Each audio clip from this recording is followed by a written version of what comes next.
Give me a moment.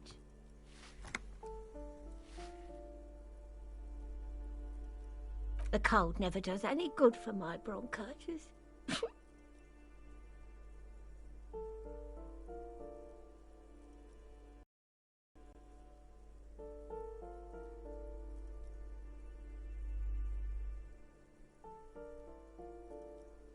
I'm fine. Fine. Don't you worry about me.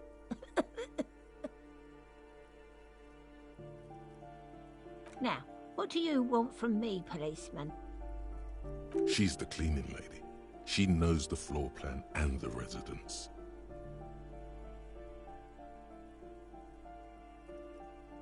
Yes, yes. I know who you mean. The scrawny boy who's always smoking like the devil, right? Somewhere in the building, a child starts crying. You hear a radio tuned to a talk show and someone taking a shower.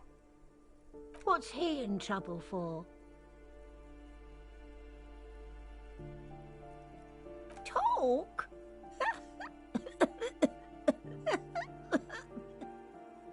What was so funny about that?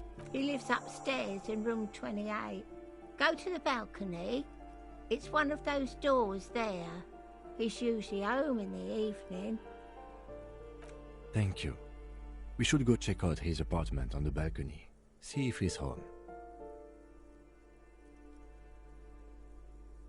Ask away, policeman. The artiste? Nothing I can do about her, I'm afraid. She ruins the walls faster than I can clean them. Still, she leaves an old lady to her business. More than I can say for others. Oh, no.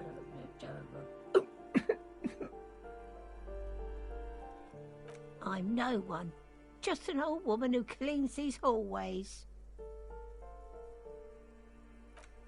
If you can call it living. I have a little room upstairs right next to the coal room.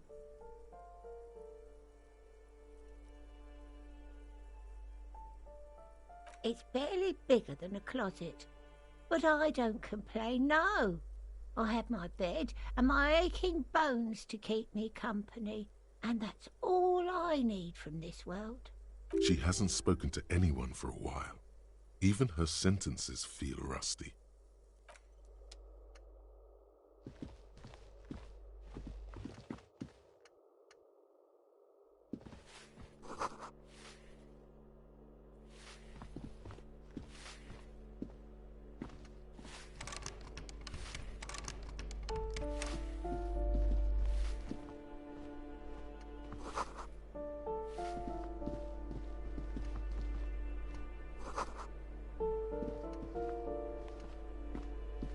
You hear someone walking around inside, rearranging the furniture. The number on the panel says 10. The walking stops abruptly, but no one comes to the door. Sounded like a woman. A woman's shoes. A poor communard from the looks of it. The room is barely bigger than a closet.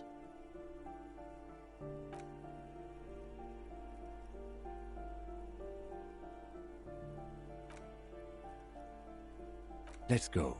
We don't have a reason to get inside that apartment. It's generally easier to do things if you have literally.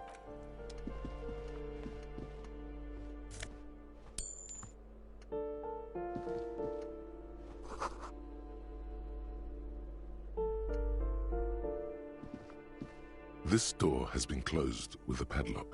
The chalk-drawn number on the board says number 11. It's a solid lump of metal, but the shackle is deeply corroded.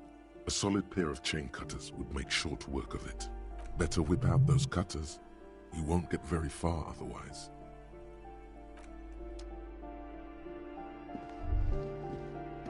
That isn't just a five-pointed star. It's an inverted white pentagram cradled in a wreath of antlers. The iconography of communism, in other words.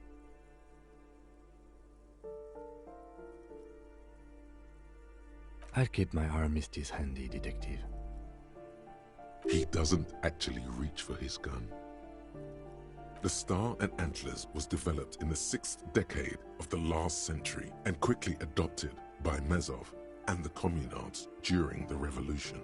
Even today, half a century after, the Star and Antlers retains the ability to evoke hope, disappointment, and fear in equal measure.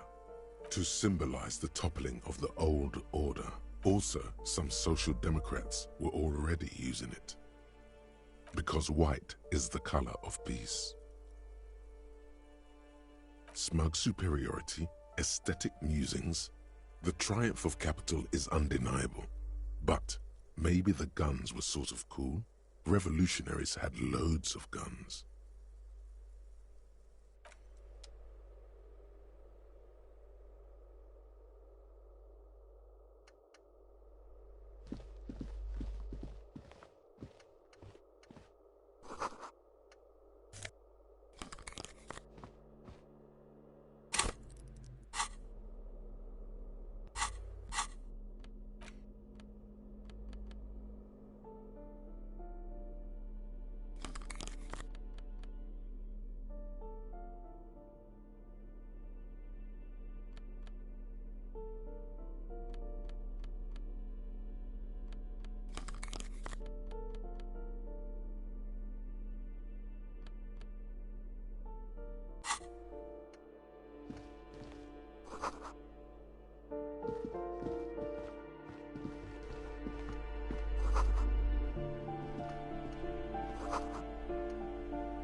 This door has been closed with a padlock.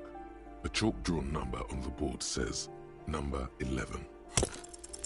The shackle snaps like a twig, and the lock falls to the floor with a little thud. It should be possible to enter now. After you, detective.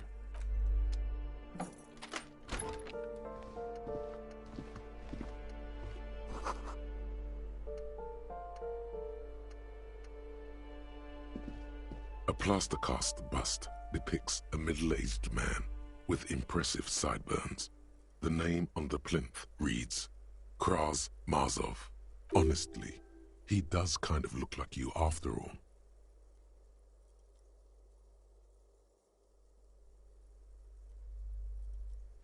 The White Star, the photos on the wall. I think we have broken into the apartment of a young communard. How fitting. Hold on a second. Is this why you broke in here? To find out whether you're Krasmazov?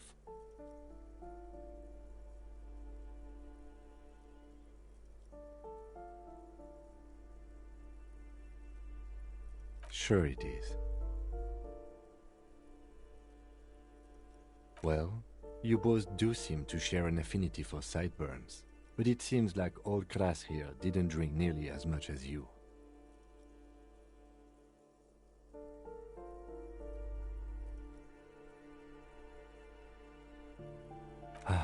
Very well.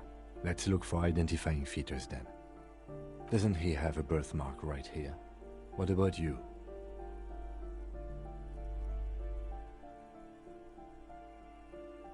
Then it's settled. You are not Krasmazov.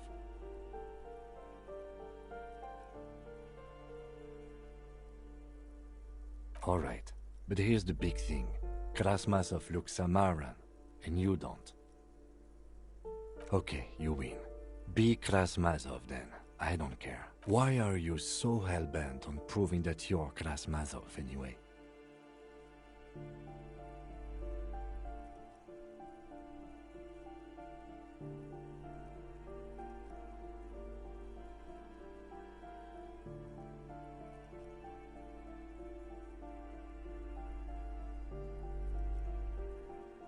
I think you have misunderstood who he was, but if you say so. I suspect that's exactly what they are trying to do. There aren't many communists around, not after the revolution. Some youth still keep the ideology going, it seems.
You hear someone walk.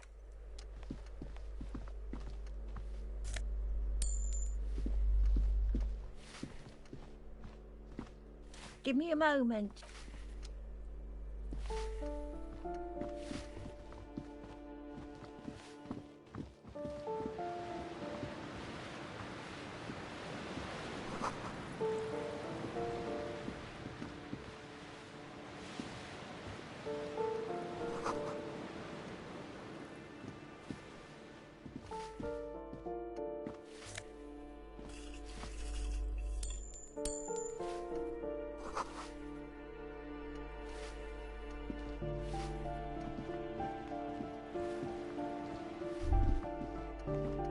What happened here?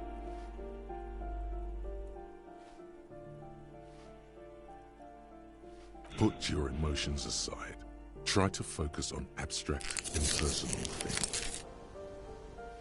It will still be accessible through the apartment next to it. That one didn't have a door. Sadly, nothing of great value remains here. Indeed.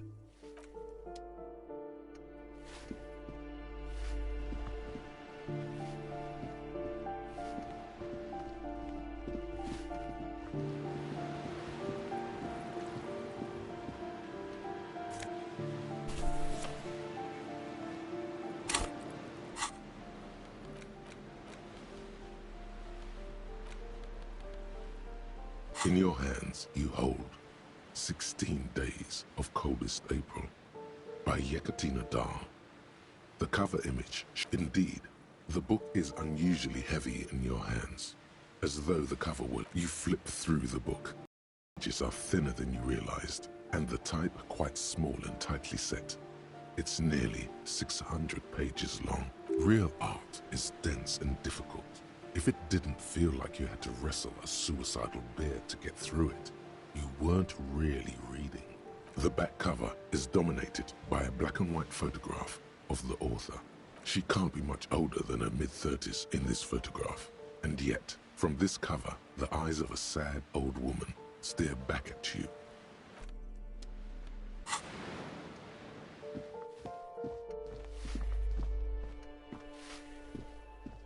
Give me a moment. Ask away, policeman.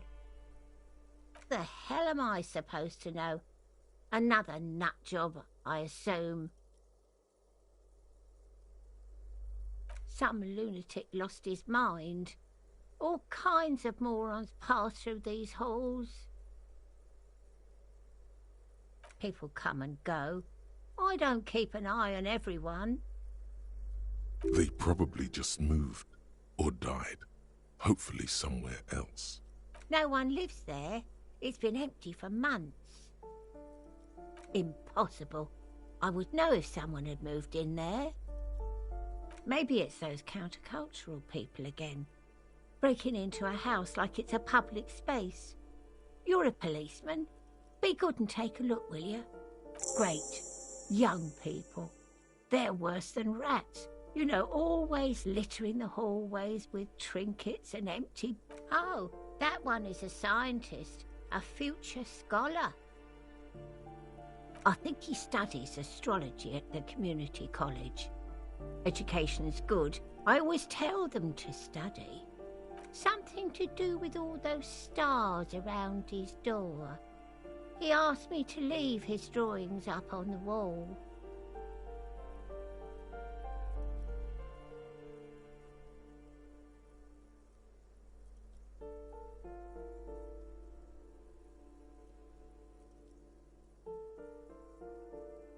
The symbol of what now? Never heard of it.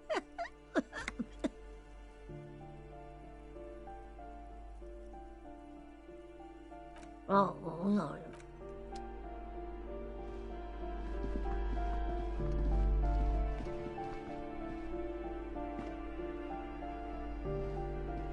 You hear someone walking around inside, rearrange. You have plenty of reason to enter.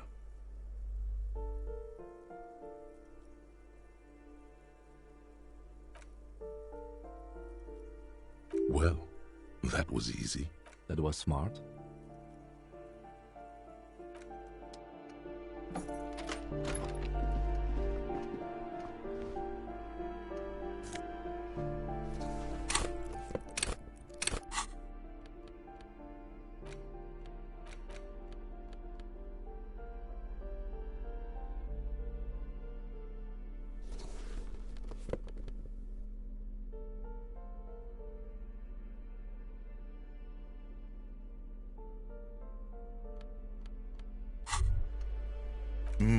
The luxury of fine things.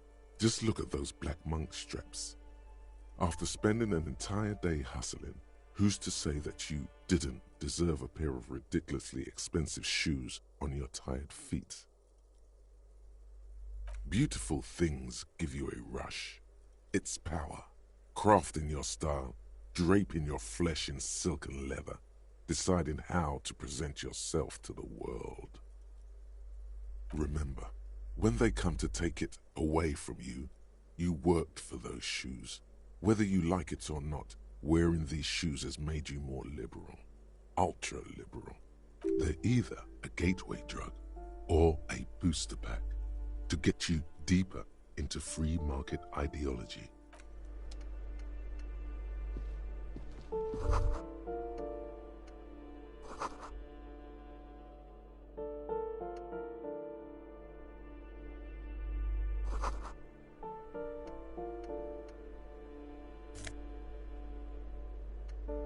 Satisfied? My name is Marielle Charpentier, and I'm an agent with Martinez Realty Associates.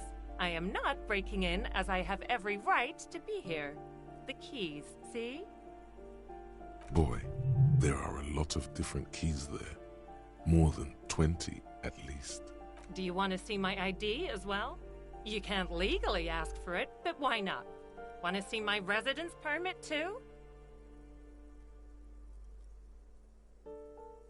It feels flimsy in hand, with the words Revachol Zone of Control written under a nondescript municipal logo.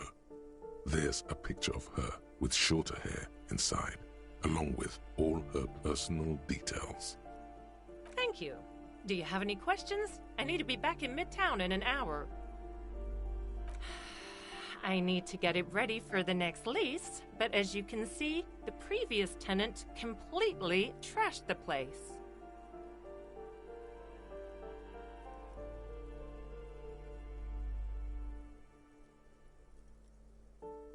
It was some kind of a moribund old man who used to be a business owner. You'd think they'd make rent. A sudden serious look crosses her face. This story didn't have a happy ending. But that was months ago. Anyway, was there anything you wanted, or is that it? I'm in a hurry. Oh, that's another huge mess. The former tenant owes us 3 months of rent. 3. We closed the apartment and planned on auctioning off the valuables, but... And again, I have no idea how stupid mistakes like this can even happen. But Ron, when he came to close the door, didn't close the neighboring door. And there's a hole in the wall. A hole in the wall. Can you believe it? And then the tenant ran off with his stuff. He's gone. The money's gone. Just like that. The sum must have been puny.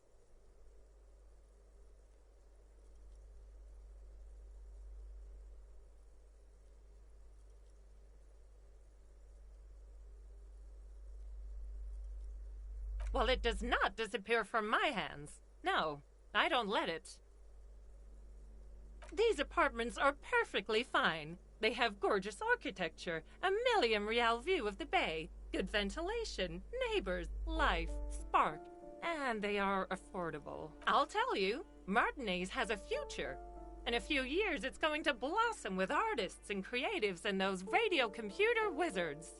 Don't ask me what happened with the wall. I have no idea how we're going to find the time or resources to fix it. Both apartments are now unrentable. Both. Of course.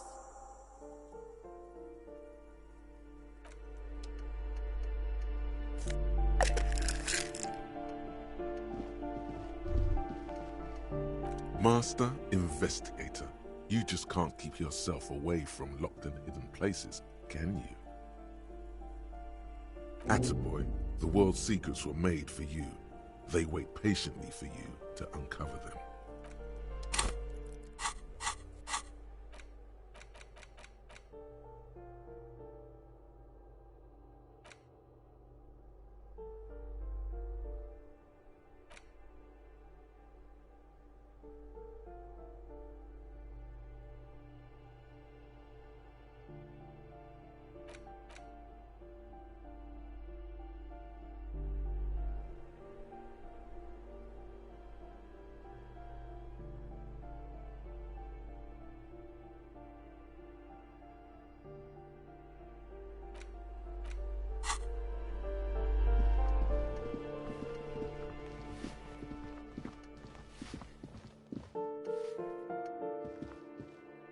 Yes?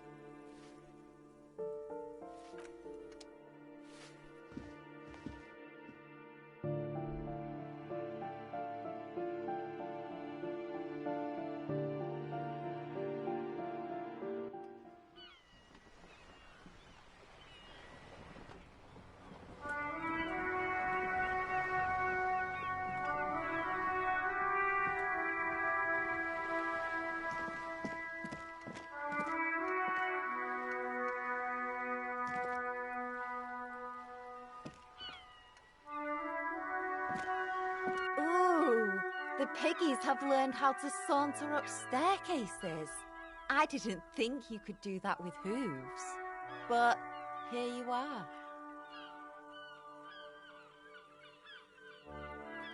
Yeah, I can see that. Cool mutations. That smell coming from her paint bucket.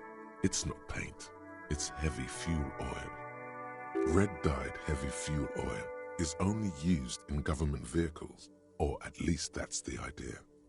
What did you think I was using? Aquarels? Sucked it out of a cop's fuel tank myself. Back in Jamrock.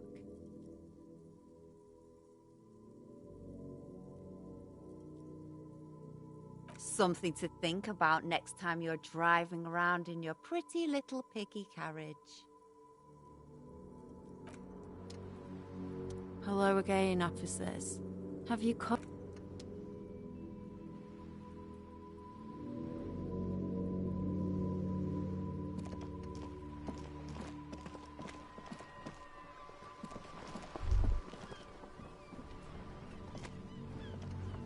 Ruination has come. The broken arches betray the once grand history of this building.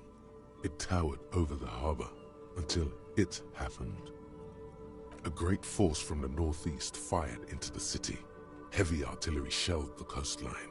Fired from the water, a straight shot into Revachol. The tenement acted as a defensive wall against the worst of the shelling until it was destroyed, and they had a direct firing line. Those arches acted as support for something greater than what you see now. Only 3 stories stand where 9 to 12 once did. Restoration has failed. What the shelling took out was never rebuilt. The waves of the Martinez Inlet roll over the fallen remains of the building. The dark waters obscure the better part of the remains. What didn't fall into the ocean was used as scrap. What wasn't used as scrap was thrown into the ocean. A fleet, the combined armies of Occident and Grad, with Mesk volunteers, a 5-nation army, hundreds of vessels. They massed airships further down in the Bay of Revachol. The artillery was so powerful. The ships not only required gyroscopic stabilization, they were anchored into the ocean floor as well. Many are still there to this day. If you squint, you can just barely see the shadow on the water, far in the northeast. Cannons still ready to placate Revachol. Coalition warship Archer can shoot 50 shells a minute on 20 coaligned archers. They will reach the city in 58 seconds. The Coalition. But that was a long time ago. I think we should move on. It's chilly up here.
The pockets of these new jeans are perfect for sticking your hand into.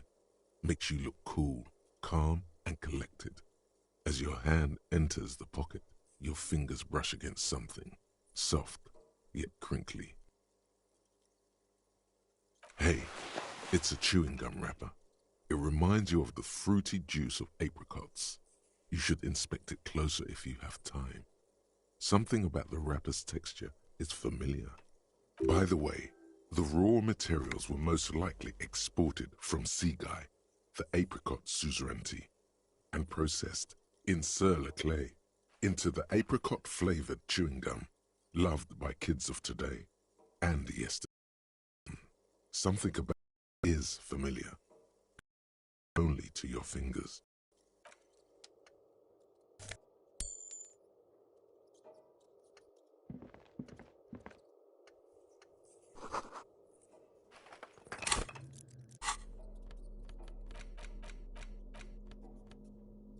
Crinkled chewing gum wrapper. The worn label reads, Tutti Frutti. It smells faintly of apricots with a barely noticeable twinge of cinnamon. You feel compelled to point out that there's nothing fruity about cinnamon. It's a spice derived from tree bark. Can a used wrapper shrug? Seems like that's what the wrapper is doing somehow. This is not about flowers or bark. What is this about? Why are you looking at this wrapper? Good question. There is no answer or secret phrase written on the inside of the wrapper. Yet you're drawn to it. Drawn by regret. Stop before you hurt yourself with a Tutti Frutti wrapper. Throw it away, please. You carefully fold the wrapper into a square before putting it back into your pocket, lovingly even, despite the strange feeling of regret.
Give me a moment.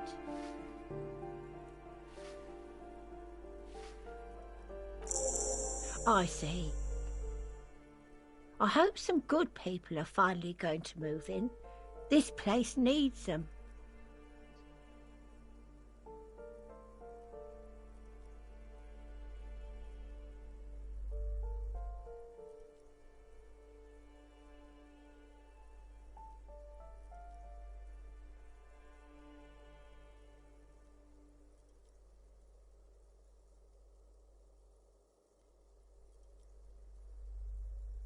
Yes, well,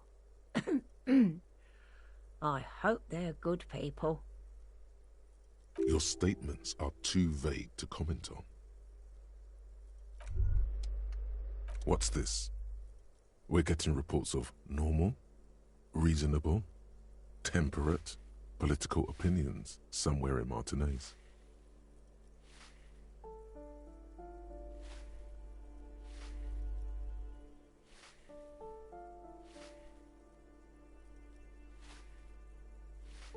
The air suddenly feels calmer, more transparent in a strangely tender way.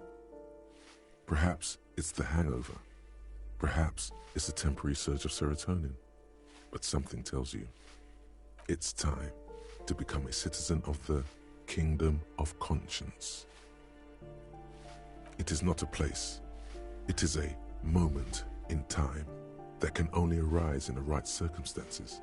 In all of human history, it's only been achieved a handful of times. Incrementally, history's greatest catastrophes have been brought about by people trying to make the world a better place. Too quickly. That's the genius of Dolores Day. She recognized that progress is meaningless if its gains are lost because of instability. Real, lasting change can only come about gradually, increment by increment. The kingdom is difficult to comprehend and even more difficult to describe, partly because humanity will need to discard many of the categories that define and limit it today. The kingdom of conscience is post-capitalist, post-national. It's also post-industrial, post-ideological, and even post-sexual.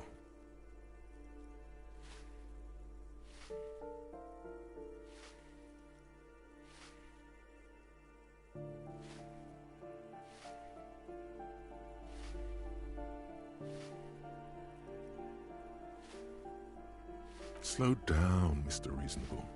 Did you miss the part about compromising and taking things slow? That's right. Remember, real democracy is just around the corner for Revachol. When that real democracy kicks in, a long time from now, We are all going to be so much happier.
Trying to sneak up on me again!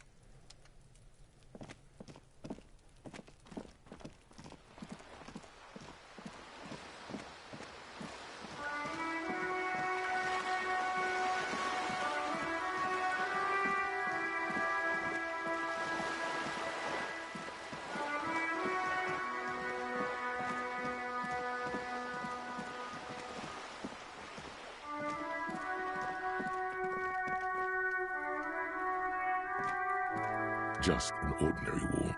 Nothing to see here. You have no clue. It's just a wall. So many walls all over Martinaise. Weather-worn, cracked, their paint peeling.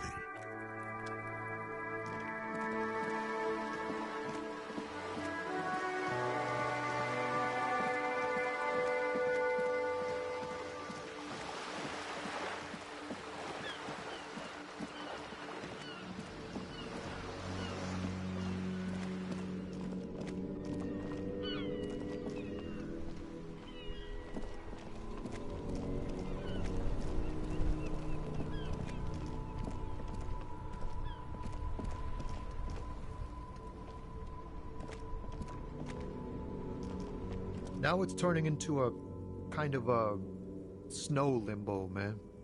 What's on your mind? Ah, man. Me and narcotics go way back. Had some good times surfing the psychic waves of my own consciousness, you know? But those days are behind me. There are other addictions in my life now. Why the inquiry, my man?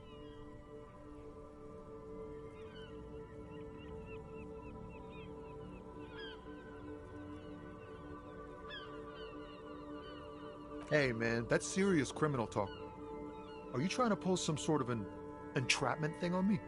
Entrapment is a practice whereby an officer of the law induces a person to commit a criminal offense that the person would have otherwise been unlikely to commit, usually through some trickery, persuasion, or fraud.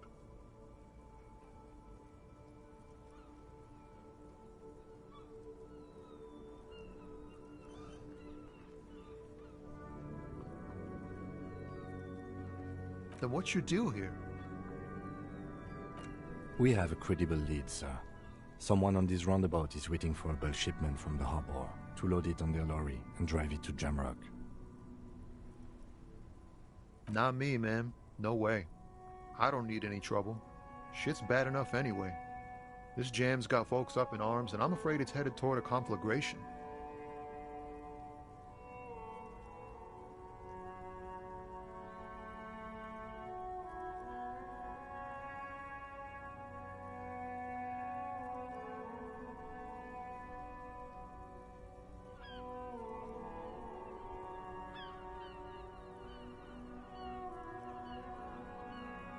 Look, man, I try to stay away from the criminal underbelly of Revachol. I'm a guest here. You really need to find another man to probe with those questions. We wouldn't say he's lying, sire.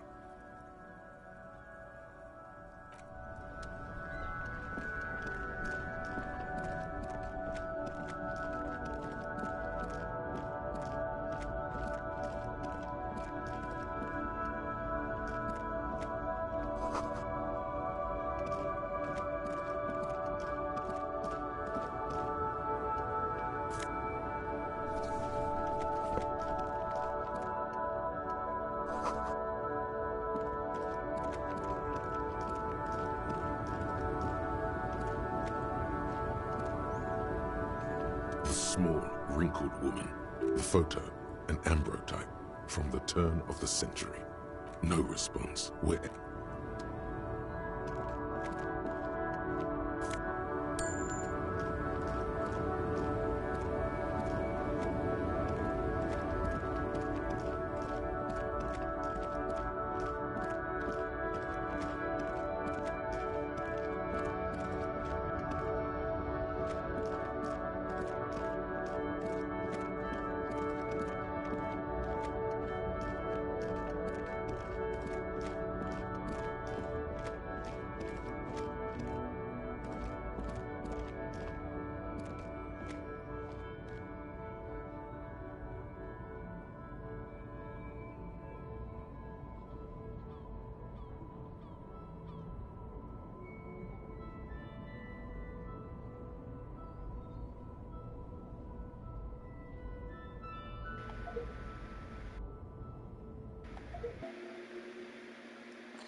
Okay.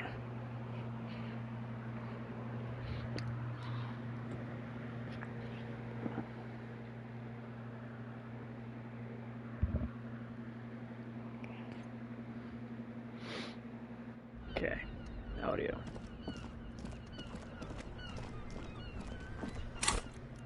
I don't know how to get that new skills. I have new skills, but I cannot like lock the new slot to research it. I know. How do you unlock it though?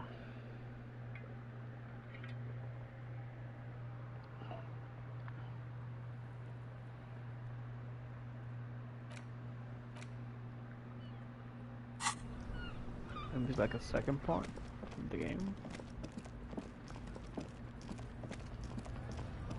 This dude is the one who's gonna tell me about the drugs. Makes sense. Who's giving me shit about drugs? Oh. Looking for something, Rod? Come to tell me to fuck off again? Drugs? They are shit, man. I don't let anything pollute my body. You know where that shit comes from? Sarah Miriza, Safre, Ilmara. They take the money from our local junkies here and then use it to outcompete us in the manufacturing sector. They know they can't beat us in a fair fight, so they have to get us to weaken ourselves somehow. It's racial sabotage, racial economic sabotage.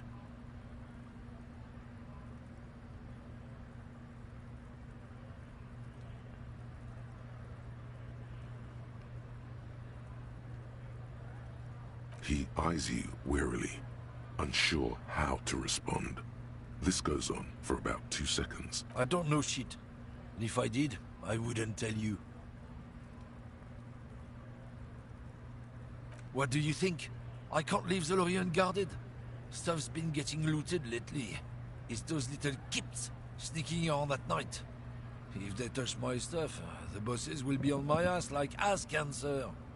There was a bunch of spilled boxes in the back of a big lorry nearby. Yeah, I knew that guy. He was an honest driver who loved this country.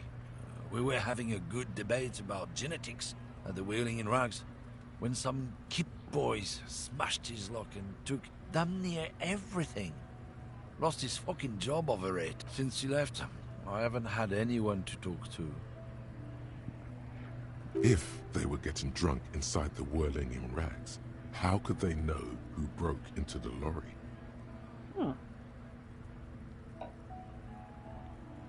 What? Aren't we allowed to say that he's a kips who do all the stealing around here? That's not road science, man.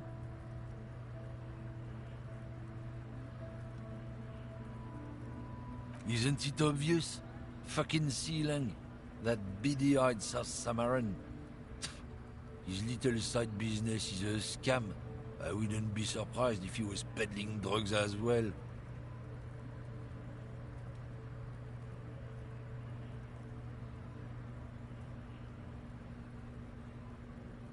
The street vendor.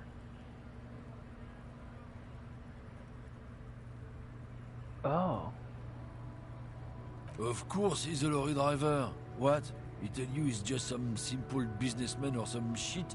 He's selling his employer stuff after he broke the seals on his Humanox lorry. His tribe are natural liars. It's in their blood. He's your man, all right. 100%. I wouldn't be so sure about it. Not until we've heard what Sealang himself has to say. Guess so. That's racist.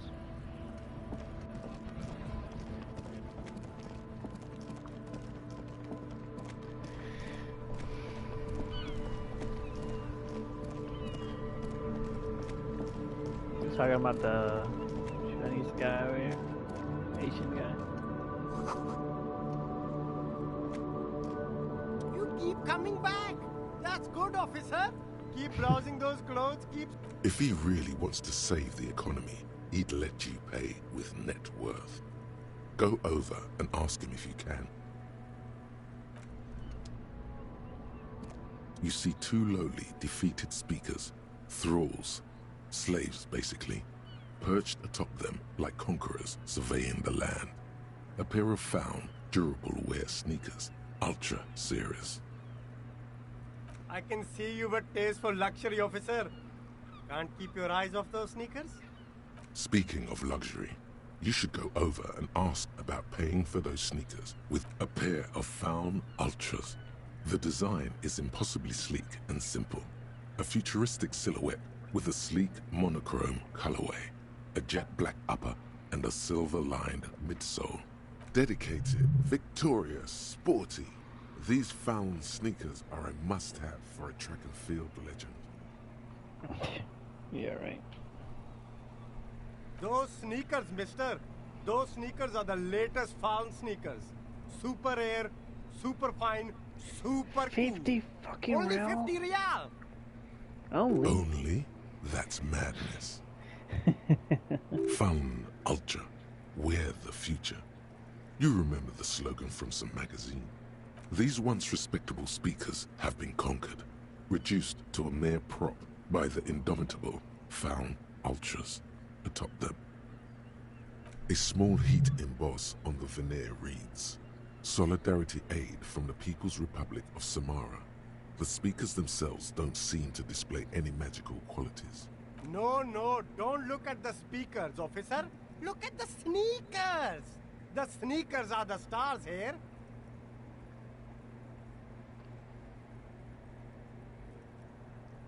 These, officer? These speakers are Samaran garbage. I'm ashamed to even use them for props. Don't waste your time on them. Samaran trash? That sounds like they're from the Samaran People's Republic, produced under the dictatorship of the proletariat. No way, officer! These aren't for sale. They're bad speakers. Low-fi socialist junk.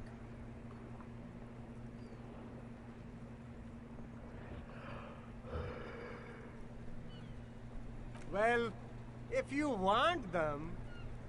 But see, they are the pedestal for my sneakers. If I let go of the speakers, where will the sneakers go? I can't leave premium lifestyle sneakers on the ground. If, on the other hand, you wanted to buy the sneakers too, I could maybe throw in the speakers for little extra. 50 cents?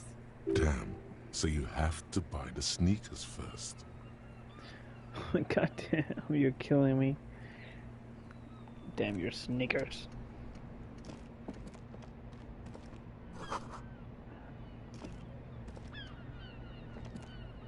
Everything's still cool here, officer. Drugs?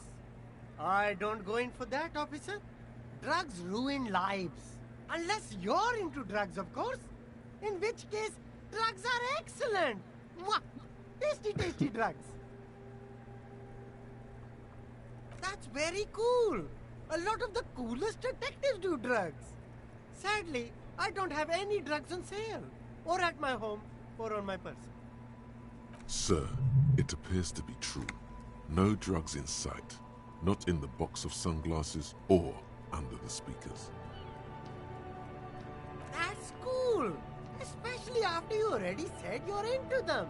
All the coolest detectives in the movies do drugs. And I'm very conflicted about it. Still, no drugs here. We're looking for a lorry driver who is transporting drugs out of the harbor. He or she is in the traffic jam. That's even cooler. You investigating that and all. But I am not a lorry driver. I'm just a street vendor. I don't know anything about that. A blatant lie, sire. Yet he tells it with such conviction. We'd believe him if we didn't know better. But you are a lorry man. Another driver has identified you and your Who lorry. said that? It's the fat racist, right? I bet it's him. He has an agenda against me because I'm an immigrant who works harder than he does. He's a hater. So you admit you're a lorry driver? No, I just said I work harder and he's an asshole. I'm... Realizing he can't get out of it. Smart man. Okay, maybe I'm a lorry driver too. A little. But that's not the most important thing about me. That's my day job. This is my dream. So you forgot to tell me. Exactly. It's such a small part of my life. It's in the rear view mirror now. I'm climbing out of that hole with ingenuity. Nothing. I told you. I'm not a dumb guy. I don't get involved with that crowd. And what crowd is that? Crowd. You know, the drug crowd. No, he wasn't talking about an abstract crowd. It was that crowd.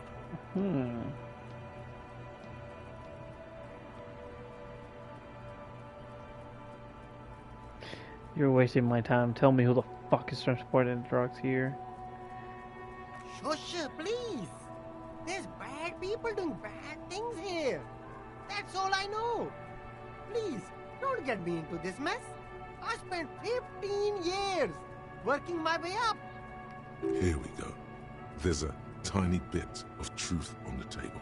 Zoom in on it. If you don't want to get into the mess, raise your voice. You have to give us a reason to move on. It's It's a she, okay? The other drivers call her the lady driver. You're better off staying away from her. The way they talk about her, she's no lady. It's probably the old lady. Interesting. Could this driver be connected to the Hardy Boys? Hardy Boys. Is the lady driver of the old woman back there? I don't know. Maybe. If she is, I haven't gone near her. I don't get involved. I told you. He's not ruling her out. Jesus. All of them. I don't know. I told you all I know. Are we cool now? I really want us to be cool now. Who exactly is talking about this lady driver of yours? The racist or the other one with the tattoos? All of them. Even the ones who've left. I don't hang out with them. I don't remember who has tattoos. I don't know. I'm not local. I don't know anything about that. All right. I scored. Let's cap this off with a purchase. You can walk away from here with funky sunglasses, detective. Both of you. You deserve it. No need to dress this one up. Oh, okay. But why, officer? Looks like corrupt, maybe. Ah, yes. Are you trying to ask for a bribe? If so, you're not doing a very good job. Sorry, detective. Damn it. Next time I'll look at him. The shine on these sunglasses. Stylish shades, huh? They'd be even more stylish if you paid for them with net worth. Go over and ask him. This is probably the old lady, huh?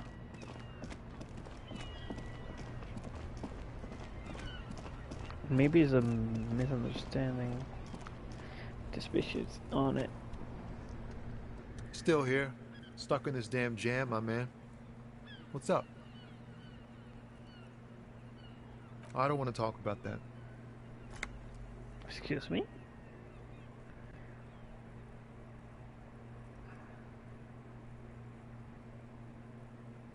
Man, I was hoping it isn't going to be her. All I can say is, she isn't around here anymore. She isn't some evil drug trafficker. And I don't know where she is. I ask you, and now you know. What's her name? Thank God I don't know. People here call her the lady driver. She kept her name a secret. From me too. Now I see why. I didn't, man. I told you I was hoping it's not her. That she wouldn't be mixed up in it. It's true. We would of course lie. But a kind heart is tricky. Bah. Emotional rhetoric. He knew something and he didn't share it with you. That's a fact. Who is she to you? A friend? An acquaintance. I don't know. She was the only person in this damn jam I could talk to. She's someone I don't want to rat out to the law, okay? A youngish woman. Gruff, but in a cool way. What color hair? Blue and violet. Dyed. It was violet when she got here. Blue before she went.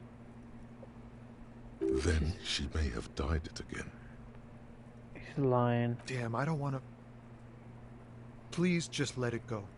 Whatever she did, it can't be that bad. She's not a bad person, I know that much. We can't just let it go.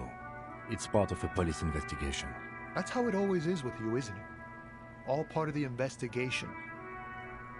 The girl's troubled. If you hunt her down, she may not survive it. I can't have that on my conscience. It won't come to that. We won't pursue her on this. This is information only. I don't believe you. She said she was trouble. How? She's got the darkness in her. That young person's darkness when you think it's all over. And you're looking for a way out. She shared this with you? Yes. Which is why I don't want to snitch on her. So just a few questions. It's snitching, man. I know what it is. I was told everyone was afraid of her, you know? I heard the rumors. I saw the other drivers looking at me strange when we talked. And she told me, too, that she's had a violent life. But I wasn't afraid of her. More like for her. Did this violent life include drug trafficking? Well, it looks like it did now. But we didn't talk about that. We talked about life, you know? She talked about her mind.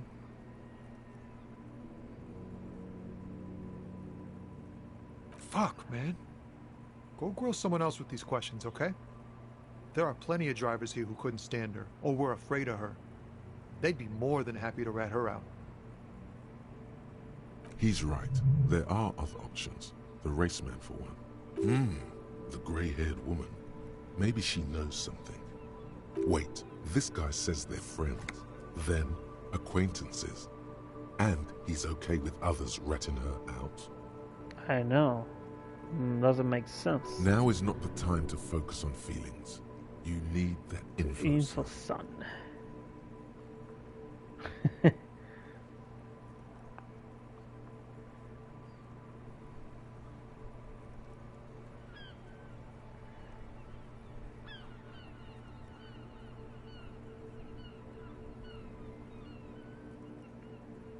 Fine.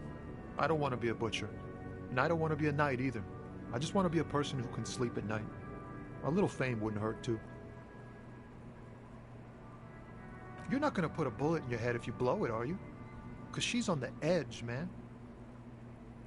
I thought you were a different kind of cop. Here.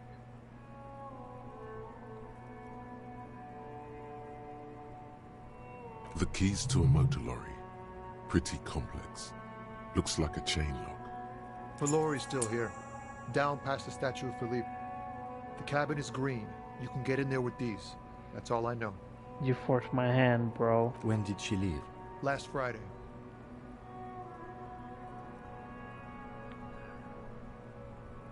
No.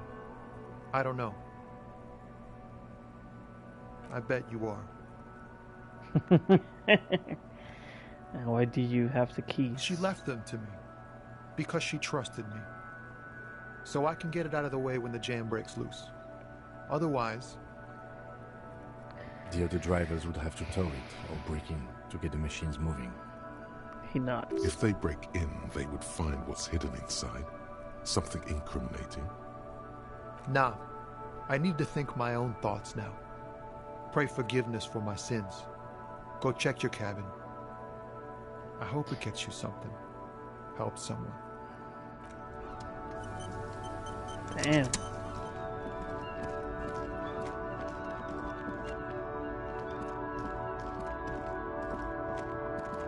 I want to ask the old lady though.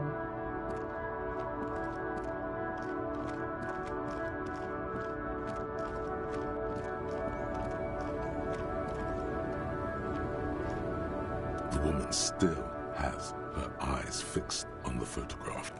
If you want her attention, you may need to be more forceful. Where am I? Who are you?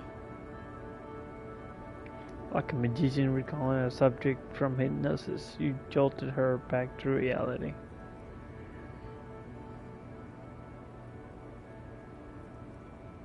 Never mind. I remember now. I'm still stuck in that traffic jam in the 50s.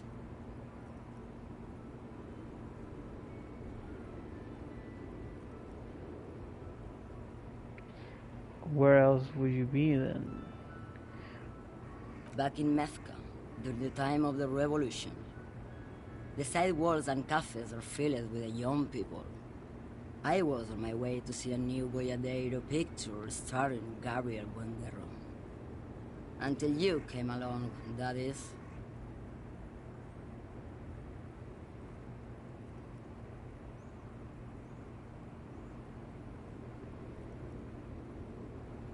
I wasn't dreaming. I was there, Loman. It was early spring, and the man behind the black sun had just come out. The posters were 20 meters tall. Everything was golden. Well, you people were tearing each other apart over your petty little revolution.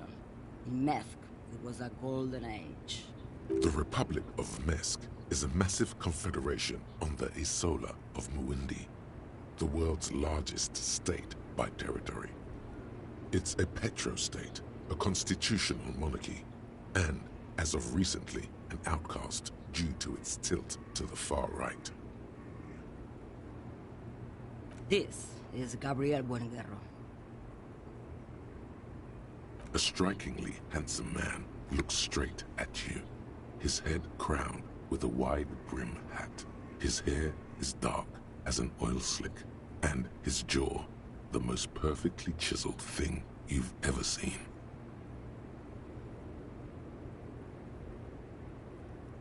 He was the biggest star of his day. Girls used to faint in the aisles of cinema whenever he came on the screen. And schoolboys used to memorize all of his lines. In all likelihood, it's a world that's only ever existed in her mind.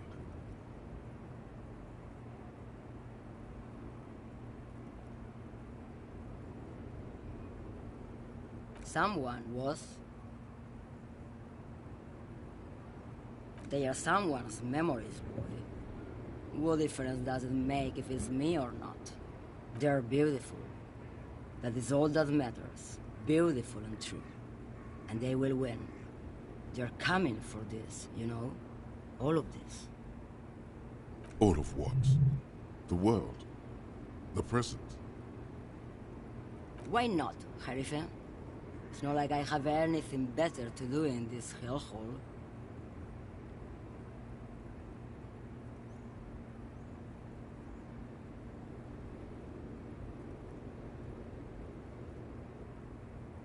What do I need drugs for, Lowman? What I see, what I feel, the great adversary, no drugs can compare. Then what were you getting at? Maybe if she thought you're corrupt.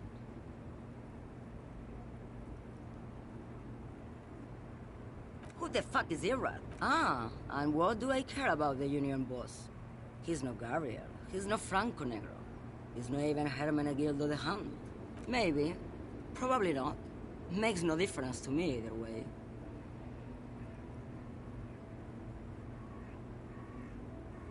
Just this month, I made half a dozen trips from Saramiriza to Grad, on the U41A. What do you think they take from Saramiriza to Grad, Lowman? No, Lowman, diamonds. Damn.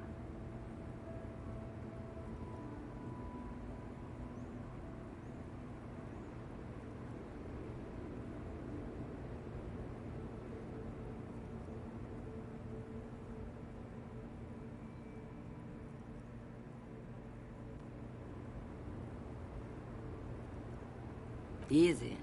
He's the skinny man who thinks he's a poet. Never trust a poet. Also, he's the only one I can see from here. That's correct.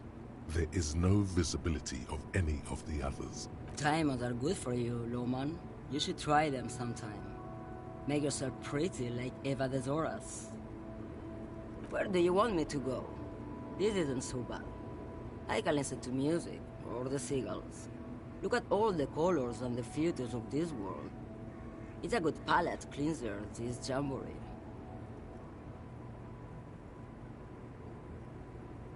Or I can just relax and let my mind carry me back where it will, to the Great Plain. I think we're done here, no? Diamonds? Of course not. Whatever stupid things they put in the lorry, I imagine. I quit concerning myself with that a long time ago. Besides, I don't drive the lorry for the cargo. If then it's contraband, Lowman. What? Do you want to take an old woman in? Be my guest. Lock me away like Bad Hand Hermenegildo. Bad Hand? Hermenegildos' bad hand strangled 300 people. What can I say? Some people just really like strangling people. Of course not. To truly understand the Boyadero, you need to listen to On the Western Plain. The boyadero, boya for short, is a cowherder from upstream Magritte, the great steppes of northern Mesk. People like Manana at the gates have turned it into an ideology of sorts.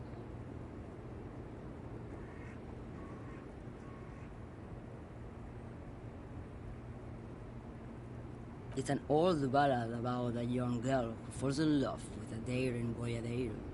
He promises to marry her as soon as he returns from the Western Plain. Of course not. The boyadero returns from the Western Plain a changed man. One night, as he and his beloved are out walking along the river Magritte, she pleads with him to give up his riding and settle down.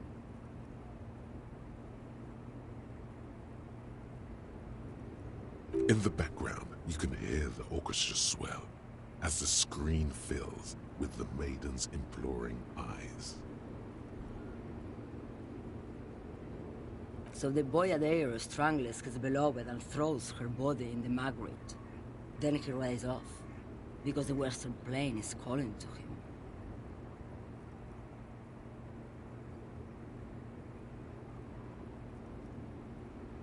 The most beautiful. A true boyadero needs a whole horizon to himself. She's just a distracted old woman. We should maybe let her get back to her things.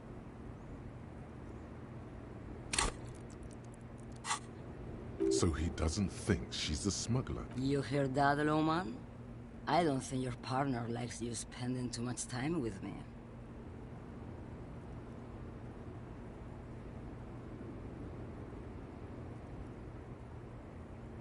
Nothing. I just don't think she's connected to anything. He doesn't want your frail mind caught up in something here. Something unconnected. Oh, don't worry about me. I'm one of the best communers around. I drive routes no one else will. Lomonosov's land, Udashnaya Zemlya, the Transcatolia Magistral. You for 1A. At Estradas du Mirador. All the good ones. The deep trenches, where the bluebirds fly. You're right, Loman. I'm the one who should take my health more seriously. Thank you for looking out for me. A correct appraisal. You're quite shabby. Is that all you woke me up to say? Yep. Yes, go. Enough jamboree. Guy hater.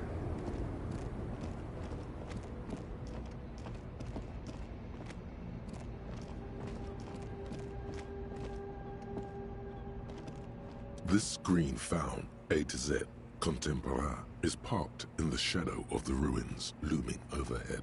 It's seen better days. This is the one our man pointed to. Right to pick in the window. The glass on the side windows is tinted and covered with dust. You can barely make out the shape of a seat and two steering levers. Posters cover the small windows in the back. You can't make out what's on them. You push the key inside and turn. It makes a cracking sound. Then the door pops back a few centimeters. You can just... Open The it. smell of cigarettes and perfume welcomes you. The cabin inside is plastered with old movie posters. Actresses smile from the walls. There's a radio transmitter in the front and a toolbox tucked under the driver's seat. Some tools lie scattered near the pedals. There's some on the passenger seat. The seating fabric has been pulled tight over the lower side of the seat where the toolbox should be. Voila! A stack of neatly folded papers has been stashed behind the seating fabric. You see 3 maps depicting a large metropolitan area. It's Revachon. Some of its routes and highways have been outlined with a pen. Bonne prise.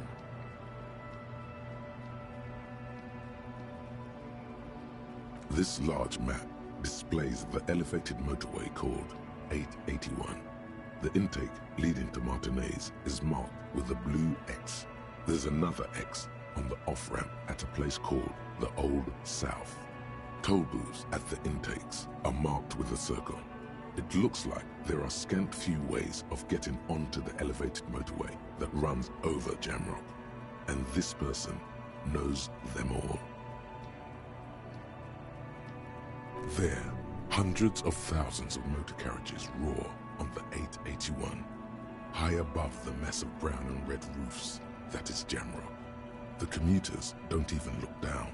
The world ceases to exist outside the windshield.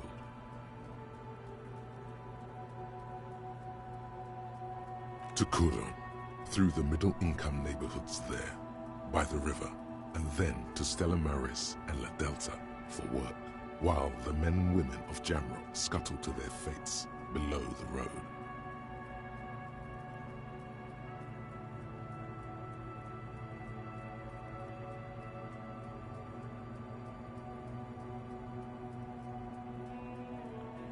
This municipal map from the 30s displays a complex system of storm sewers underneath a sub-district called the Pox, old military hospital, right adjacent to the 41st precinct. I'm just stealing maps by this point. The final map displays a labyrinth of service tunnels left over from the construction of Motorway 881. A few routes have been marked with a pen, where the tunnels and sewers surface near the eminent domain and a traffic island in central Jamrock by the lake. These service tunnels were probably used during the construction of the foundation beneath the motorway. Looks like the smugglers have infiltrated the road network belonging to East Motor Tract. So it would seem.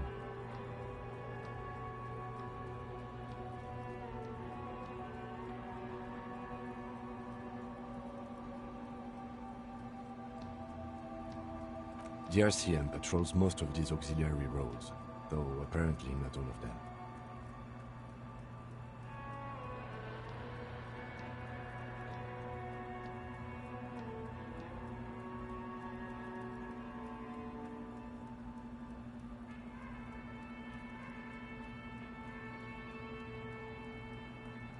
Hard to say.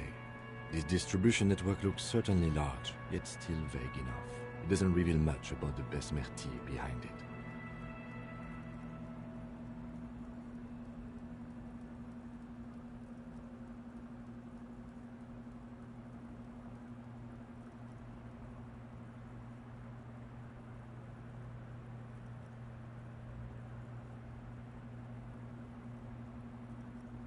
It's definitely not the Union. They just do some logistics. This operation has spread everywhere in Jamrock. If it's that widespread, then Madre remains the most likely suspect. Here's bad news. There have been attempts at a serious investigation before. The Besmerti is a Revacholian crime syndicate. They see themselves as the inheritors of the 14 Revacholian Indo tribes. But really they're just violent gangs vying for control on the west side of Revachol. With cool names, like La... Best not to disturb the scene. I'll have forensics go over the lorry and pick this up later. The stack of maps looks just like before, barely noticeable. These are movie posters featuring starlets from long-forgotten films from the 20s, the teens, even the 90s of the last century. One of them particularly catches your eye, a centerfold of an ingenue attached right above the back seat. There's definitely perfume in the air. It's spicy, with a hint of amberette, wafting through the bitter air of the cabin.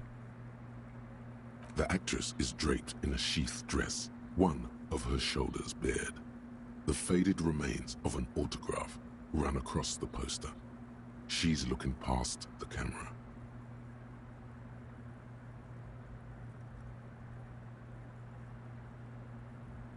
This is Tip Tijon, a starlet from the dawn of cinematography. She wasted away in a drug den called Door to the River. Not far from here, on Boogie Street, a mixture of cocaine and morphine.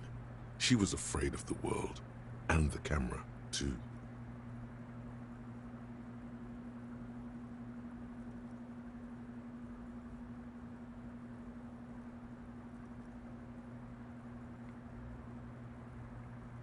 the remnants of a sweet juniper-scented perfume, probably Grenade number 5. The actresses and the rear actor all smile you a warm goodbye. A radio transmitter is attached to the dashboard and a toolbox sits under the driver's seat. Looks like the frequency dial is absent. It requires a key to work, but the key has been removed, likely by the missing lady driver. Strange. There are so many radio stations saved here. Must be over 100 at least.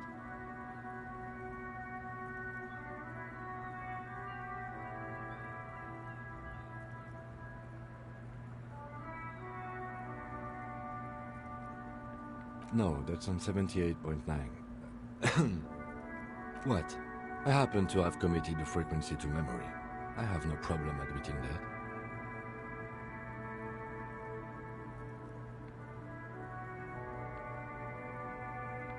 For contacting an entire fleet of lorrymen, for example. This is all shortwave, UW and UKV. Looks like we are dealing with an impressive organizational tool. The nerve center of a huge operation, with quite a range too.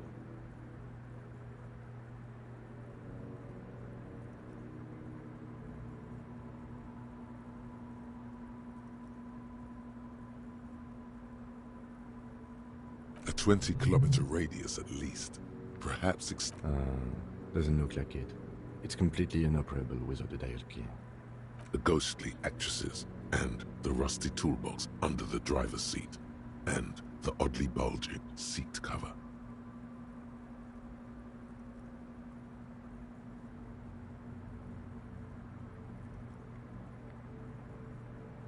You wedge yourself under the steering wheel to get a better look.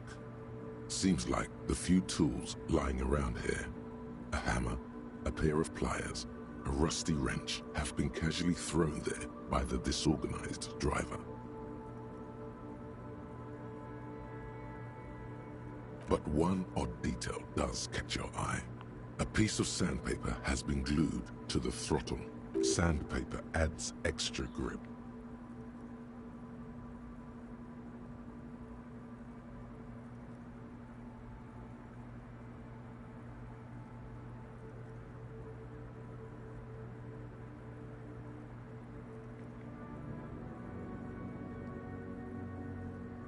Sandpaper?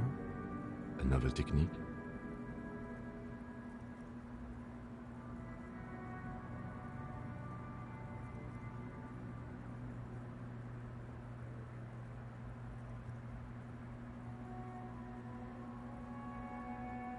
Yes? Which means that the missing lady driver was present at the lynching.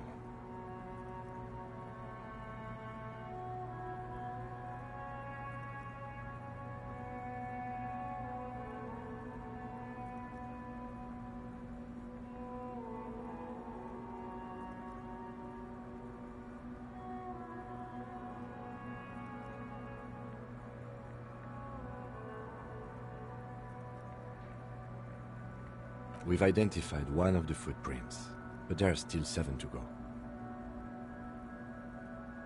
The movie stars are still smiling from the walls, but there's something strange about the passenger seat. The radio transmitter sits on the center console, and the pull-out toolbox lies hidden under the driver's seat. Some tools lie scattered near the pedals. A metallic drawer slides out from the seat. It's empty, except for a folded newspaper. It's an issue of Petit Férique from last Wednesday. A piece of paper falls out from its pages.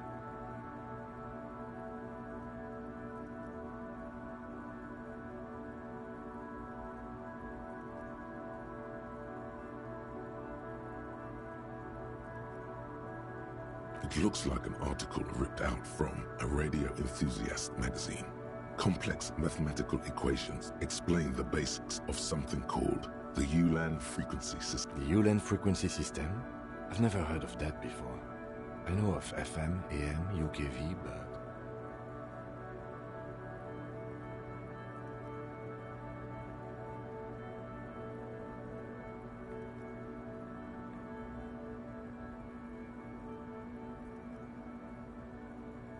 pull our two-piece slice back into its nest. The rest is, as it was, posters, a radio, dust on the windows. Those the rusty old... Great. I think we got everything. A word, detective?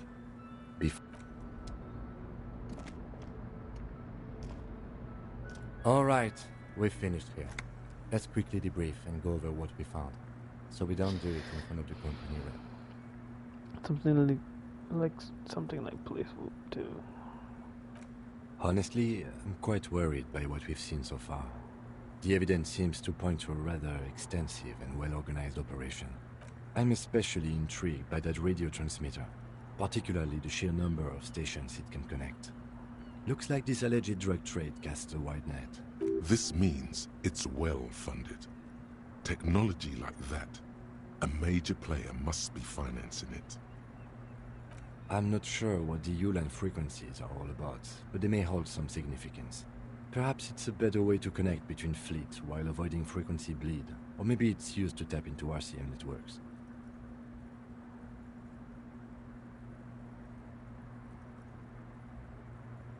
Oh, and the maps we found. They reveal the geographical extent of the operation. Looks like they've used abandoned tunnels and access roads to stay hidden. This is useful info.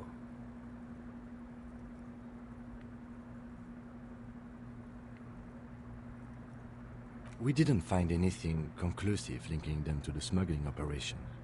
But somehow, I doubt that Everard Clare would be oblivious to something like this happening right under his nose. My suggestion is, we use it against the Union in any way we can, to our own ends. It's a slippery hill, but we just might be able to pin them down, indirectly, down the road. In short, this is a future angle, possibly a good one. As elegant as they are, I don't think they are relevant to the drug trade.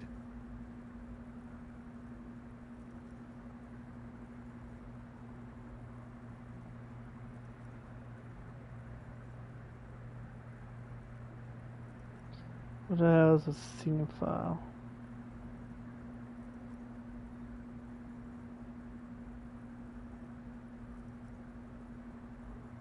Yes, well...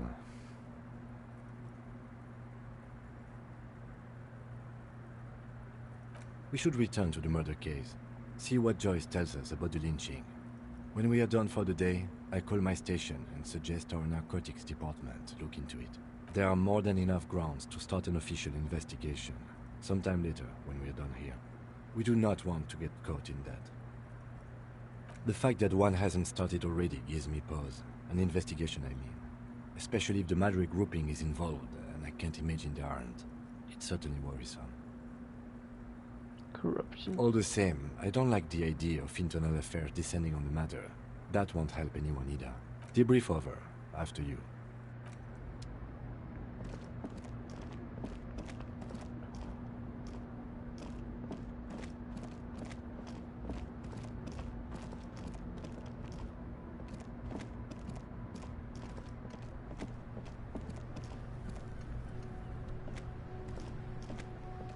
Oh, look. It's the cop who turned me into a bad person. You turn yourself.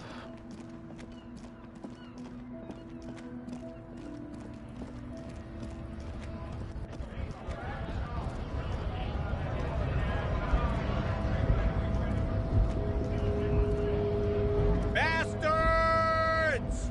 We have a right to work! Hold up and stay frosty, everyone. Cops are here. You here to fuck with us? Beat the honest worker down. Why should I? We're here to fight for a cause. Stripes usually have problems with people who have causes.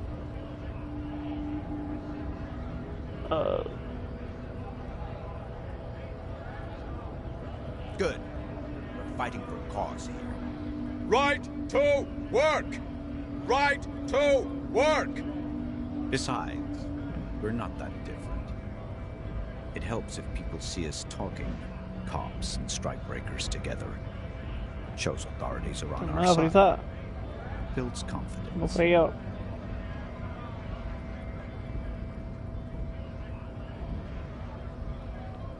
Rights of people, rights of workers, to have gainful employment, to make a salary, and feed their families. His manner of speaking is wooden, the tone of voice bland and uninspired, almost as if compiling replies from a set of learned phrases.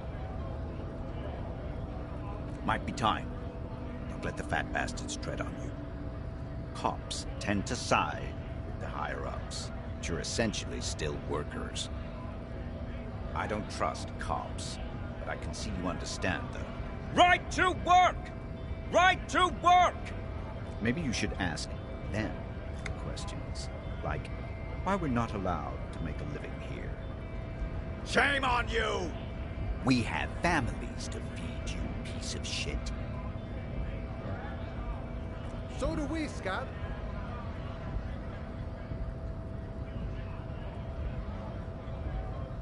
We were promised work. We'd be in there, working, if the bastards hadn't shut the gates.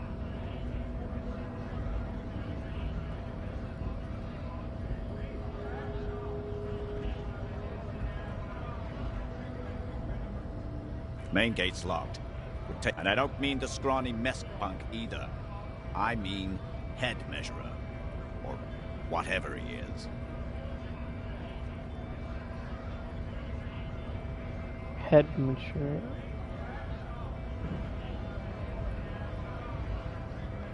Huge Seminese guy standing up there on the overhead passage. Won't let anyone by. The access panel is right behind him. Bad. Standing on a narrow bridge, he's got a strategically advantageous position. And he's trained. I don't know how the Union has a trained killer. But that one's no joke. And my men are tired and hungry. They're workers, not fighters. Like civilized folk, you mean? These native fucks don't understand civilized. It would be better for the neighborhood if you went home, at least for now, if you can't get in anyway. No! They will give up eventually. Or get drunk. Leave the button unguarded. Then we charge. Honest men and women, with rights, to work, to be useful, not toys for corporate interests. We came here to help the harbor run smoothly in time of crisis. If Union fucks don't want work, they ought to let in those who do want work. I have a question. Why do all these men follow your leadership? You think they follow because I'm big and loud? No. They follow the rules of the market, the rules of the economy, because they were given a job to do!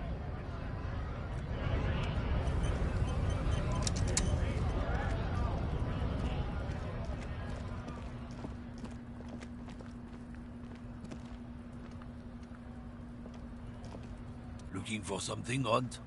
Come to tell me to fuck off again? Oh yeah, they're a big deal. My great-grandfather was a carter, had a royal license and everything. We've tried to hold on to our privileges.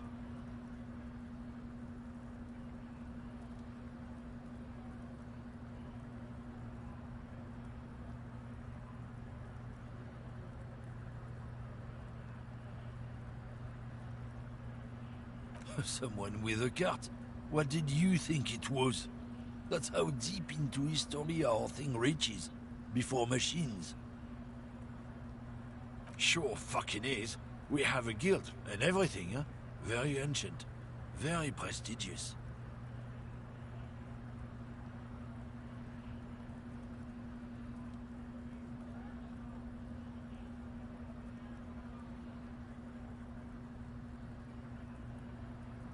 Hell no.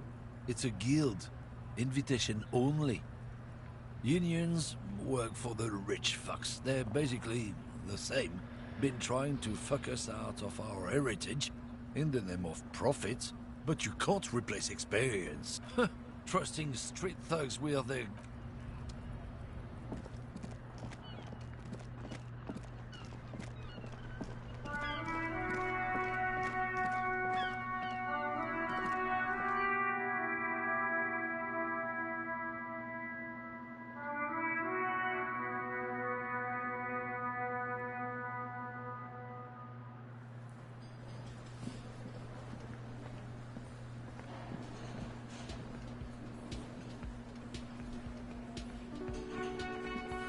got nothing to say to you. Why are you wasting...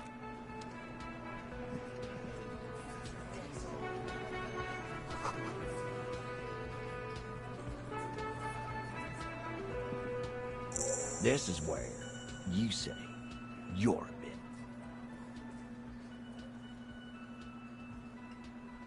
Detective.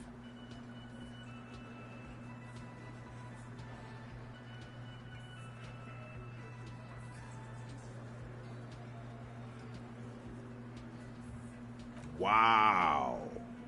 The RCM sent us some big dick cops.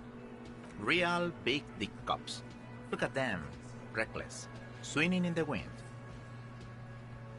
Yeah, look at the big dick on that cop. Can't tell a dick that big what to do. What? Must be something in the water in Jamrock. Yeah, gave them real nice big dicks. Exactly. Yeah. You might want to start asking your questions now. It's not... Do a head count first.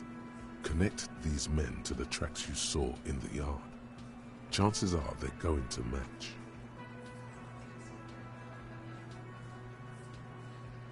Starting from the right, boot size 44, blonde man, in his 30s, overbearingly masculine. Sitting on his right, standard working boots, size 45 or 46, eldest in the room, probably mid-50s, smoker, quiet. Across at the other table, hobnailed working boots, size 43, gang tattoos, Mesk or Sarah Mauritian, in his late 30s, early 40s. He spent his youth in Villa Labos, a housing project in the Jamrock quarter. There were incarcerations, hard to say what else. The ink is fading.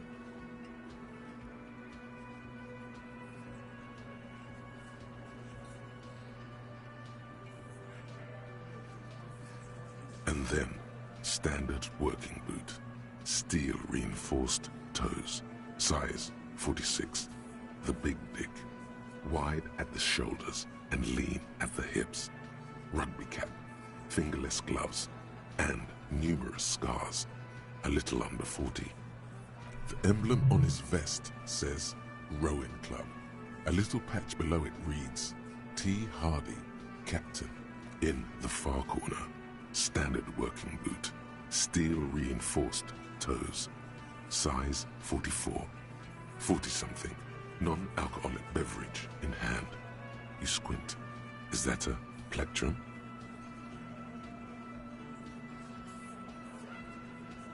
Size 41, with the light step. Not a child, after all. An older man with a rat face, mean, watery eyes, and 2 front teeth missing. In the middle, heaving and wheezing. Big guy, boot size 46, deep marks. Probably carried the victim over. He alone is 130 kilos. Add the man in armor, and you could easily exceed 220. In conclusion, these 7 are the actors on the crime scene. The footprints were theirs, but there's a discrepancy. So the woman... Exactly. The missing lady driver who was running the drug trade. Does it mean the Hardy boys are involved in the drug trade as well?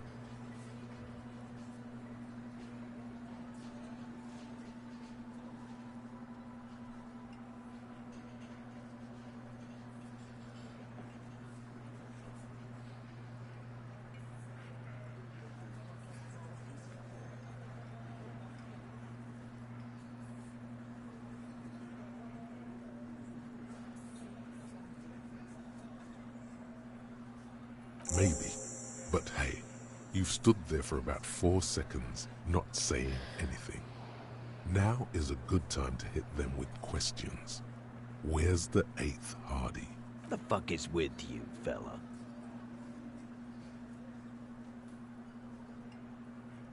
What are you talking about, madman? There's no 8th Hardy boy. There's 7 of us and we're all here.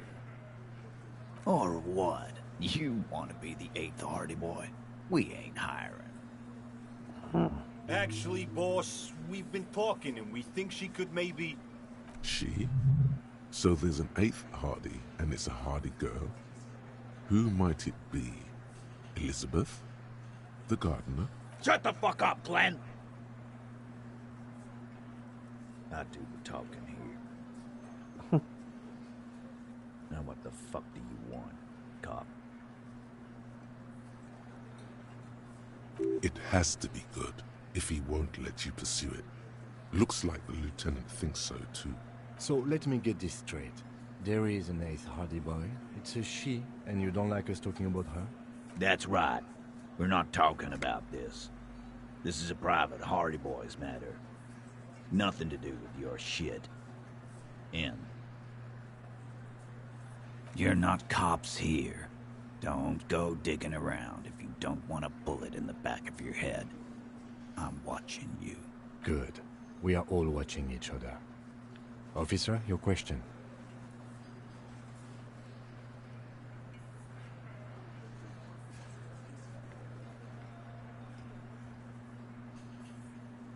So, you're not just here to swing your big dick. You're here for the pretty boy. A real looker, that one. Stinks like shit, too. They love him, boss. Spend all day digging around in there. Can't get enough of that pretty boy smell. Funny. But my partner and I have a serious matter to discuss with you.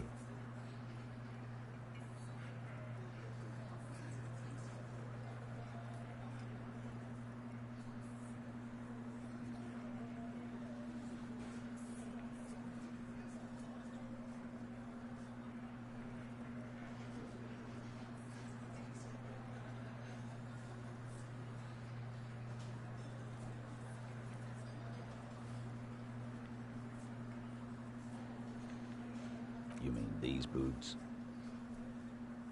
We all got a pair. We wore them the night we took the pretty boy out back and hung him by the neck.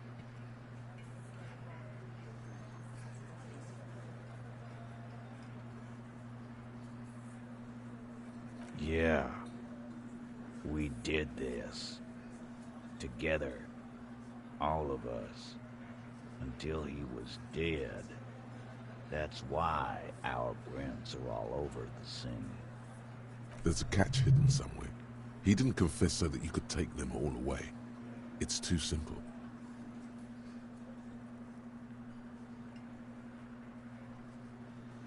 There is no catch. These 7 honest men have all equally come forth to tell you what happened, so that you don't waste any more of your time. All 7 together. They're diluting responsibility. It's an anti-arrest tactic.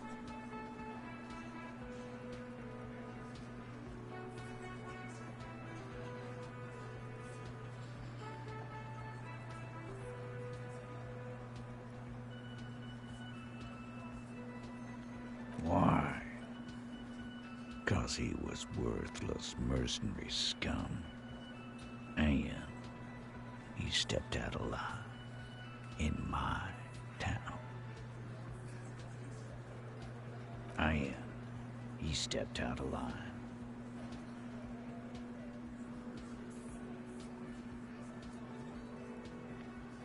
What kind of mercenary? The kind that shows up when you start a strike. The experienced kind, too. Had Cohoy and Semenine written all over him. Ex-Oranese Special Forces. A live grenade. Right here in our bar. I can't prove it. But I know he was sent by the Wild Pines. They hired merc shit like that. Story of every strike from here to Samara. 'Cause one night, he walked straight up to the mic and said, I'm Oranese goddamn Special Forces, and I'm gonna fuck you all! Really? Yeah, really. Had a gin and tonic up there? sang some R&E's paratrooper song, and said he's gonna fuck everyone.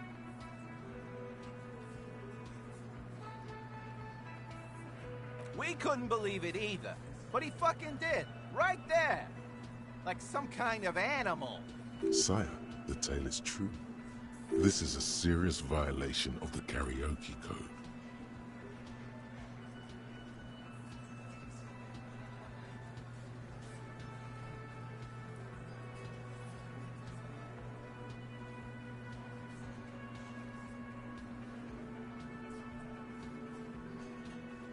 Wrong. He harassed women, raped one, harassed workers, threatened to kill some as a warning. From rape to harassment to threats of violence. Why the strange de-escalation? He regrets mentioning it. Hopes you didn't notice. To kill us all, if we don't open the gates, if we don't let the scabs in, if we don't bend over. And that was before he started coming here. Yeah, he said it was his favorite joint now. Started coming here every night. Drinking, grabbing girls. Grabbed one of ours mid-karaoke, right there on the stage. He grabbed someone? Yeah. This girl's on the mic. A beautiful girl. Young. Gets into the second verse of Lover Lake. The fucker grabs her legs, starts screaming. Show me your cunt! Why don't you show me your cunt? Then, he gets knocked on the head with a wine bottle. Doesn't even fall down. Jesus.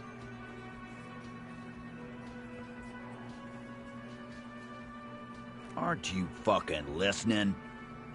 My man is talking to you. He took care of it. They got the girl out before anything else could happen.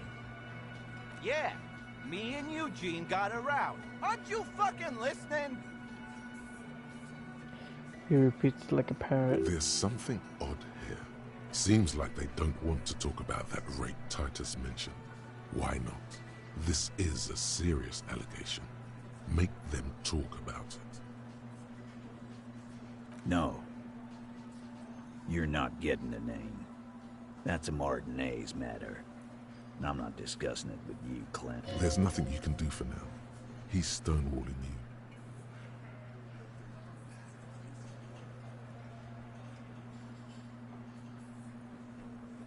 We hanged him up by his neck until he got real still.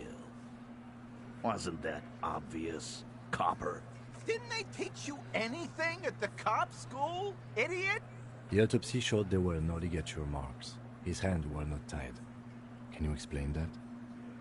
The lieutenant goes in for the leg sweep. Titus does not see it coming.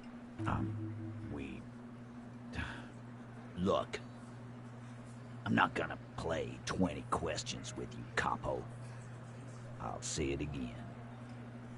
We killed him. Yeah, I knocked him out. Came up behind him and clapped him in the back of the head. He went down like a sack of sand.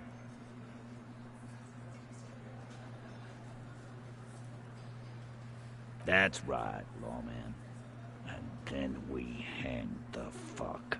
Make them a bit more uncomfortable first. Then see if it all adds up. Shit is red check. Things aren't quite right here, are they? Titus is solid as a rock, and so are a few others. But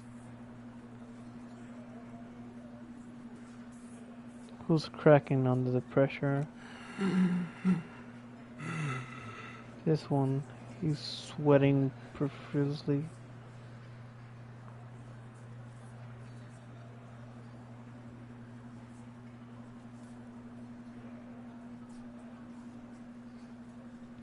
A big guy having trouble breathing over there. No. Of course he's having trouble breathing.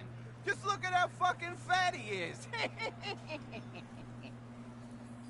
Fuck off, Shanky.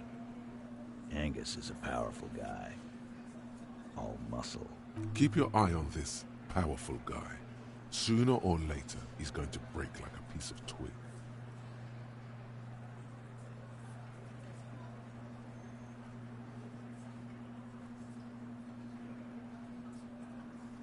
My fucking elbow, Copper. Samurai boxing style.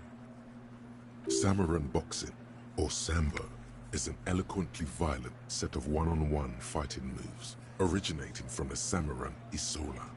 Sambo style implies stealth, cleverness, and cool. He may be lying, but he's good at it. No twitching, no rushing, no uncalled for details.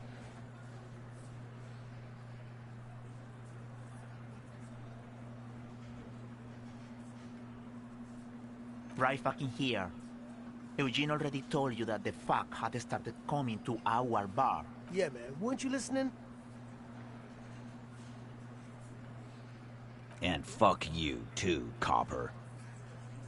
Picking on Angus like this. We're done with this schoolyard shit. And just so you know, he doesn't have trouble breathing. This one is a stone wall. You won't get more out of them about the night of the murder. Not yet.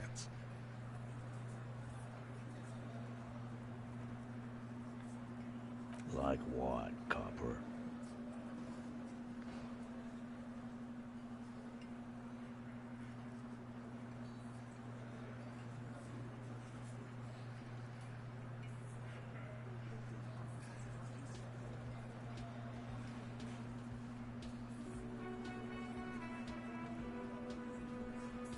You don't have to answer any of his questions. I know, Lizzie. Relax. We killed him last Sunday night. Seemed like a good way to end the week. Known him? We don't associate with scum like that, asshole.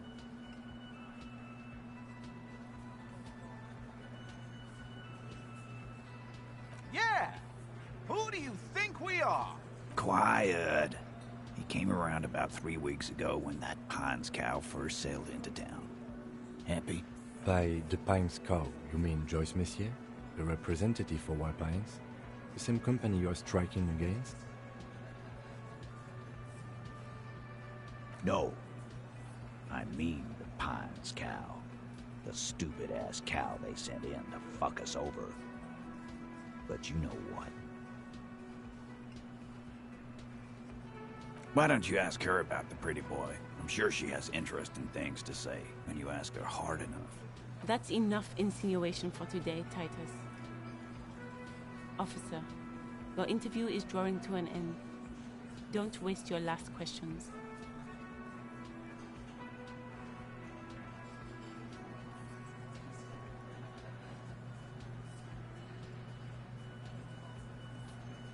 How many people have you sent to the Shays? Ever felt remorse for them? Chaise électrique is the method of capital punishment in Revachol under the Coalition. During the suzerain's reign, it used to be the firing squad. Or send them to Reunion to rot. For 20 years. For life.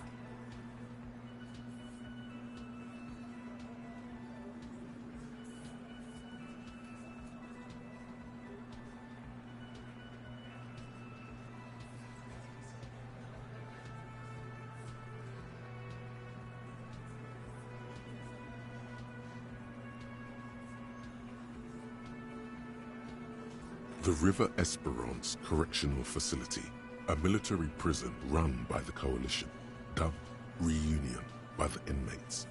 The origin of the name is unknown.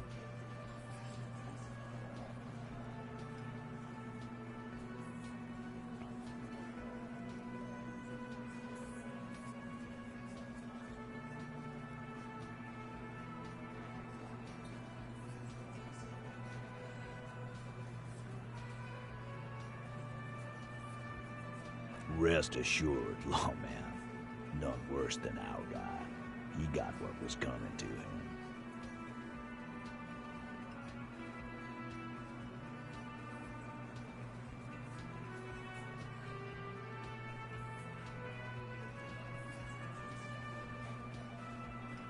Are you deaf? There will be no singling anyone out. You can't arrest a Hardy boy without arresting all Hardy boys. Do you think you could do that? Do you think you could arrest them all? A trick question. Don't let her lead the conversation.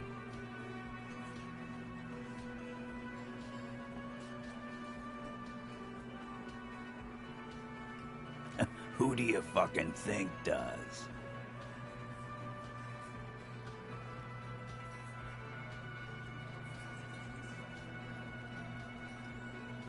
The sweaty man turns red and looks first down, then around him, apologetically. It's not the fat ass. Titus runs the Hardy Boys, genius. That's why we're called the Hardy Boys. Ain't that right, fellas? I think you got your answer, Mr. Law. Yes, there are some administrative differences. But on that night, they all acted as one man.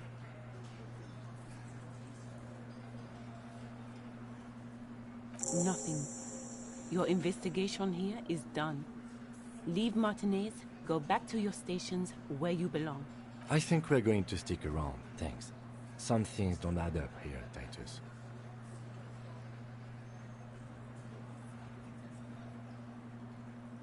I've done this job for long enough to know that people don't just confess to first-degree murder. Even if it is a group responsibility. We're going to look into this. Oh, fuck. Good luck with that. You've heard everything a rent-a-cop is gonna hear from us. Real law officials. Jesus Christ. You're lucky you didn't get a beat.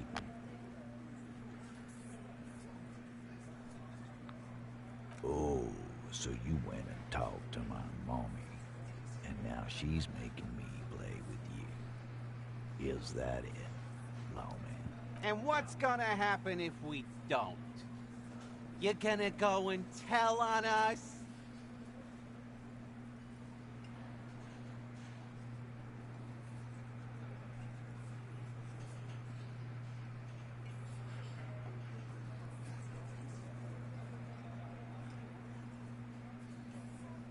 You gonna let him talk to me like that, Titus? Let's see.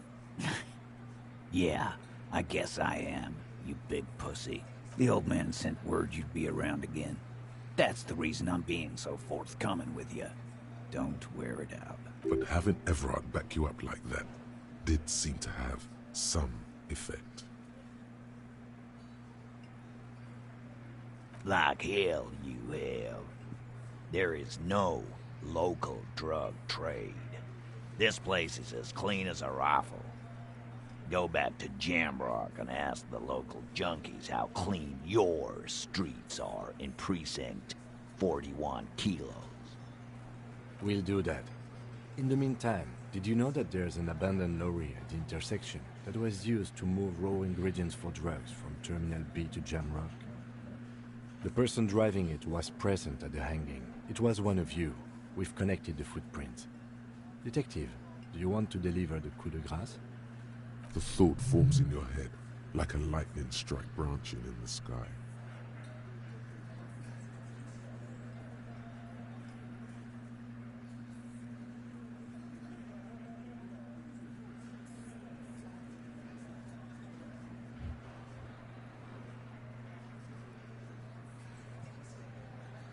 Thank you. You're right, Titus. There is no local drug trade because it's all controlled by you. You're the drug trade. That's a mighty interesting theory. I guess that's what you would need to do, theoretically.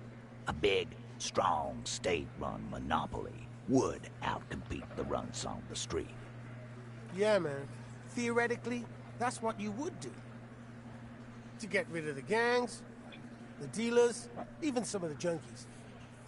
You would need good, trustworthy people to take their place, of course. Hardy men to run such a monopoly. For the good of the community, of course.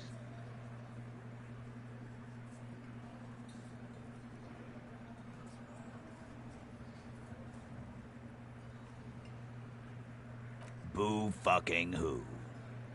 People will always be taking drugs.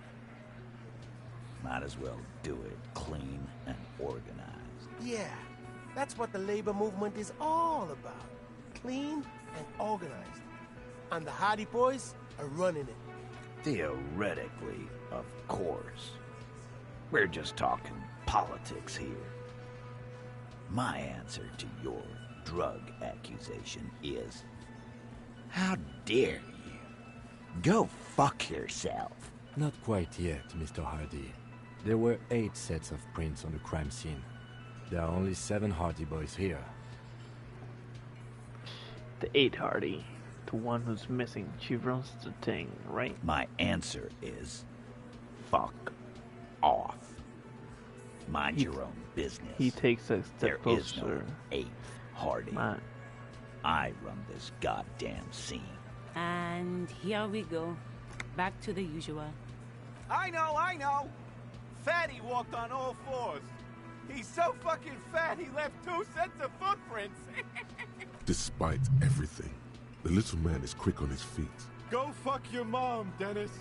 That's more like it, boys. You heard him. It was Angus on all 4s. Anything else you need to know? Again, just get the dead guy's autograph, since you're his biggest fan.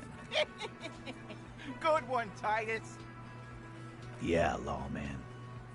Why don't you?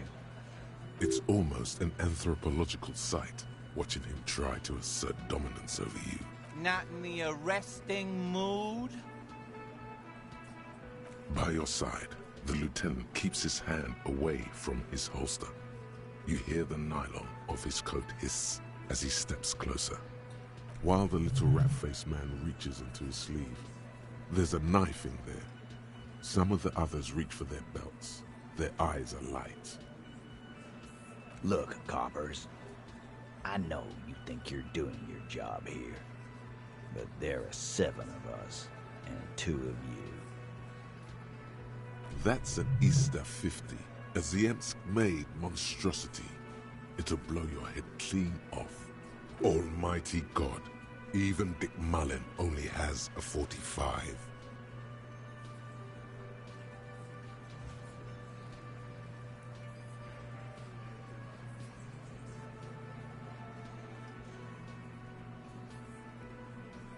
Am I gonna have to?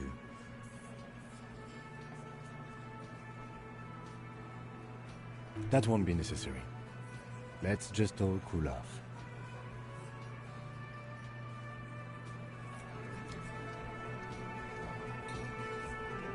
It's you again.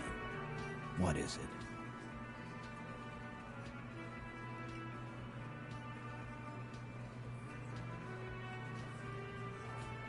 I mean, at least try it, you know? Who fucking knows?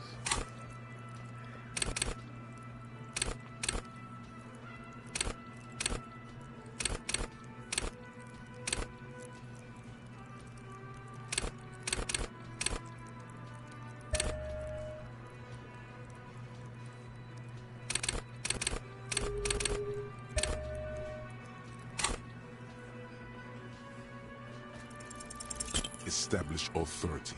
Yes. Authority. Feverish thoughts race through your mind.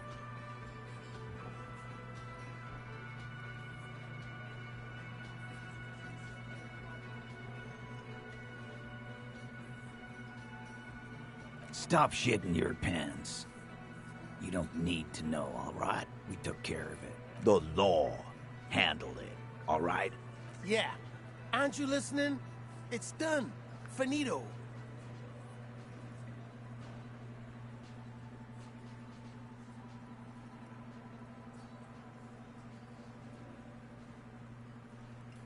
No, asshole.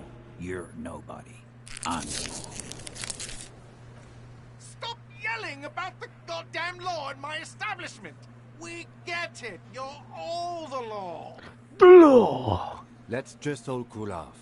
We had some questions, that's all.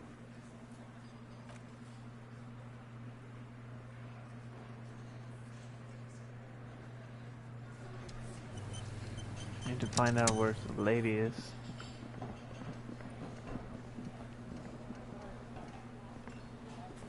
Can I help you?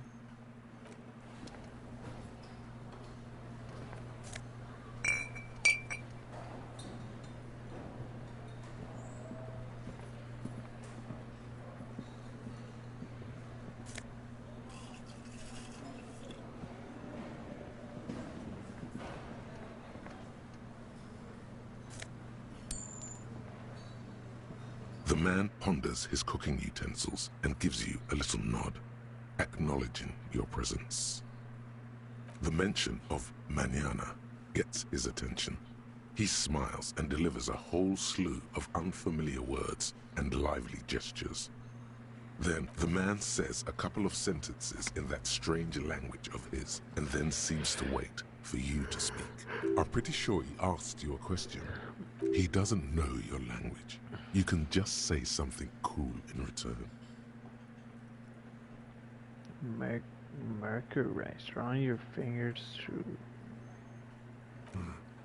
Boss need more vodka?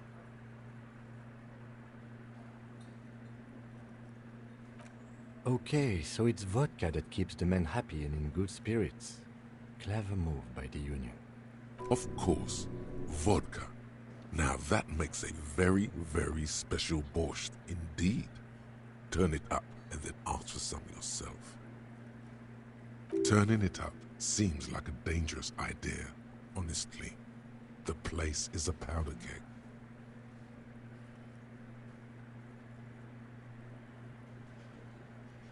The cook gives you a long, disappointed look, then turns the stove off and seems to wait for you to speak. He looks up at you, then looks away quickly, shrugging and muttering something to himself. Shrugging is an international sign for, no, I don't know what's behind that door. Damn it. You see a heavy steel door with the door does not.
The bear's eyes are still glowing red.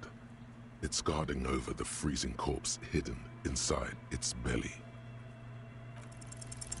Your arms reach out and your eyes close, as if by their own volition. It's dark all around. You feel cold, slippery flesh, first with your fingertips, then under the palm of your hand. What is this?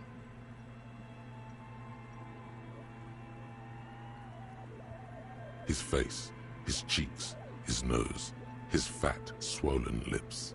Like a spider, your hand crawls over his features. Everything is silent. Crawl up his nostrils. They are swollen shut. You need to really push to get in. Only the little one fits. The flesh changes shape as you bore in, searching for something in the cartilage. The thing you're looking for, it's not there. Crawl out, spider. Put a finger in his mouth.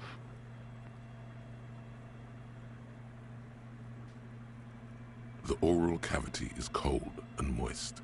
A ball-like tongue attaches itself to the base of the mouth, lolling around like a scallop.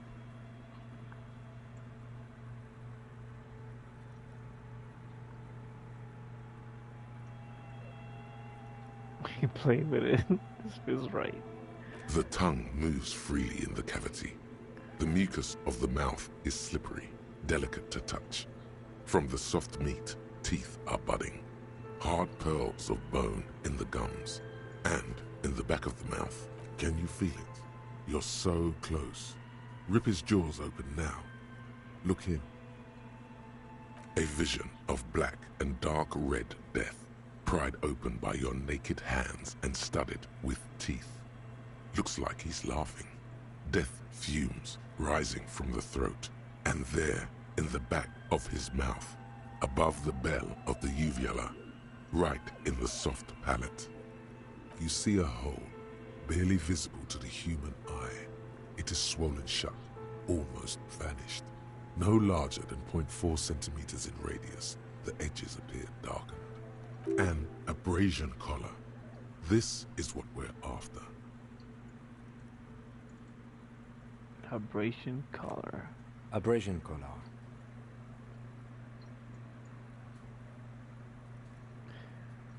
A black trickle of liquid runs into his throat from the wound. Your index fits right in there. A tight tunnel of flesh opens up. Tissue damage. Wide enough for 2 fingers. As you push both in, you reach through his mouth, right into his brainstem. Yes, that's what this part is called. You've seen the drawings. You've studied them. The basal ganglia feels clumpy. What entered here has torn apart his reptilian complex. This man will never sleep again. Never wake. Your fingers slide into the remains of his limbic system. There is no resistance. It's gelatinous. The slug-like structures are damaged too. The tearing extends deep into both hemispheres. This is what he used to regulate his emotions with. The lieutenant answers with the sound of his pen on paper. Push deeper. Your fingers are all the way in now, reaching toward the inside of his skull. The cavity goes further, but the entry wound isn't wide enough for the rest of your hand to follow. All the muscles in your body harden. Time to enter him. Your fingers reach toward his skull. His cerebral cortex feels like jelly. Cold jelly. Strange fluid streams down your wrist as you push deeper until you feel it on the tip of your finger. Sharp, serrated material. The edges cut right into your skin.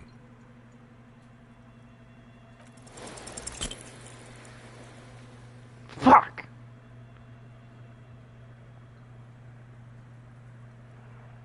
You push your hand further in.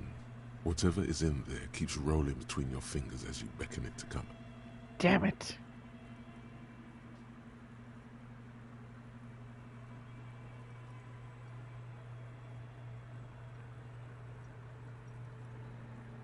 Damn it.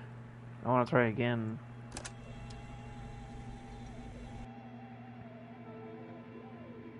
It was 83%. I need to try again.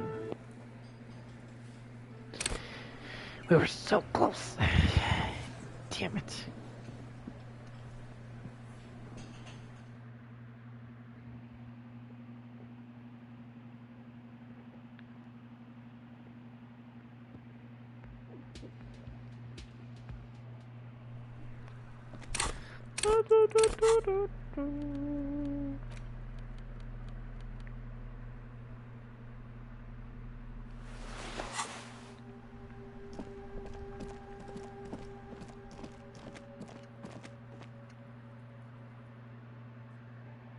Should have saved it.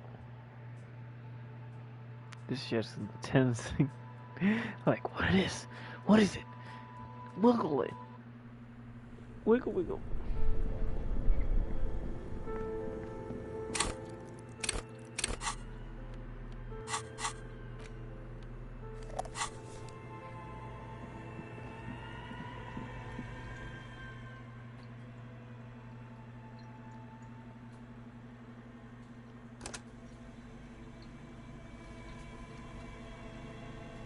The bear's eyes are still glowing red. Your arms reach out.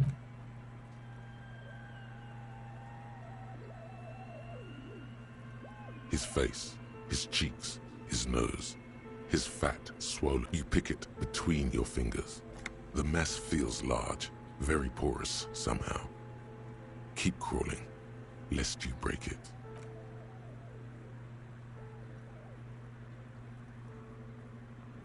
The oral cavity is cold and moist. A ball-like tongue attaches itself to the base of the mouth, lolling around like a scallop. The tongue, can you feel a vision of, you see an abrasion, a black trickle of your index fits right in the, yes, you've seen the drawings, you've studied them. The basal ganglia, this man will, your yellow fingers, this is what he used to regulate. The lieutenant on your fingers are all the muscles, your fingers reach ice cold serrated metal. 92. Its edges cut right through the latex and into your finger. Yes, it was the gloves. I needed them. What is it? You pick the object between your index and middle finger.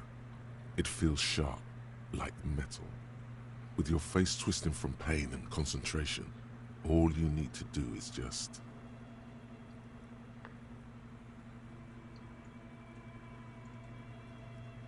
I got it. Good, good.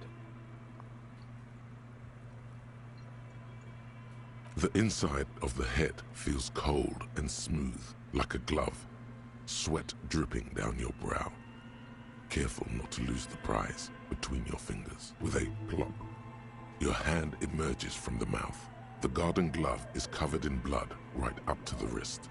Between your fingers, a small flower, a blossom made of lead. Lead. A bullet.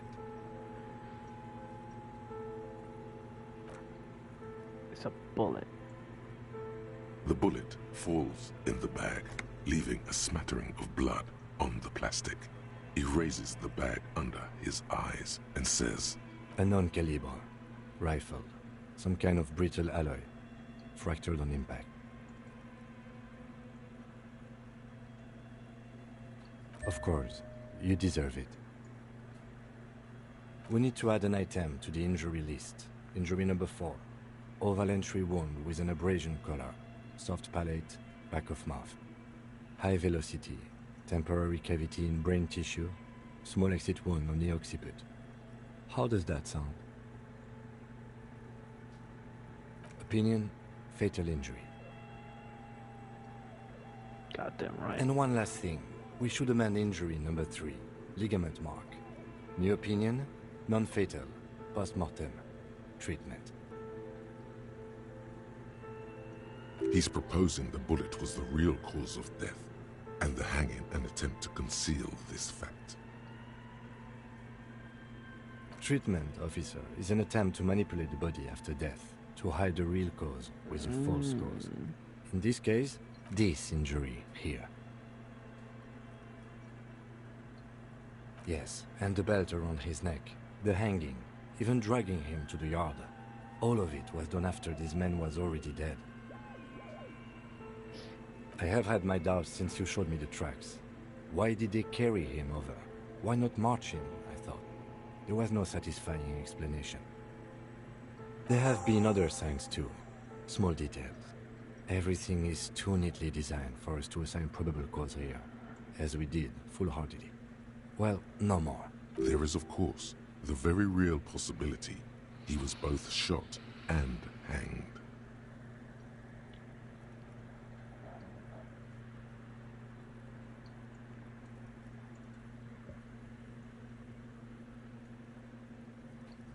To put him out of his misery?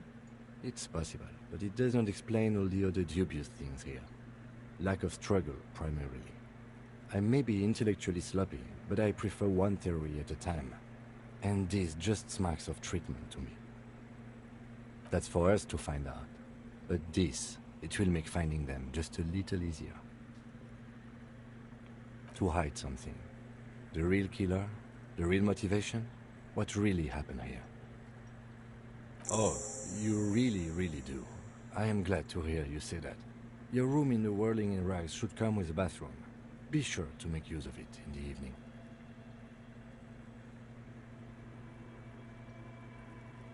Yes, we should take a closer look at it. I am certain it has more to tell us. This little thing could reveal much about the weapon that shot it. We bag the corpse and carry him to the holding pen of my kinema. I can transport him to processing myself, but I will be gone for the rest of the day. Work on the case. Tend to personal matters. Try not to do anything too dangerous. An officer needs backup in a neighborhood like this. I'll leave that choice to you. And one more thing. Great work, detective. Shoot, Looney Rooney. Come back later, Copo. All right. There go those beautiful enamel boots. May they rest in processing. Oh well, in another lifetime. I will need a little help carrying him. You take the hands, I'll take the legs.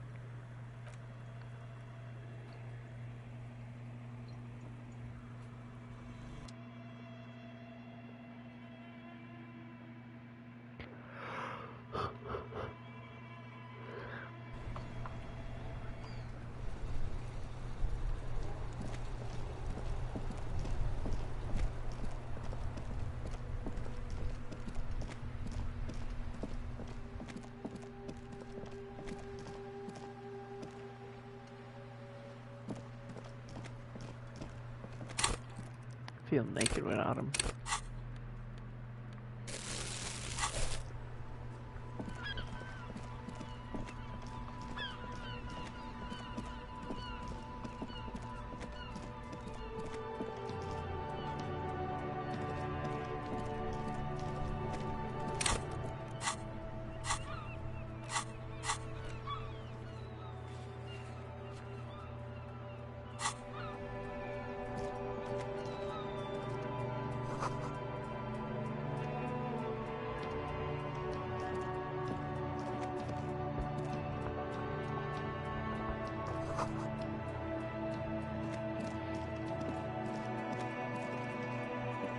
Evening, officer. A burly man hangs out by the waterlock, carving up a generous serving of salami with an old hunter's knife. His eyes are fixed on a man stranded on the other side of the waterlock and on an enormous billboard that has fallen down into the canal between them. His posture is relaxed. Despite his powerful build and a knife in his hand, this man resorts to physical intimidation only infrequently, if at all.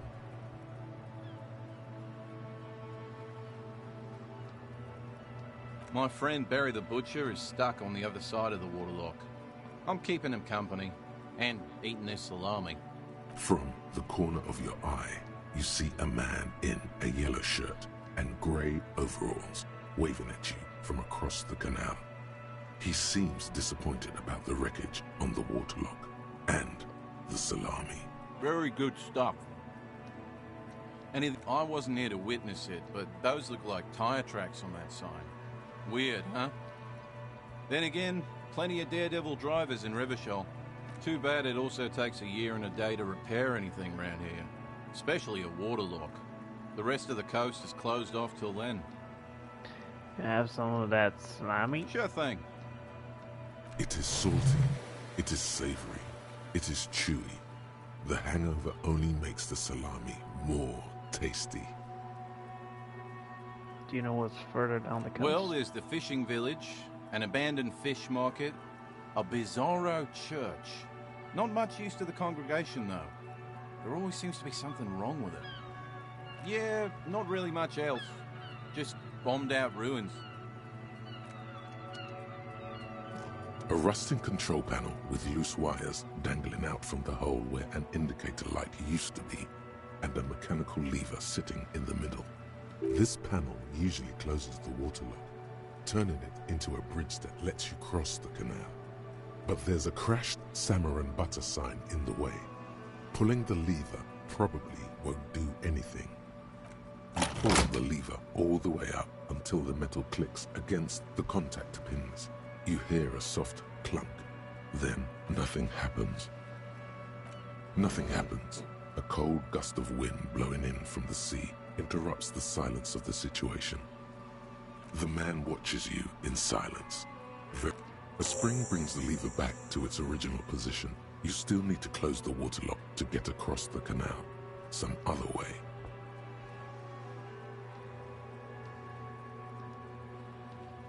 Wasn't there a sign over there saying functionality will be restored on Wednesday morning?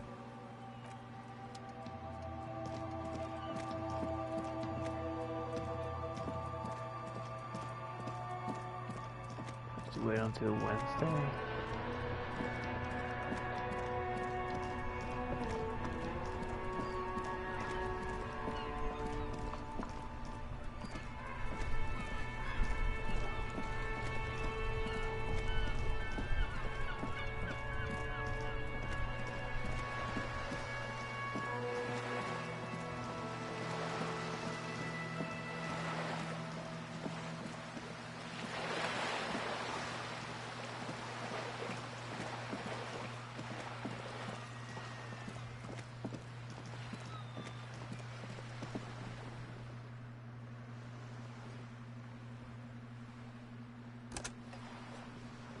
Let me check if that guy is back.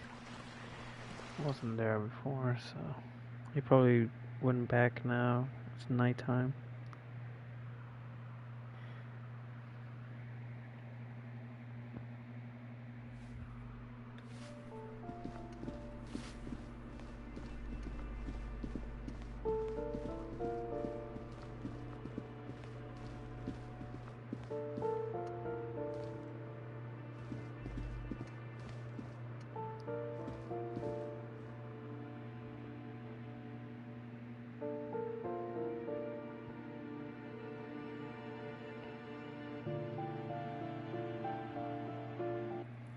I like the music in that. Wait a minute.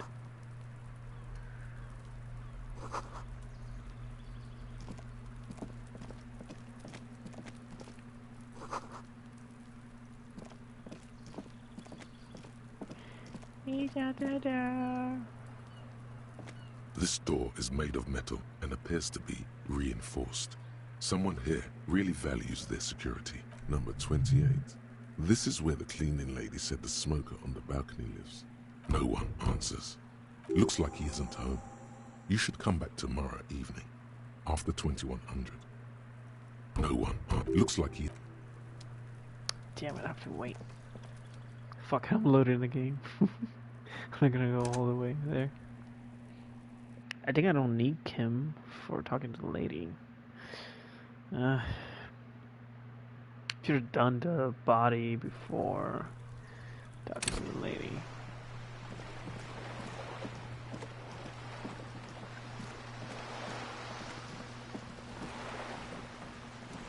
You're back. Good. What can I help you with? Yes, my eyes on the harbour have sent word to that effect. What have you discovered? It doesn't really matter. And I do apologize for the surveillance. Wild Pines can't afford to be blind at a time like this. One of the tall buildings overlooking the roundabout, most likely. That would give them a read on the entire quarter.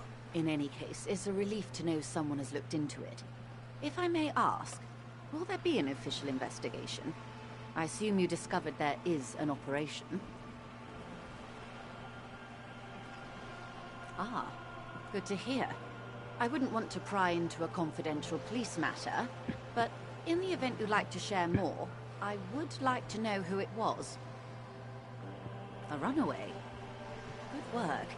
This is a tangible lead towards solving the whole mystery. We contain multitudes, do we not? It might not be pertinent to her profession, but who knows? It may help you find her yet. Never said it was her.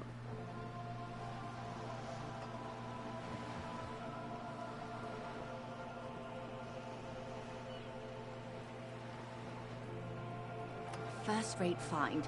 That should tell you all you need to know about their network, I would imagine.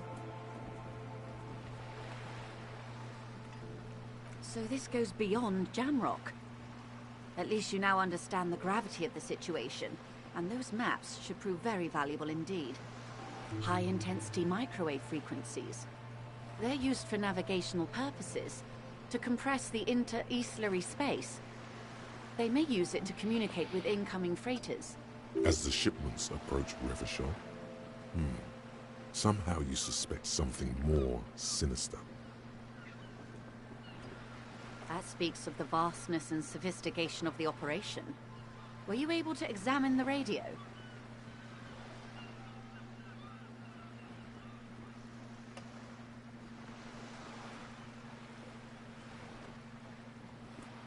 Taking it out of commission will deal a blow to the smuggling network. Excellent work. Clever.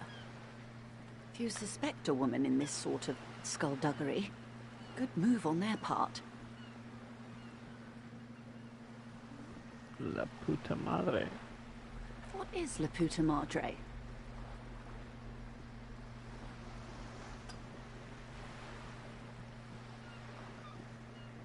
Well, he sounds very dangerous. I urge you to take care, officer. What is La puta? Frighten me. I'm not frightened easily, but I understand some things are best for the police to keep to themselves. I appreciate you placing your trust in me.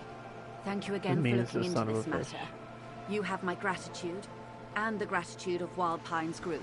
Now, per our original agreement, it's time for me to share company secrets with you.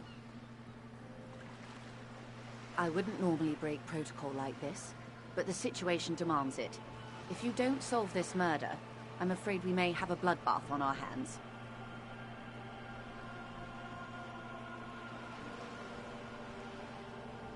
Yes. I'm afraid this strike may descend into a small-scale civil war, with possible consequences for all of Rivachol West. I have an indirect role to play, I'm sad to say. My employer experienced a momentary lapse of faith in me. In that moment, they elected to deploy a private military contractor as an insurance measure. They called it my security detail.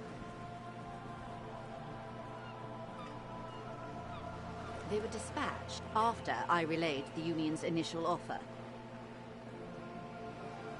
A member of the board, I tried to convince my employer it was simply a piece of rhetoric or a joke. They did not appreciate the humor. Absolutely not. These mercenaries are muscle, pure and simple. They are meant to intimidate the Union into surrendering. Crenel, an Oronese military company. As far as I know, 3 arrived in Martinez. They report to me sporadically, but they do not answer to me. To be frank, our relationship is deteriorating. They wear ceramic armor, have semi-automatic weapons, and years of combat experience. They also have trauma and stressor disorder, and no idea how to conduct themselves in an urban civilian environment. The story is, one of them, the colonel, I don't know his real name, sexually assaulted a local woman while he was drunk and separated from his unit. This allowed some of the more militant Union members to subdue him. He was taken out behind the whirling in rags and lynched last Sunday night. Nothing. Mr. Clare refuses to let me into the harbor. I have not been able to discuss this matter with anyone there. The remaining 2 Crenel contractors carry out their orders, for now. It's a smokescreen. In secret, they are conducting an independent military tribunal into the lynching. Once this investigation is concluded, executions will follow. You've made a mess in here.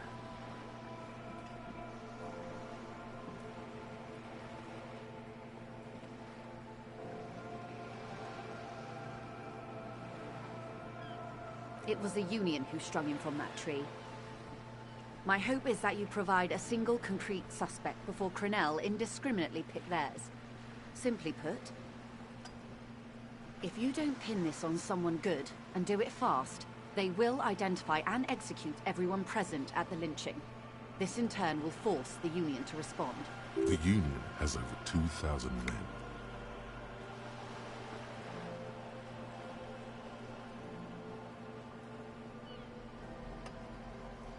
Have you ever seen a hornet invade a beehive, detective? It's not pretty. The Serai's giant hornet, the world's second largest insect, can kill 40 honeybees a minute, while a group of 30 can decimate an entire hive of 20,000 bees in less than 4 hours. These men work in tandem using semi and fully automatic firearms. Their armor is virtually impenetrable to muzzle-loaded weapons, even yours.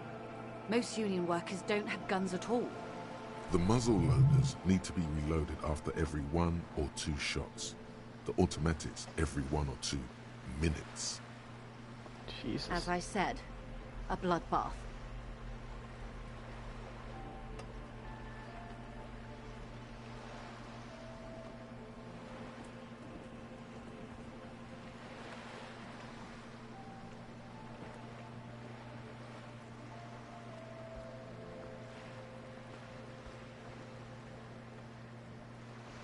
Many bleak scenarios have already come true. Nameless, badgeless detective of the citizens' militia. All we can do is keep the rest from following suit. One single, concrete suspect delivered into civil court, and I may be able to defuse this situation. Not much. Their public resume is relatively good, as far as private military contractors go. I believe they were once called Downwell. They boast a long list of clients: Saint-Baptiste, Welchman-Lorenz, Eintracht. A warning sign, however. The operations concerned all take place in third or fourth world countries. Guarding facilities, escort missions and such. Okay, anything else you can tell me? Sadly, no. Before this happened, I had little interest in them. Now that I do, I don't have the resources. If you still have access to the ICP's database, you could run a better background check than I ever could. It may take some time, though. The International Collaboration Police, ICP, is charged with coordinating law enforcement activities in complex, multinational investigations. Their database is the single largest source of information in the world. Ah, yes, your condition. The International Collaborative Police maintains a database for these sorts of things. Perhaps you should consult it. It was just a suggestion. I have, and they will. However, these orders take time to reach what is basically a rogue unit out in the field here. Until they do, it's all on us. She's being truthful. She is pressing them as hard as she can. Or he didn't.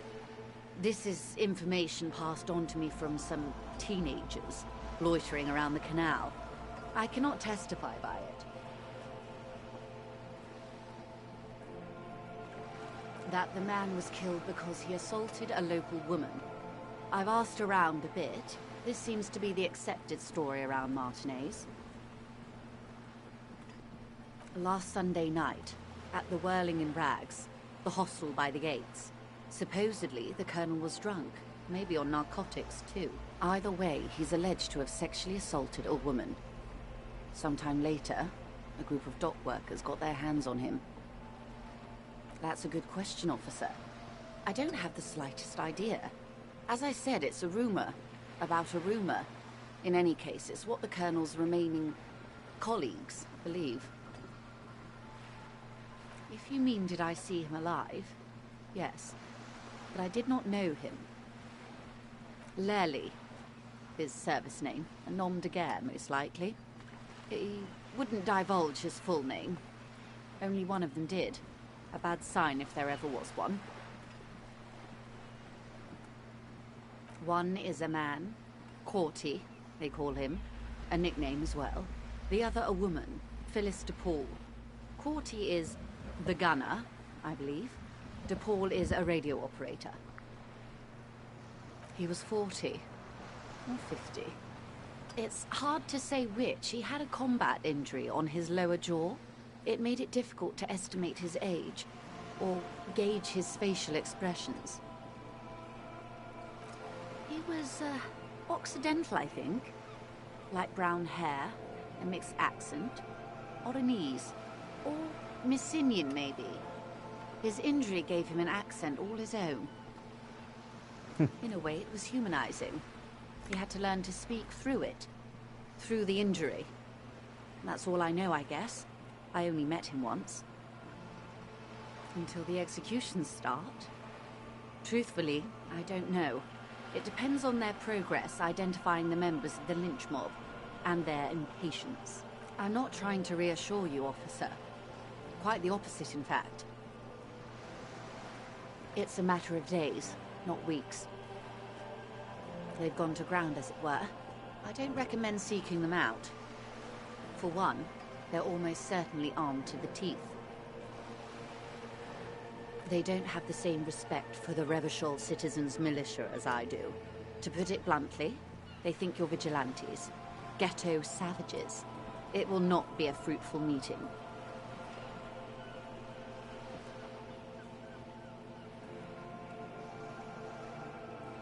That is a bad idea. One I won't be a party to. Damn, 97%, let's go. One is obviously the scab leader at the harbor gates. The one chanting the idiotic slogans. He's barely maintaining his disguise. The other has a vantage point in a building south of the roundabout. They were keeping tabs on you while you were canvassing the lorry drivers.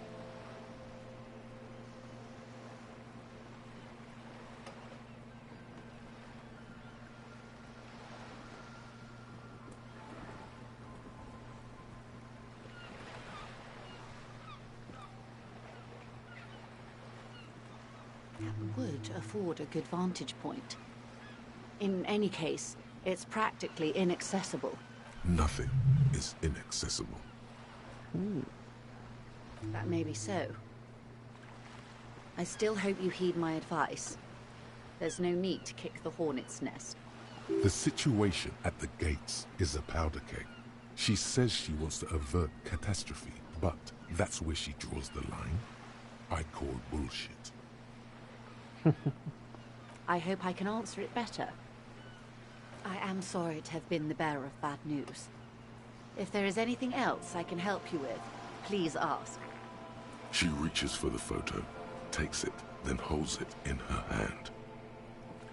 For about half a minute, in silence, she wears fingerless gloves. Her fingernails are cut short and fractured, like those of a working woman. Her mouth is relaxed. The accordion lines near her mouth vanish. The pearls of her eyes move slowly on the photo's surface. Sorry. I was trying to see if I can read the web of interdependencies between these points. The stars. I can't. But that's how you read this story. The points themselves don't have letters, numbers, anything. Their size, location on the body, and distance from each other tells you what they represent. Close. Port cities. This is an Oronese map of the waterways, a sailor's tattoo worn by wayfarers of the Dolorian century. Over 300 years ago, the sailors would mark their bodies to map their travels. The sailor's soul would use it to fly back home if they should die abroad. This is a sort of contraption to be reeled back in by. The silver cord, they would call it.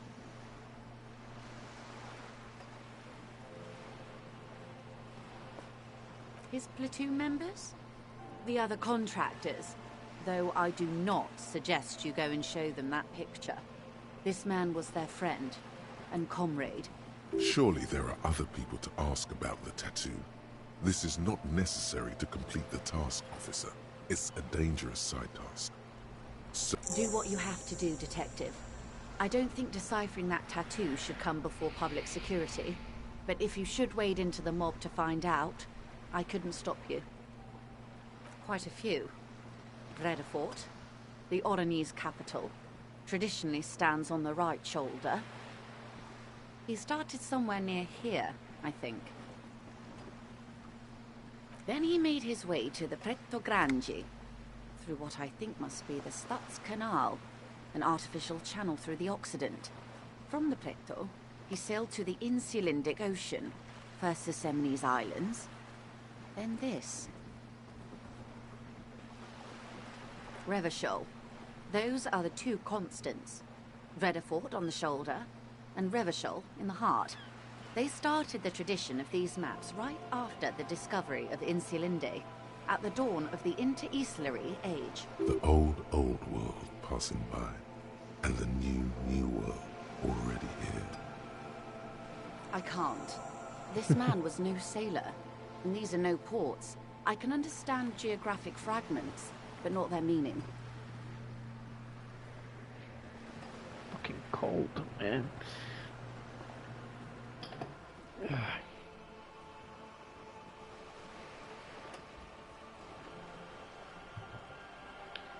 Ah, fuck me. Vredefort?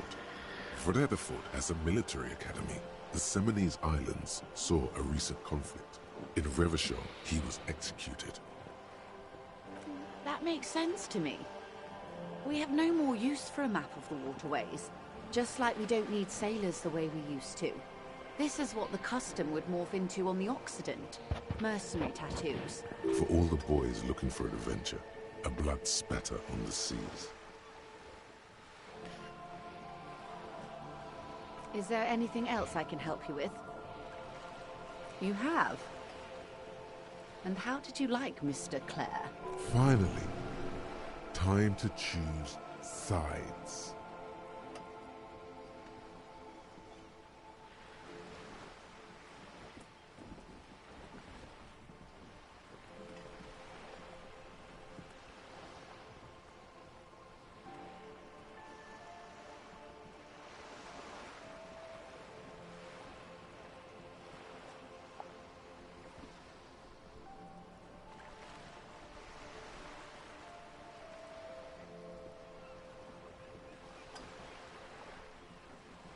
Of course, Detective. Excuse me for implying otherwise. I don't expect you to share anything he told you with me. I'm not a corrupt verm myself. However, if you felt like passing some information, how could I stop you? Are we not human? Are we not curious to hear another person's take? It's only natural. We would only be gossiping. Intellectually speaking, it would be quite interesting to hear what she has to say about these things.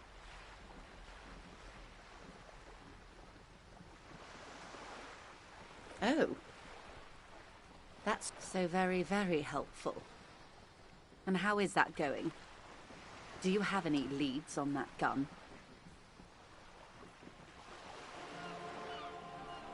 Did he now?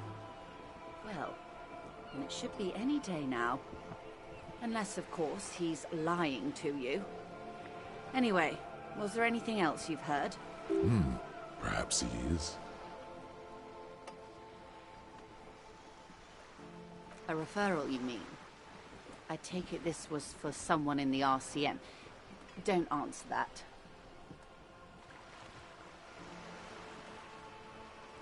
Oh my. A real door.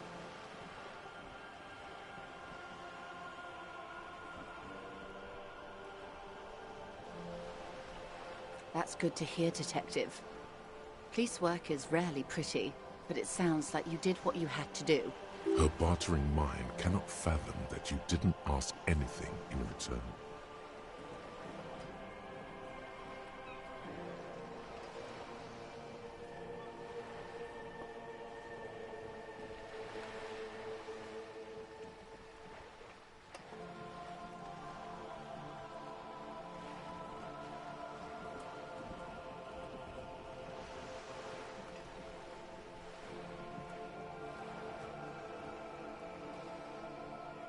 I wouldn't have taken Everard for a saber rattler.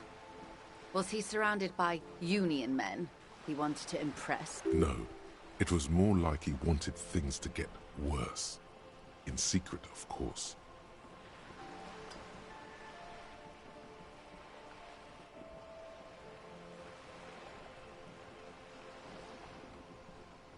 Or he wants you and me to believe he wants to go to war. I'll think it over, Detective. Thank you for relaying this information to me. Have I underestimated the Union's ferocity? She has to ask herself by now.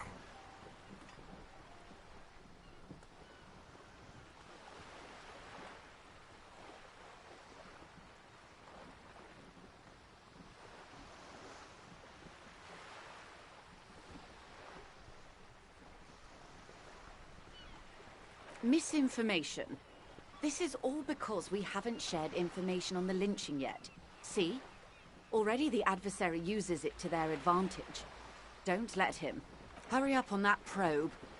The moment you tell me you're finished at the traffic jam, I will gladly tell you the company's side of the story. She must really want you to look into the drugs. Otherwise, she'd tell you.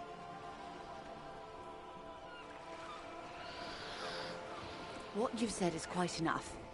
You've given me a lot to consider, and may have helped me prevent this conflict from escalating. Sounds like he has you running errands, Detective. A well-established dominance ritual.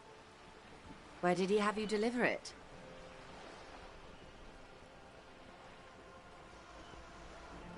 Of course.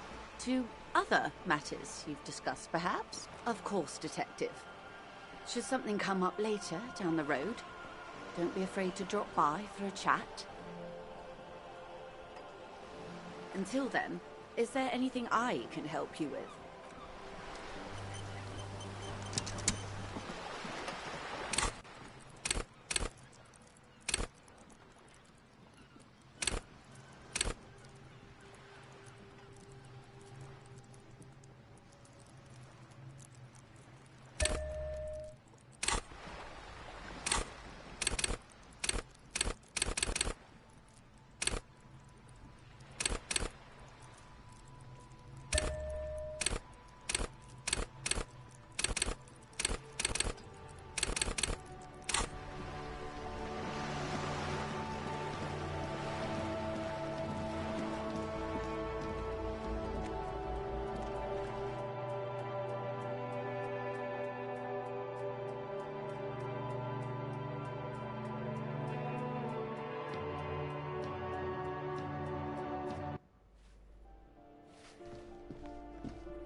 This door is made of metal and appears to be number 28. This is where the clean... No one answers. Looks like he isn't home. You should come back tomorrow evening, after 2100.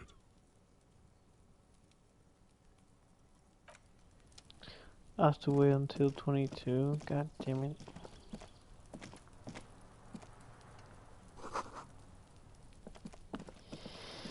Fuck.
A row of mugs sits on the shelf. Each one depicts a human figure. Yes, your broken mug friend would feel very much at home here. The same humor, The same mocking lines. The owner of this collection could be dumping his trash in the Whirling's container. An interesting little clue. Let's see where this goes. Clues have a way of magically connecting to other clues down the road. Perhaps you should break into apartments more often. Who knows? Could be. But this clothes in a trash lead doesn't really seem like it's going anywhere. Still, good thing to keep in mind. You could ask Everard who this person is once you're done here.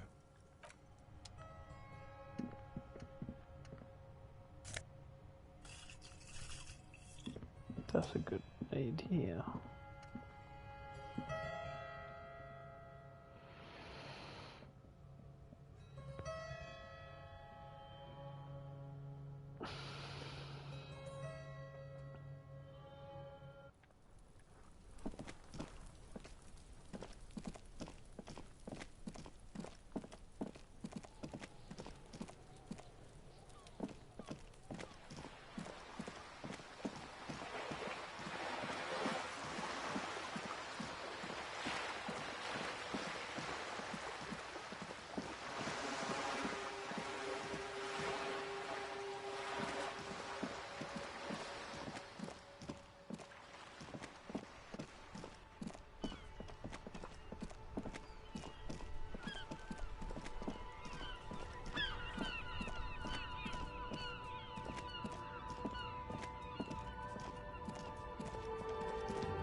Lorry stuck in the traffic jam.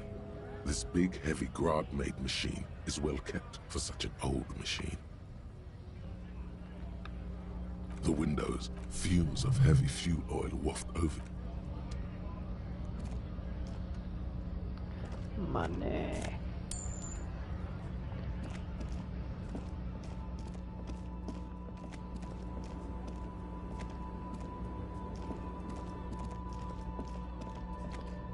Says somebody was watching me through here.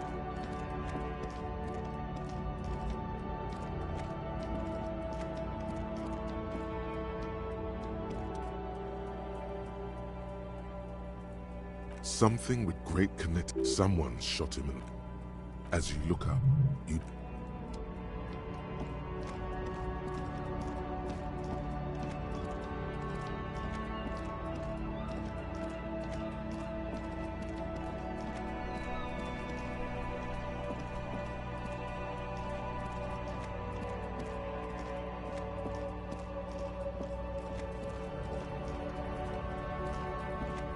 Looking for something, Hunt?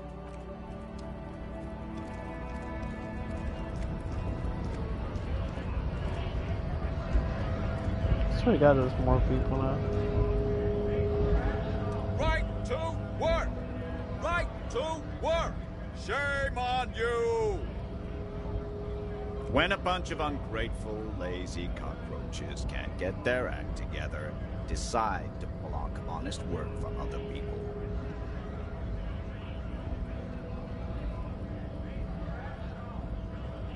Beats me. They mumble nonsense about boardrooms and workers' rights, while we have the right to work!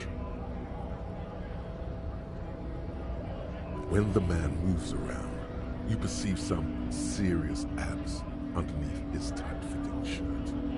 This man is in shape. There's something odd in the way he carries himself. His set of clothing looks vaguely mismatched. His shirt is far too small and an unpleasantly tight fit, while the overalls, held up by a belt, seem to fit a man with much more corpulence.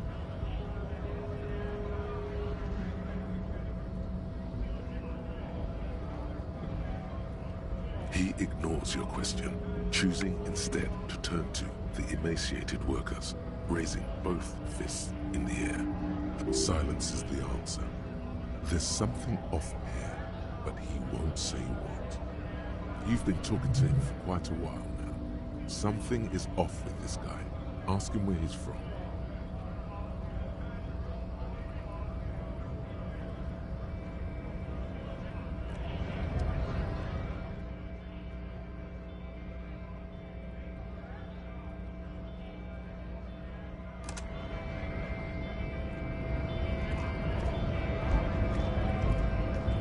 This is a bad idea.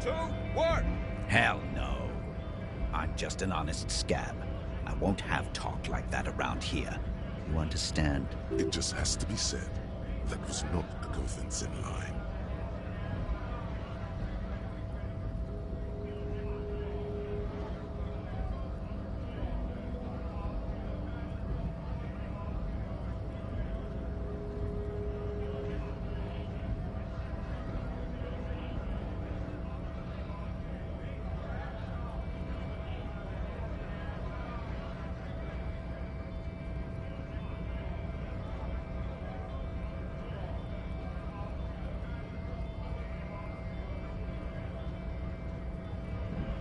Fucking loincloth.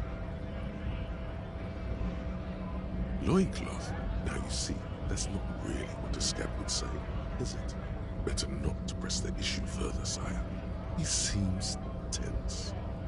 Fucking mug. You hear a time. I'm going to interpret that as a yes. There's a tribunal, and it won't be long until it's ready. How about you fuck off now, huh? The man's breathing steadies, but his eyes are still narrow. Slowly, he's trying to get his right-to-work dance back on. Don't think so.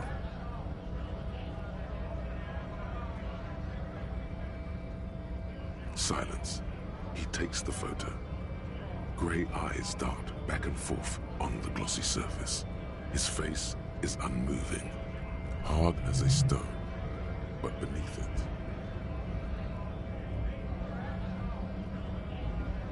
Fucking loincloths. Really did him in. What it means.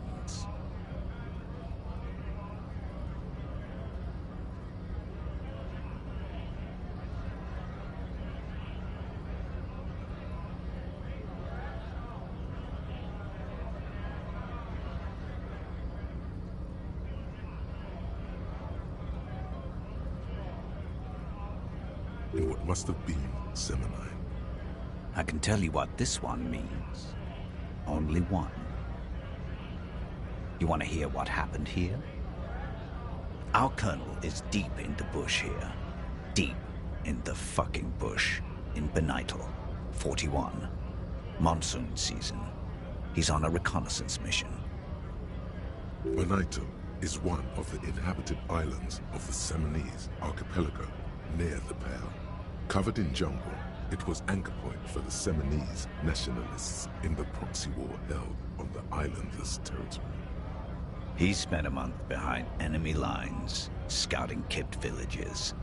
Nothing but fucking bugs and snakes for fun. Men are getting restless.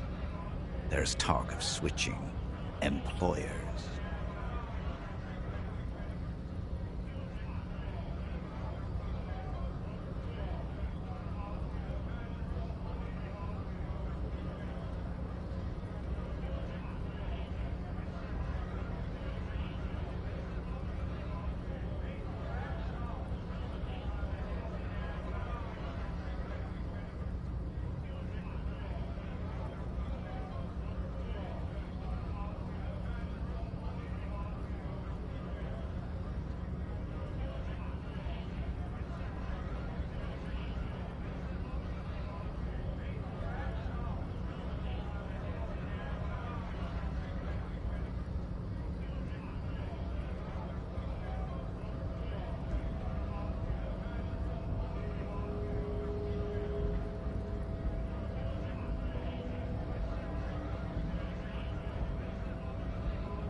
some strange emotion.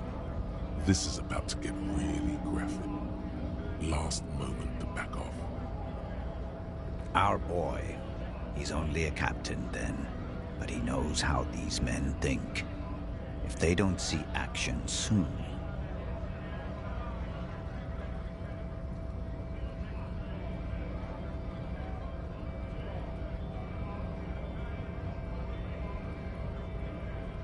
At dawn, he comes upon two kids, breeding in the bushes by the river. Or maybe they weren't breeding. Maybe they were just making eyes at each other. I like to think they were breeding. We shot the boy. He was useless, but the girl, she was nice. A little fat, you know, but not too old.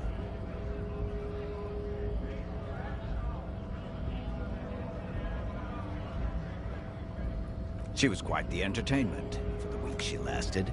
Expired in the hands of Sarge Mason, the kind of guy who'd make Chief there shit his pants and cry like a bitch.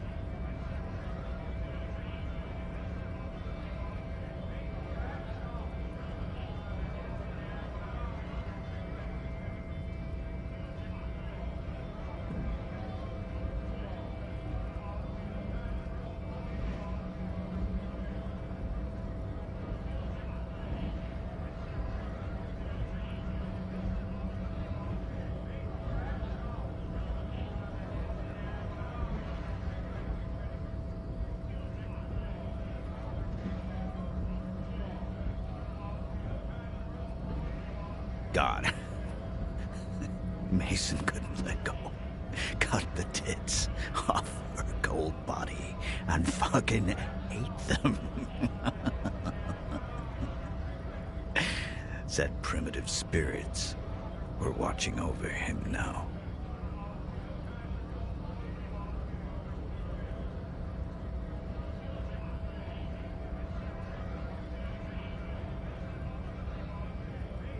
Drowned in a creek a week later. Spirits my ass. Something stirs in your stomach.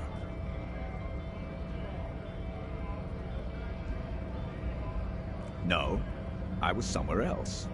That's just a guess as to what this one little star on his belly might be. I'm just a bouncer.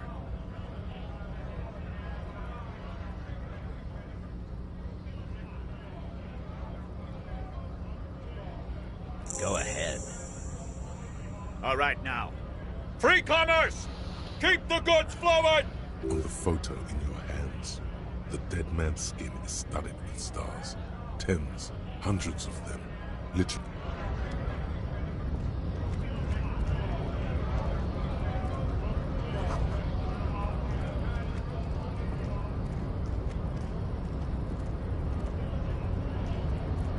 Hola, Wandering Man. How can I help you?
Need to ask him.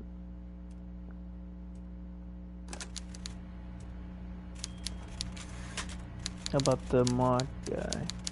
Mr. Dubois, I hear the meeting with Titus was a glowing success. That's such a relief. Titus can be a handful sometimes. Now, what can Everard Clare do for you today?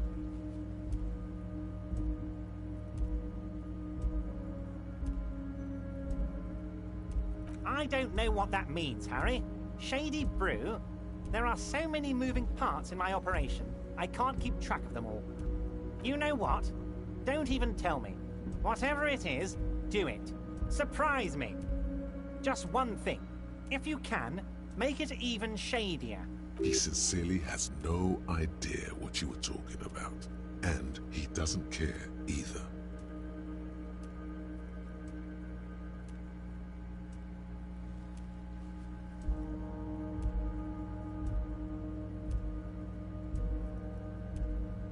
What? Harry, how could you say that to me? You... Are you actually investigating? The reaction appears to be sincere, but it's impossible to tell with this guy, honestly. You've hurt me, Harry. Me, a friend. But you know what? I trust you, like I trust all my friends. And I know you'll never talk to me about this again, because you don't want to wound me. So do what you want, and let's change the subject.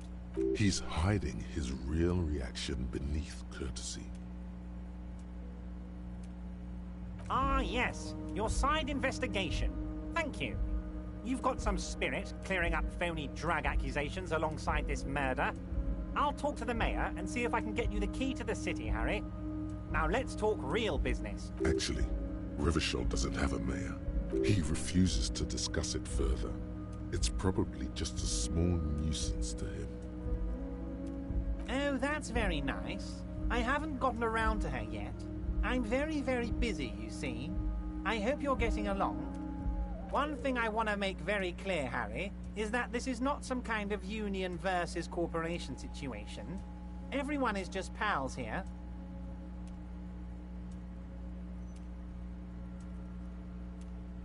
We're all trying to do what's best for Martinez. Don't feel like you can't cooperate with her because you and I are such good friends and I'm helping you find your lost gun. What do you mean, Harry? Nothing. I let him go.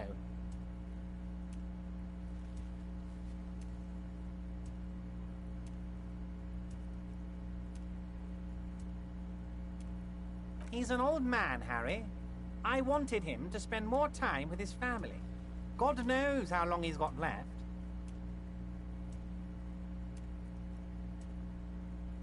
Harry! I have little people in my organization. I would never call someone a midget. What is this? Honestly, I'm beginning to think you're a midget, Harry. I'm only kidding, Harry. You're not a midget. No one is. We're pals.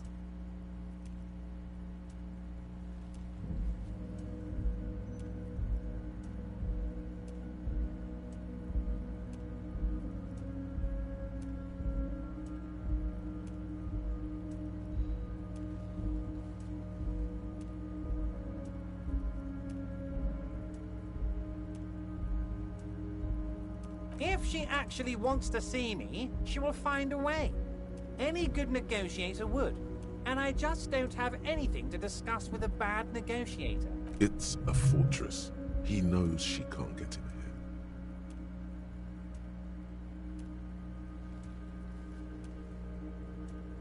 here. He doesn't want to see her. It's as simple as that.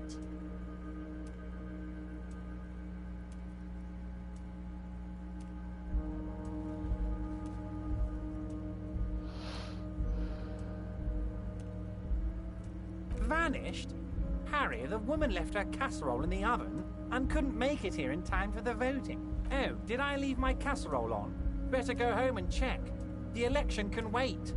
When she got back, the whole thing was over. Wait, there was no mention of a casserole from Joyce. Harry, Harry, Harry. Do not fixate on this little matter. Maybe it was a rabbit stew, or a hairdryer, or an iron. The point is, her heart wasn't in it. Mine was.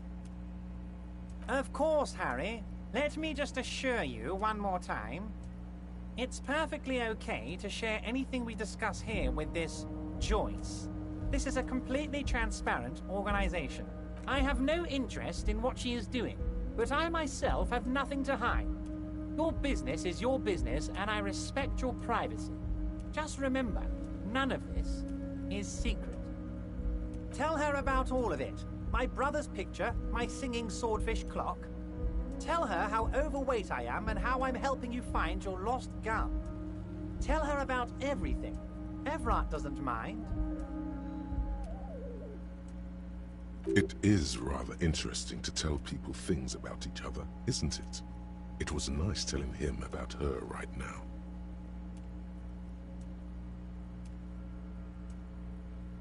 Most certainly, Harry. Nothing brightens my day like brainstorming these things with you. Racist mugs in the trash and in the apartment? You guys are just light years ahead of me. I have so much confidence in the ability of your organization. I'm relieved you're doing this and leaving me to do what I do best. Helping people. With the power of politics.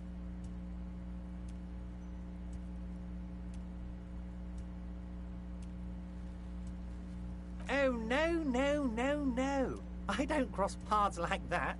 All I want is for you to succeed in your investigation. I would never complicate things for you. Oddly, it seems to be true.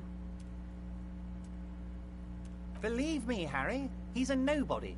Just your basement variety nobody. Can't imagine him being connected to a high-caliber case like this. But he does live nearby. Maybe it's a pedantic weasel. Fascists are known to be neat freaks. I feel like a real detective right now, Harry. Am I getting this right?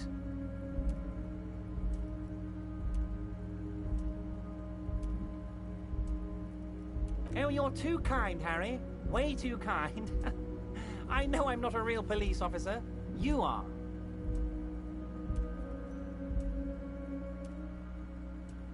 Racist I have so much... Oh, no. Oddly. Believe me, Harry. But he does live nearby. Maybe it's a pedantic weasel. Of course, Harry. I'm not a real police. By all means, Harry. What's on your mind?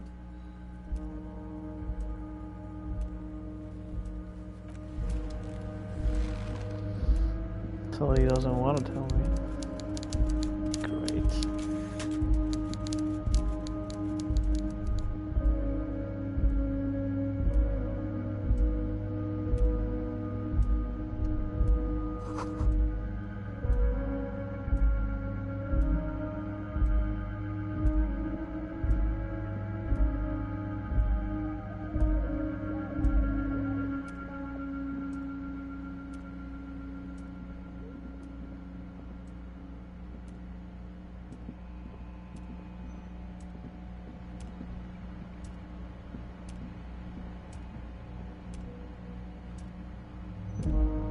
Fuck? Where did he go?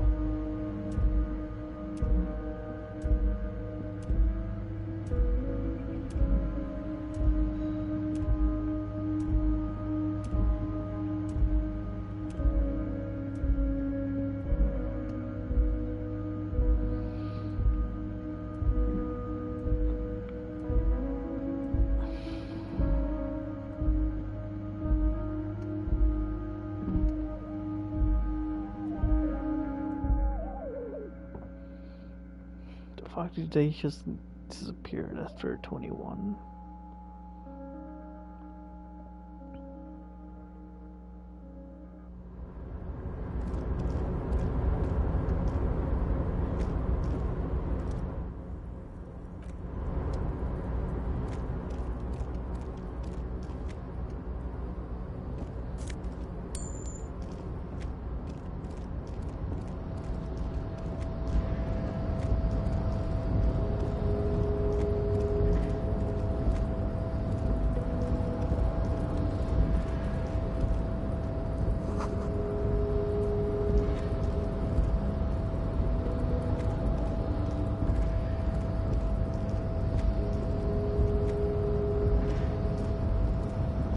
rusting control panel with several knobs. 2 buttons marked Marche and Arrête are faded with use. It seems to control the large crane above. A container is attached to its hook block. Allumer on, éteindre off. With a loud whine, the crane shifts overhead, moving the massive container through the air.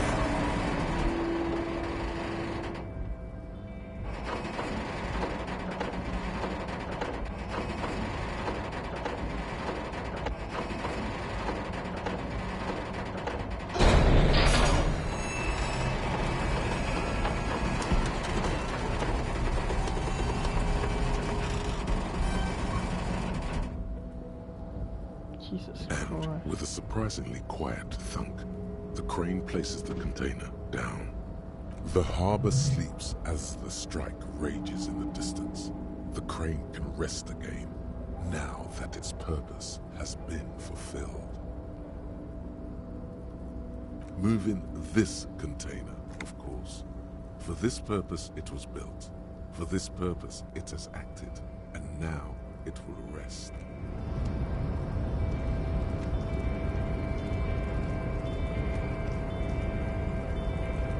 Before you stands a cargo container, just one of many in the yard. The container door appears unmoved by your attempt at flattery.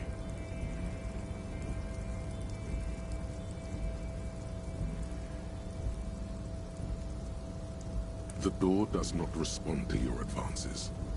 Is it possible that it seems somehow more closed than before? You attempt to turn the handle, to no avail. The doors seem to be mechanical. No reply. The knock produces a hollow ring of metal. It doesn't sound like there's anything inside the container.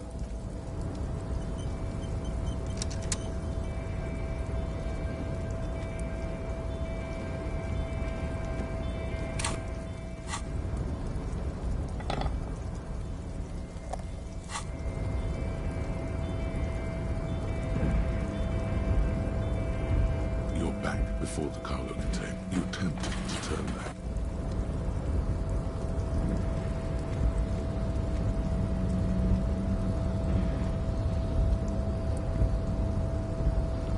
A rusting control panel with the crane does not return to its original position. No screech of metal.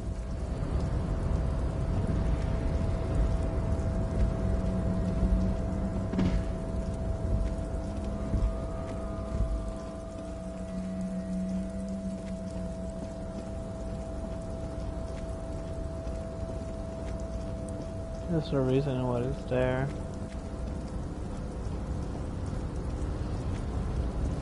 What is it then?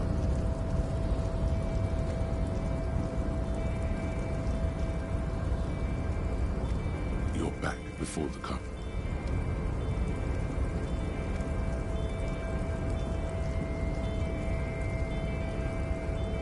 You're back before the cargo container. Its draw has not lessened since you were no reply. The knock produces a no reply. The knock produces a hollow ring of metal. You attempt to turn that.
just an ordinary wall. Nothing to see here. Because you see it, finally. This wall is sublime. Look at it. The shadows, the colors. All the other walls on all the other houses must make a pilgrimage in adoration of this, the uncontested pinnacle of wallcraft, color peeled from the very face of God. O Wall Father.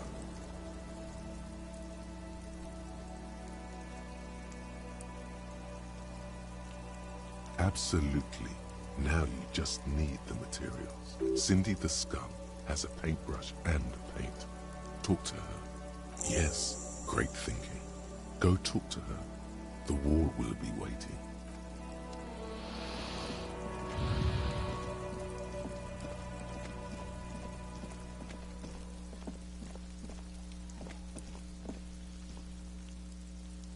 I don't remember where she was. I know she had like a room, but I don't remember how to get there.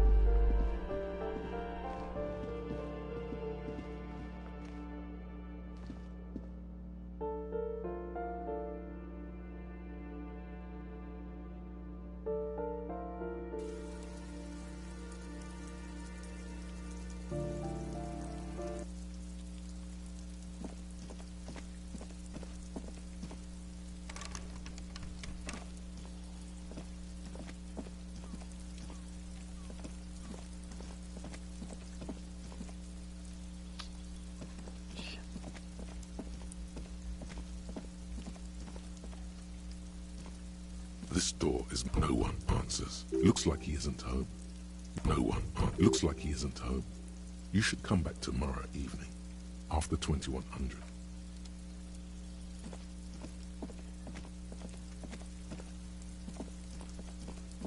Damn it.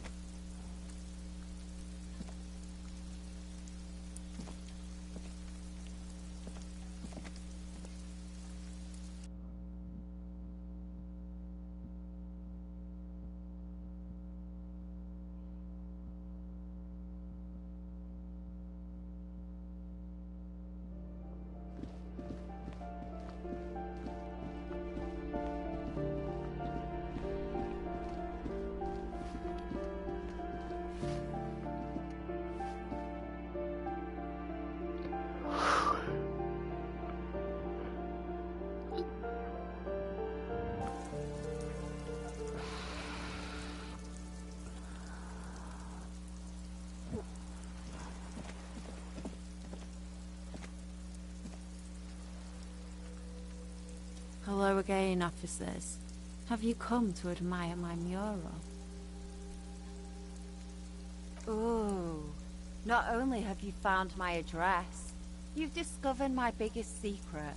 I'm a coal miner. She does have eyes that seem to be smeared with coal.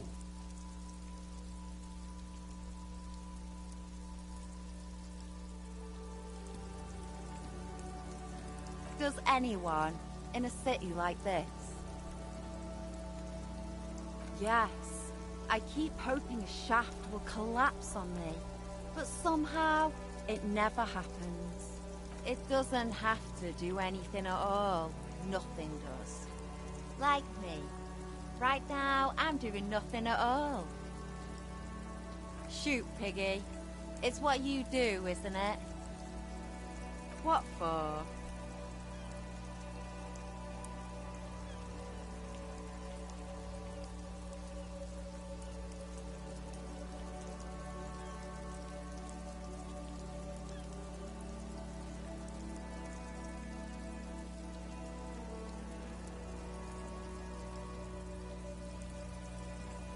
I don't know which one to say. Well, if it's for art, but what kind of art are we talking about?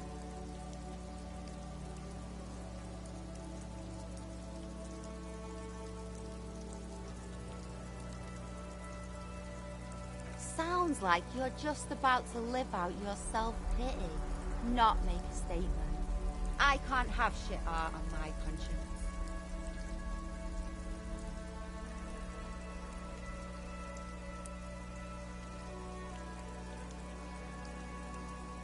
There, Piggy. I guess art just isn't really you. Because you suck in life and in everything.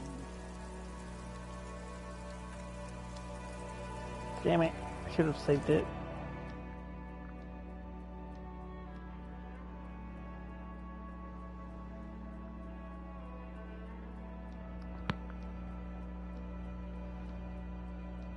Damn it.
Damn it.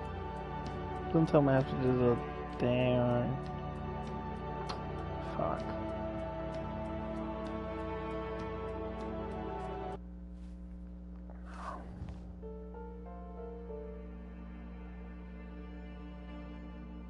Have to do it again. The check.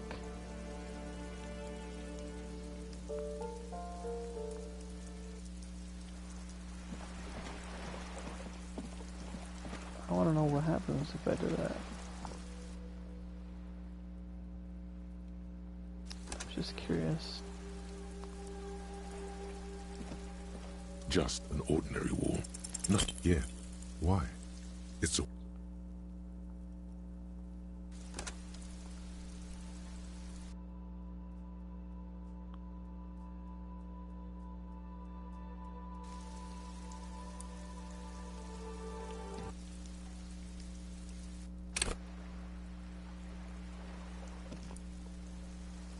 Just an ordinary wall. Nothing to see here. Yeah. Why? It's a wall. Damn it.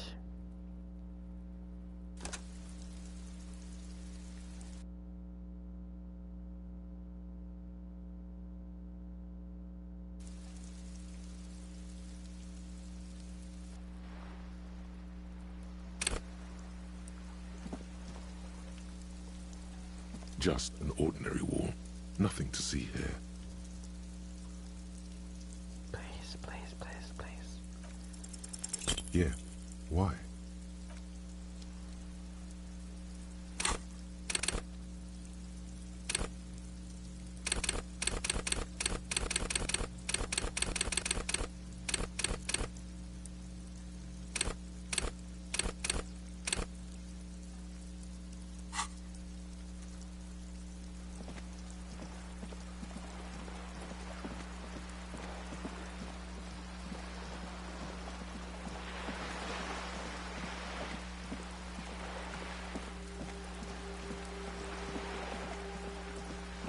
one more try.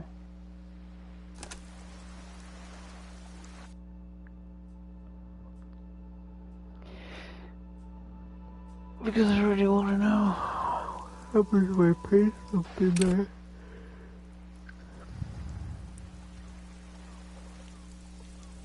Just an ordinary wall. Nothing to see here. Yeah, why? Fucking wall.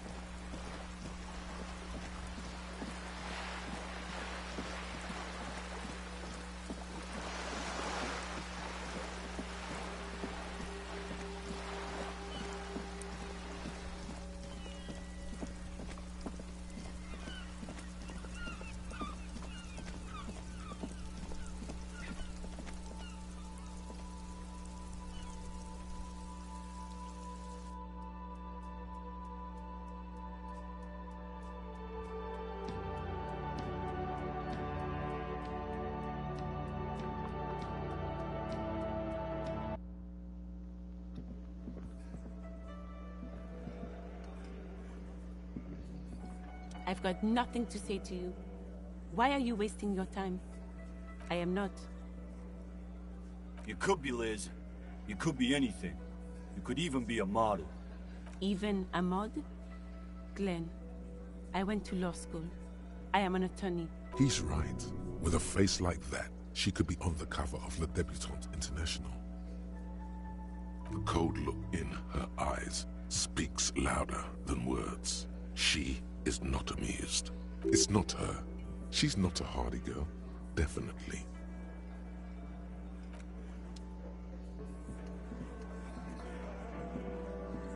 It's you again. What is it?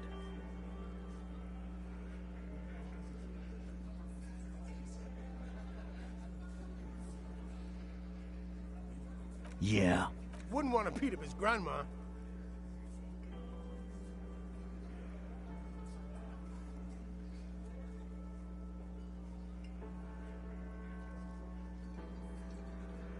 Let them come. The Hardy Boys are right fucking here. You heard the man. Right here. We're armed.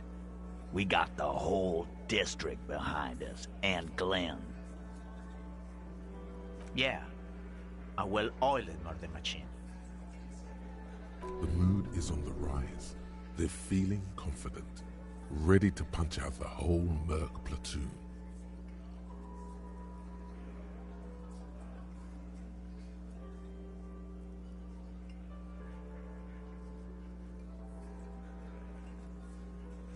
Big fucking surprise. They hire psycho scum, arm them to the teeth, and let them loose in the city. What do you think is gonna happen? We got weapons of our own. We got Ister 50s, Zeelagers. Glenn's got a knock cannon at home. I guess we're gonna see, aren't we? That was an unsure phrasing.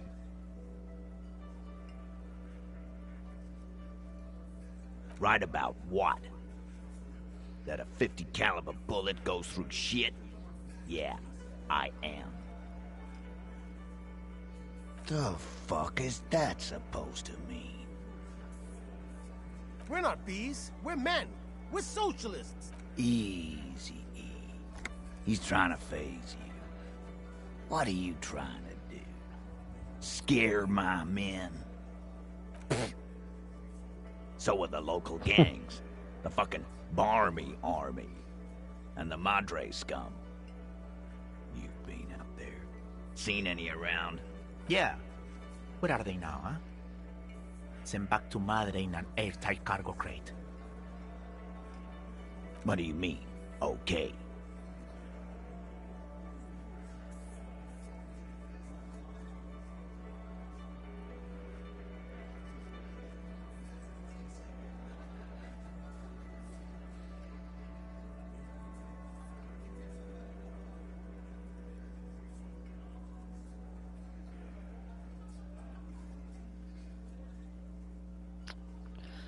I don't know, man. Yeah? Just try not to get in the way when the whoop-ass flies open. I think he meant a can of whoop-ass.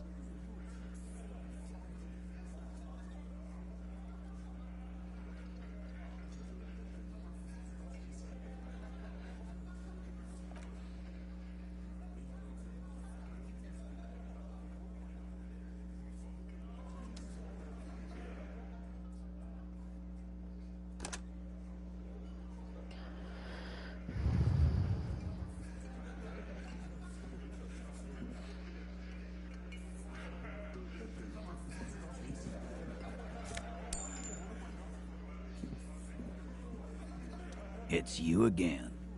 What is it?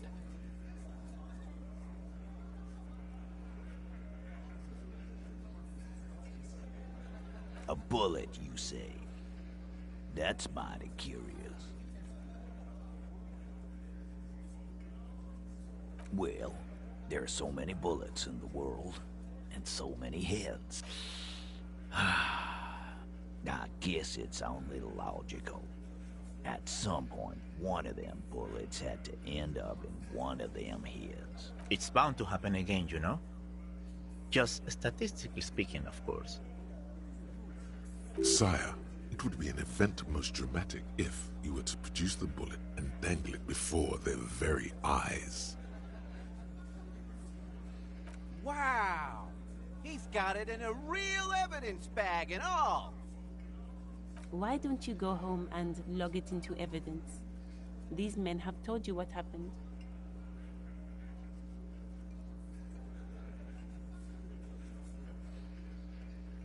You know what I think? I think he was shot in the head as a kid, and his brain grew around the bullet. Around the bullet, man. That's a good one. All the goofing around is to avoid lying. It's a technique. Shit! I probably did shoot him. I was drunk last night. You guys know me when I'm drunk. Yeah, Glenn likes to shoot his guns when he's drunk. Better hope he stays sober. Before? After? During? This is getting ridiculous. They told you what happened. Stop wasting your time. Never been worried in my life, lawman. It's not like he blew it wide open, but there's a little crack in there, somewhere. Yes, I see it. 58%. I can see it right through your skull. I have my chance now. 58%. It's better than nothing. It's you again. What is it?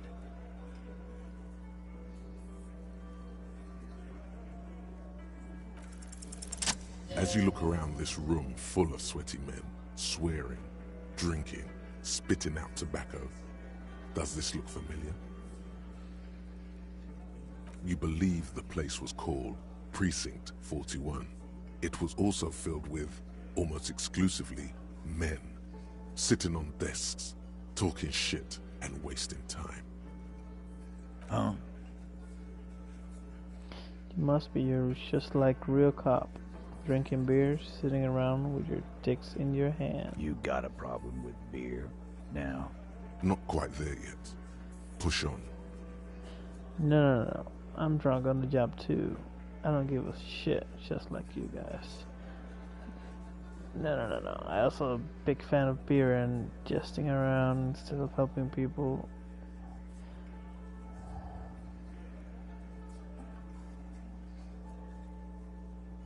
Oh.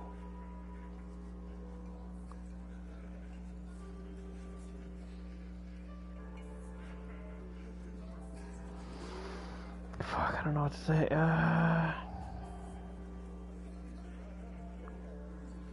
Speak for yourself, buddy. I've been running this outfit for 10 years now. You should have seen Martinez before it started. It was like Jamrock now. They didn't see shit, man. Kids getting shot, We had 3 shootings a week. Fucking graffito everywhere. You cops haven't shown up since the 30s. Actually, the graffitio isn't quite off yet, is it?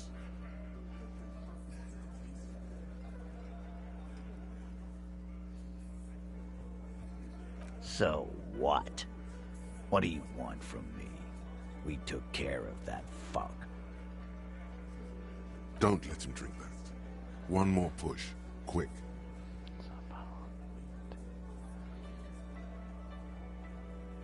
It's not about who did it. It's about the victim. She needs help.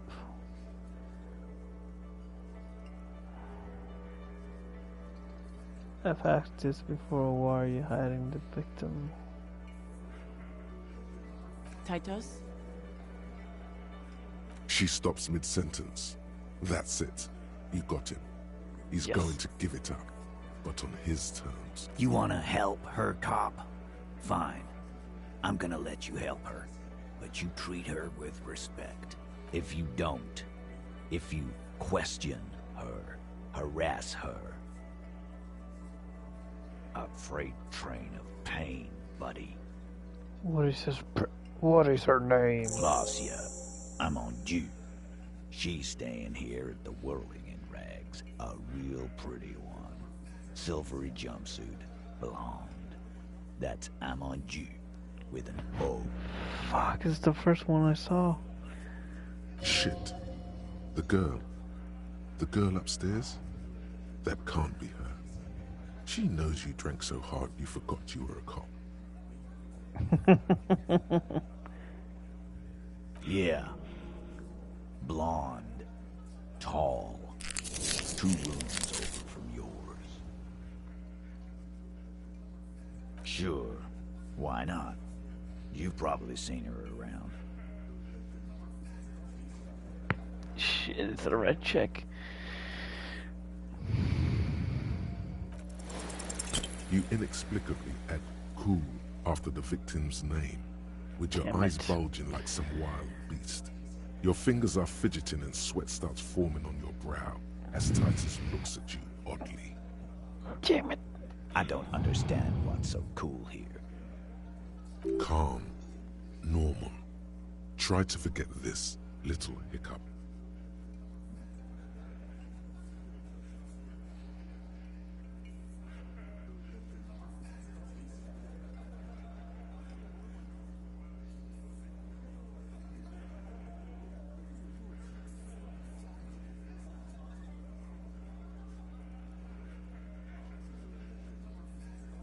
I know her.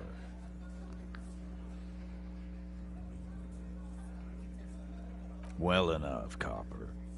We party. She's been here for a few months. He tries to make it sound real casual, but the muscles on his neck tighten.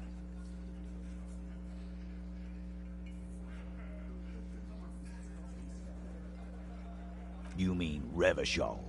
Nah. Our Miss Aranye disco dancer is an immigrant or a drifter of some sort.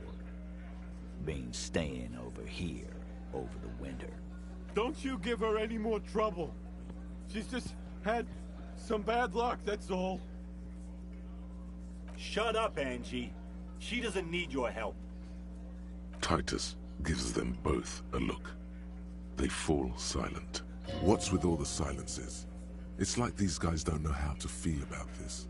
You should keep picking at it. Relationship? There was no fucking relationship. He raped her. That's their relationship. Was like that karaoke incident all over again.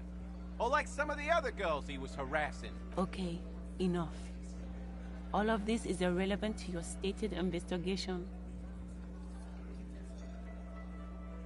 What do you think I meant?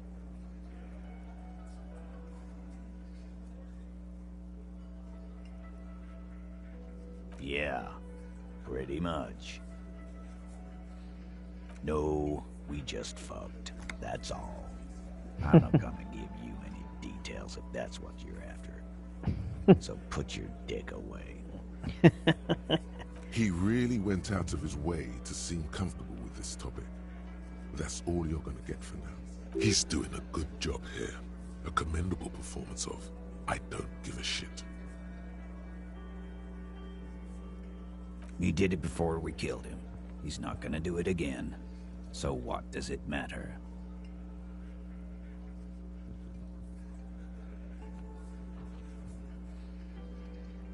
All right. 2 weeks, maybe? I don't know. I need another beer. Here you go, boss. You don't know her. Not the way I do. Remember what I said. Freight train. Again? Seriously, man. Yeah, whatever. Again? Seriously, man. Fine. What do you think I meant? Yes, yes, and no. Got something to say about it? God damn it. Get it over with already. Yeah, whatever. How do I talk to her, though?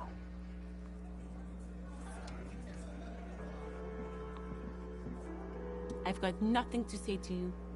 Why are you wasting your time?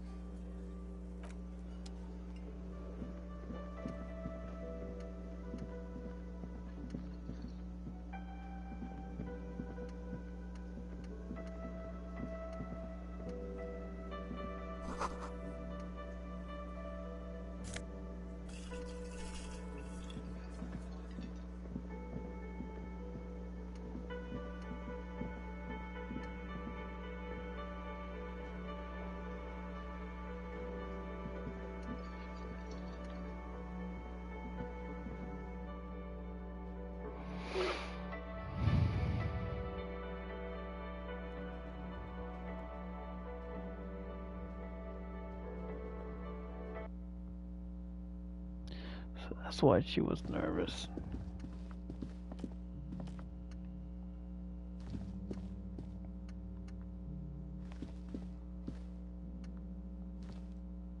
The door is closed. Who is it?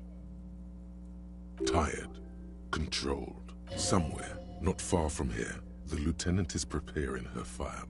Claudia Amandu, he writes. You realize the detective should be here for what comes next. It could prove dangerous to go in alone. Shit.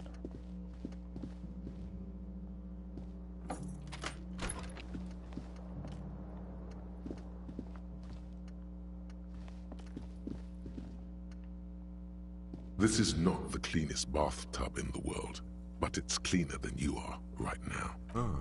That soap scum smell. It smells like life, at least compared to you. The bathtub slowly fills with water. The water beckons. The water is only lukewarm, but still comforting, like amniotic fluid. A few beer cans are bobbing up and down along your flanks, like sad duckies.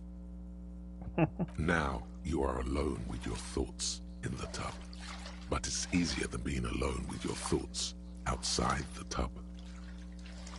Your fingers grow pale and are covered with tiny whirls as the water cools. What are you doing? You're not some fat fish in a fucking aquarium.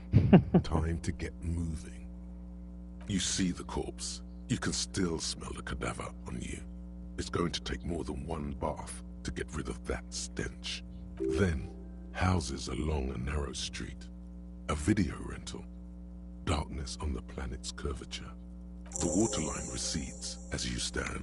You are cold now. Your clothes stick to your still moist skin.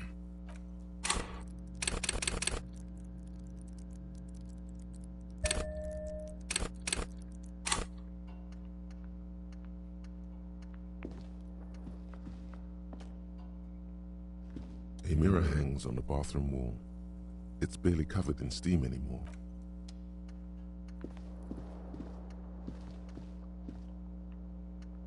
The bed is still cold from the broken window, and not too inviting.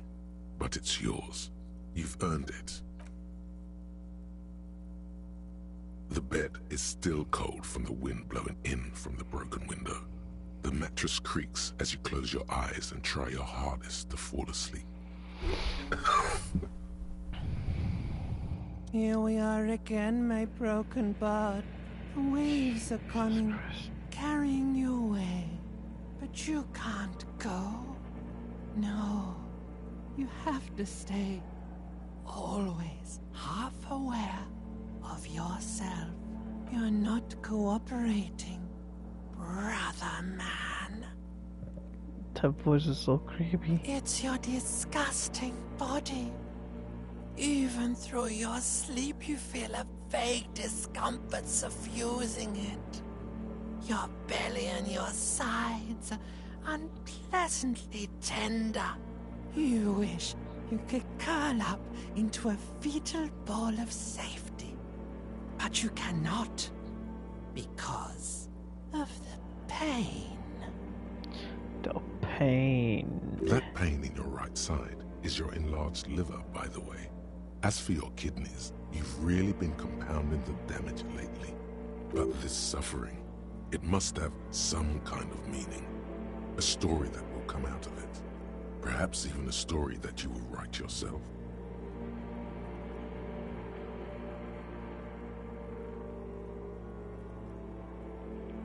These are my just desserts.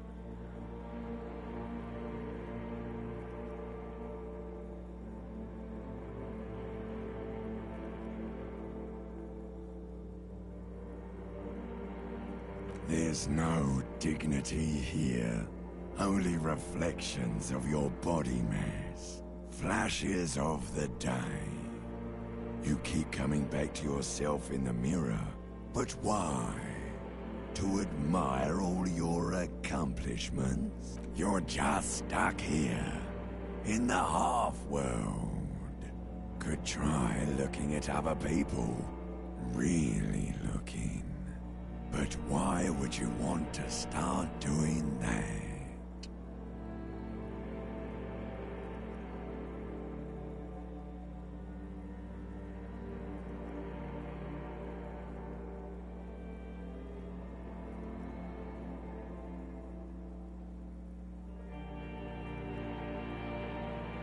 Sure you do. They're all so friendly, aren't they? At least they're interesting. Each one has a process just like yours, running in the space between their ears, full of secrets.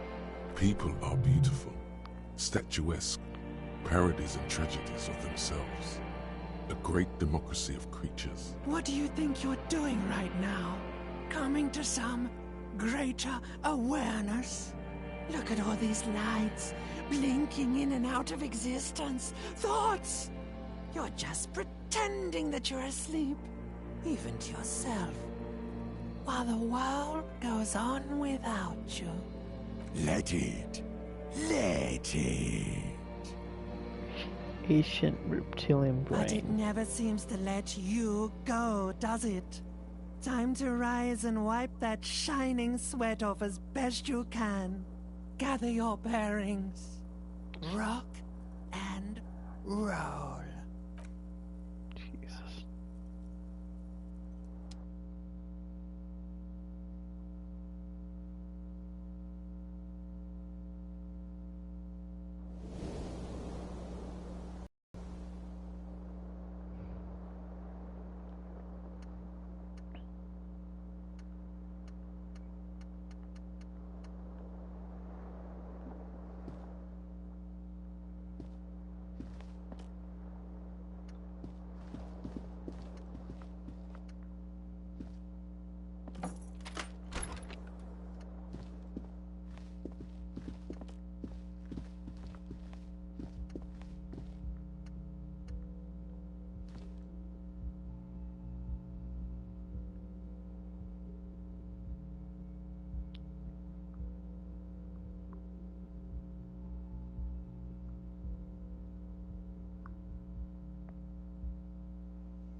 Kim!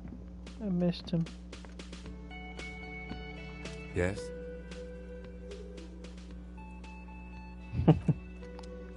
Who the fuck are these people? The woman in an RCM patrol officer's uniform winces as she notices you. I would really prefer not to talk to you right now. A patrol officer is the lowest rank in the RCM, below lieutenant and sergeant.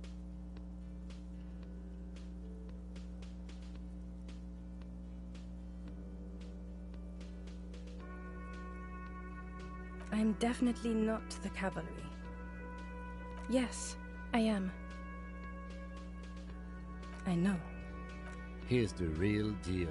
It's hard to tell whether he's sarcastic or sincere, but if you had to guess, you would say the lieutenant is being sarcastic. I don't know. I mean, why would I want to talk to you?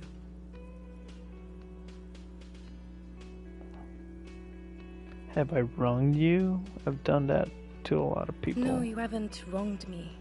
It's okay. Okay, fine. Let's talk. What did you want? What does one talk about with a fellow officer? So,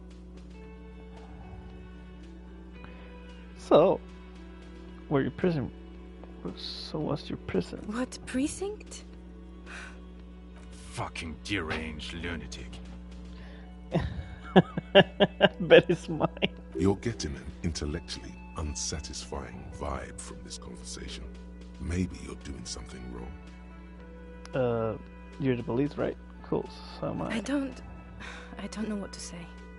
Don't say anything, Judith. Wait, is he police? Me? No. I'm just a man with sunglasses. I like wearing sunglasses inside. Oh, wait a minute. I recognize Sunglasses him. and a fucking wig. Okay. That's the guy from my prison. I'm just looking out for... No one. I'm just a man with sunglasses. And you are.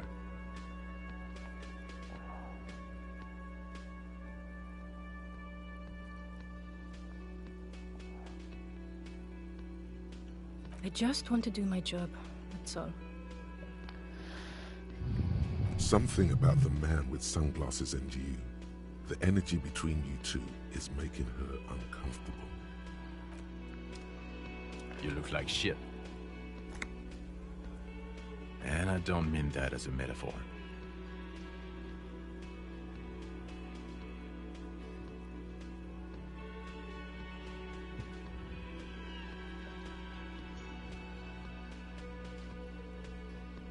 Oh, don't be so modest. We're looking at several months worth of damage here.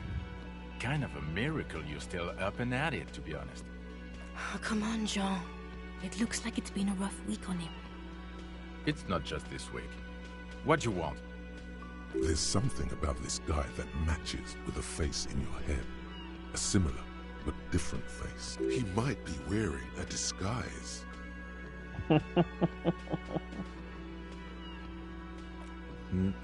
I'm not getting involved in this. Yes, it's a hobby of mine. As if waiting for some kind of reaction or response. Something to click. It's not happening though. Who is this guy? About what? You don't look like a cop. You know what you look like?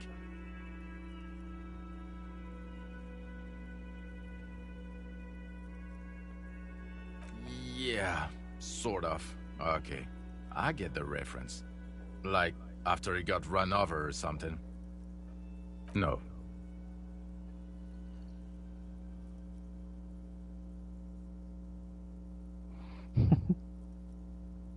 Because it's not my job. Why don't you go and fucking do yours and solve this damn hanging?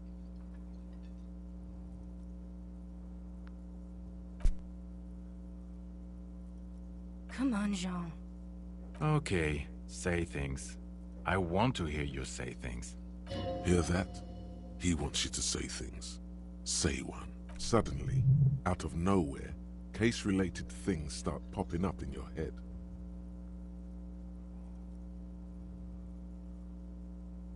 You think he was hanged as a cover-up? To hide the shooting? Okay, well...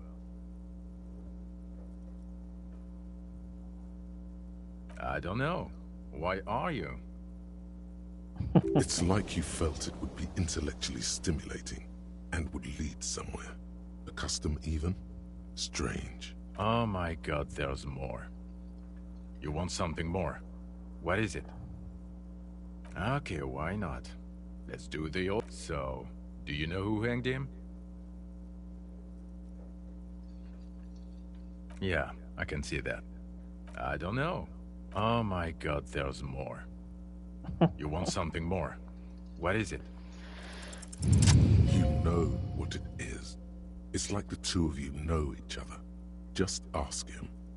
Oh, I definitely know you from somewhere. Another life. From where? From another life? Yes, from another life. A different life.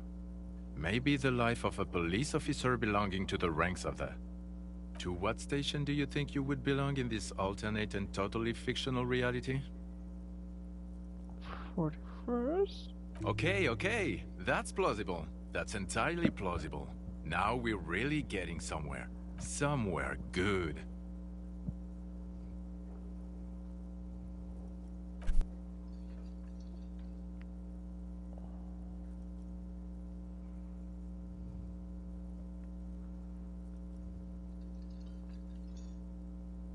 Let's be crazy. Let's say you and I are partners.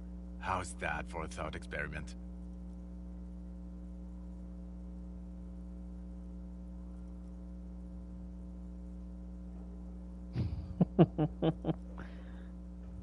Kim's cooler than I'm you. sure he's fucking flattered. But Kim is not part of this thought experiment. In this one, we're partners. The lieutenant is silent.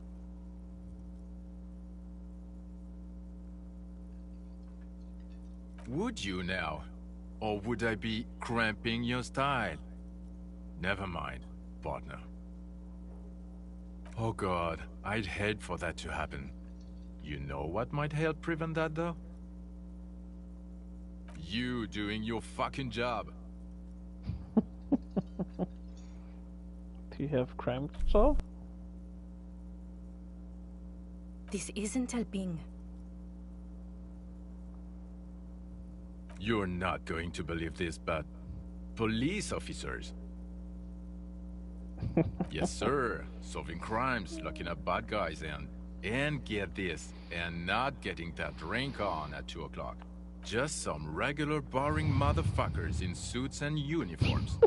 Nothing spectacularly extravagant like you, the far-out son of Lang. Who's the far-out son of Lang?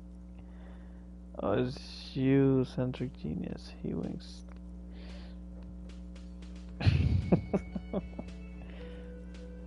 Not even a little bit.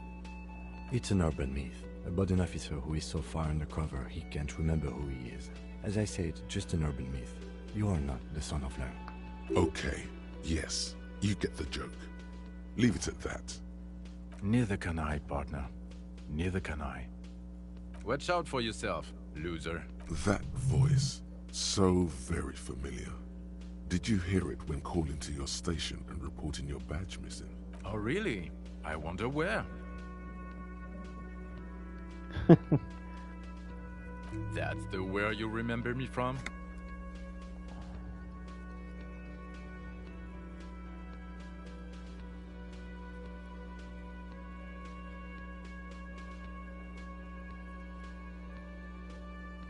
You don't say. Goodbye then. The voice thing was a coincidence. Run along, asshole. Okay, the man with the sunglasses and his hypothetical Station 41. Weird, right?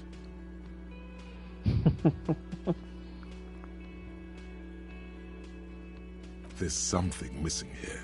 Something you can't put our finger on. You know He's what? your boss. Just ask him. I know it sounds crazy, and you'll probably get laughed at, but still. Yes, just cross it off the list. It's probably not true. Again? I can't believe this shit. I'm going to say no. just to see what you'll say to that. What'd you say? Okay. Jean, he said okay. Give it a rest. Okay, I was clearly wrong. He is a firefighter, male nurse, animal control agent, something of that kind. Not a cop. Go on with your cop work. Don't let me stop you again. Oh my god.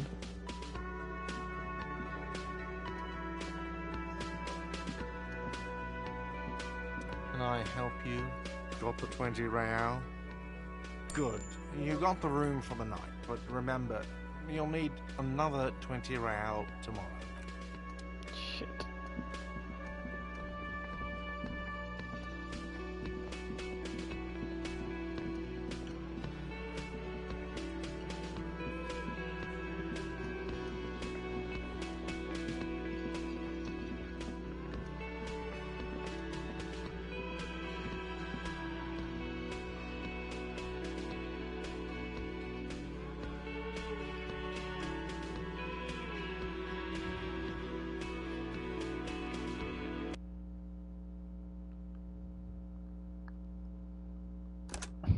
That was fucking hilarious.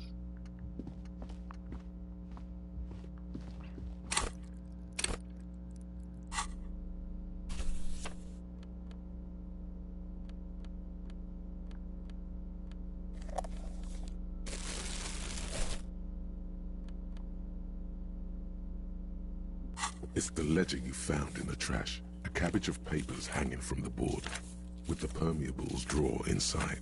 Without resistance or sound, the two panels move against each other. The compartment is now open. It's slightly, ever so.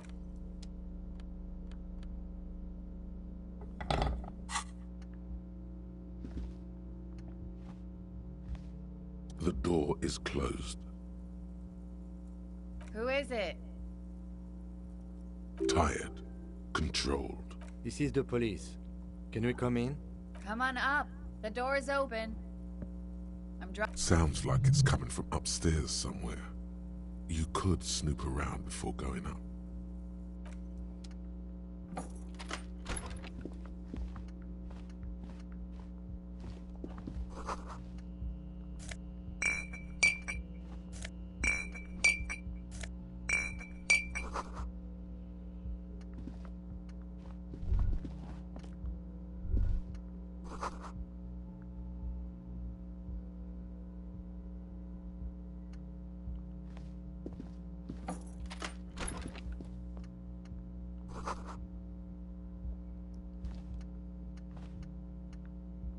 This medicine cabinet is full of wares.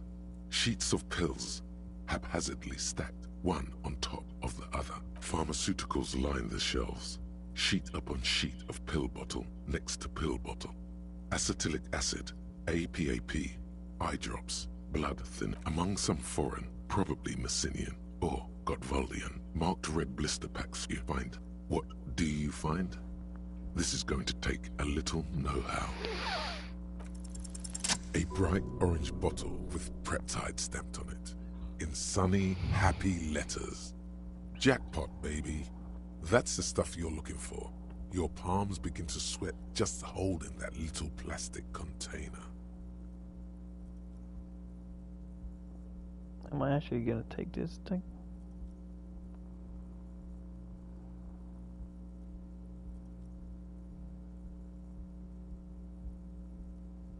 It's speed, man. Just what you were looking for. They call it dextroamphetamine and talk about psychological disorders. But what we're seeing here is some scientifically advanced trucker speed.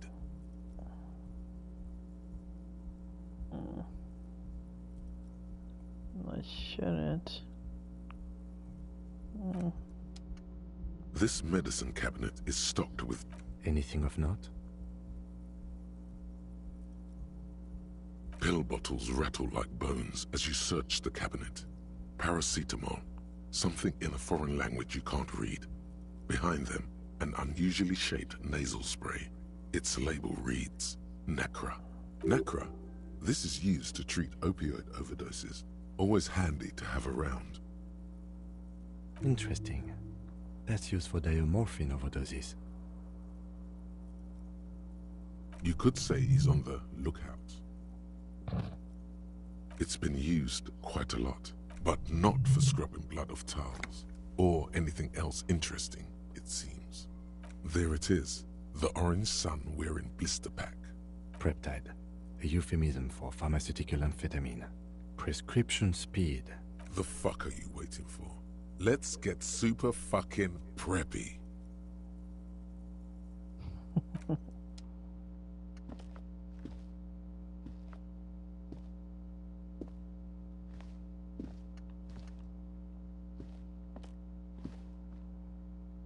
I should do like a playthrough doing stupid shit. Be hilarious.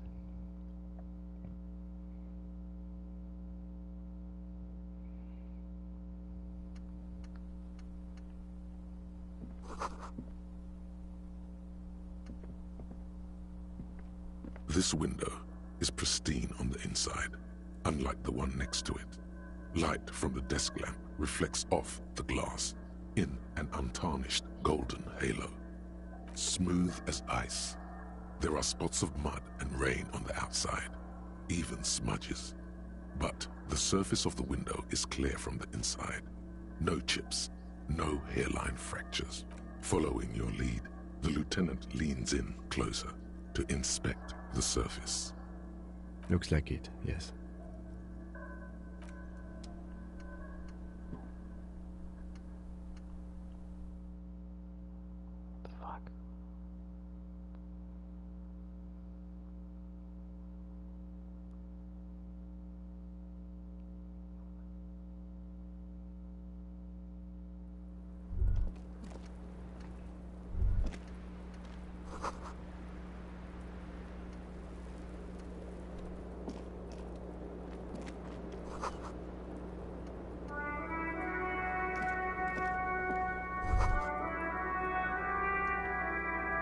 Just as you look at the flowers, a gust of wind raises them from the roof, picking them up in the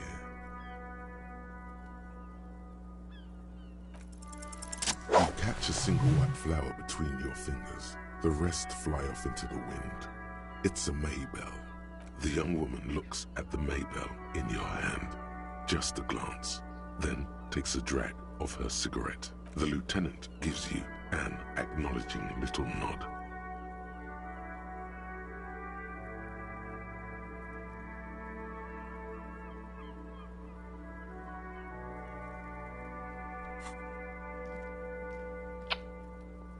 Your 9mm semi-automatic finger pistols make 2 satisfying snaps. Strange for such a small caliber of finger pistol to sound so chunky. The flower in your other hand is impressed. So is she. That's not actually true. She's looking toward the yard and doesn't notice them, which is probably for the best. Because, didn't someone mention she's a rape victim?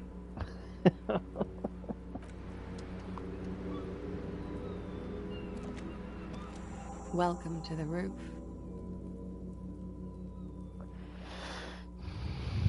Her hair is still slick from the shower. Below her silvery jumpsuit, an athletic young body, built long and lean. I'm sorry for the mess down there. The cleaning lady hasn't come by in days. I'm beginning to wonder if she ever will. Oh yes. Legends of room number 1 have made their way around the building. They say a portal to hell has opened in there.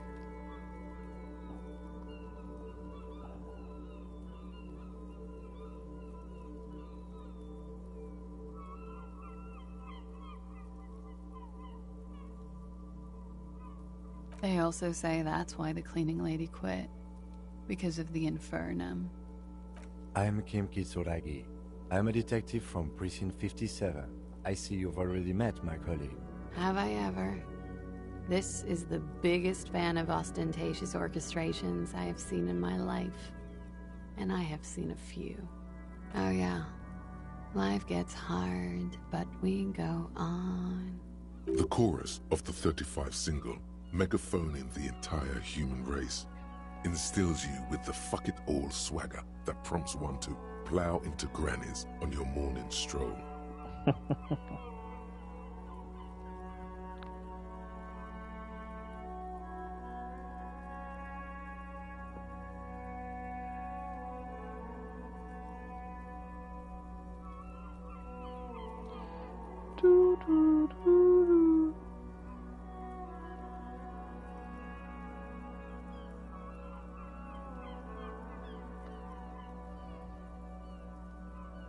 I can see that. I'm glad all this onward going has brought you to me. Miss, we are investigating the murder of the man down there. The people who put him there have asked us to talk to you. Huh. I see. What could she be thinking of? It's hard to say. Her shoulders are relaxed, her eyes on the cigarette. It's like she's disappointed this wasn't about more entertaining matters. Clausier Amandou. Same name that Titus gave you. Like her accent, it sounds Oranese. Her birthmarks also signal Oranje. You don't know why, but Oranese girls tend to come speckled with them. Right, sir. Vredefort, Republic of Oranje. I guess you could say I am an Oranese expatriate. Wasn't the tattoo on the hanged man an Oranese map of the waterways? The thought begins to form in your head, then dissipates. Something for later. I'm 28.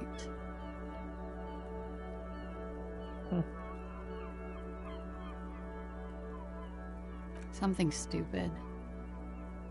What was that? Oranese lit. Oranese literature. It's what I studied at the university. Fear of failure, fear of death, how it sucks to be Oranese. All national literatures are... only the name of the nation changes. What about Revacholian literature? People... No. Revacholian lit is about how magnificent and serious Revachol is. It's about how you have to save the world.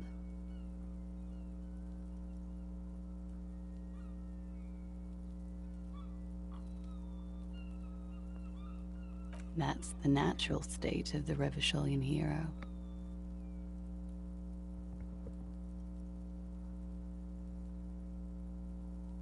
She seems quite relaxed for a victim of assault. But, of course, what seems should not be your priority. A bad memory, officer. The Republic of Oranje is a democratic nation on the Muindi Isola, north of here, over the sea and across the Pale. It is one of the 6 major Occidental nations to hold stake in the continued occupation of Revachol, the Coalition. People consider it a reasonable superpower.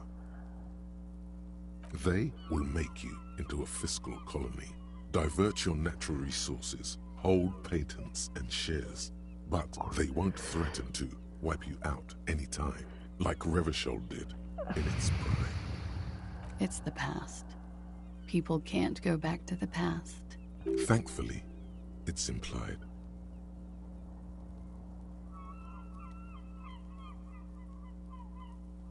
Nothing. I do nothing with it.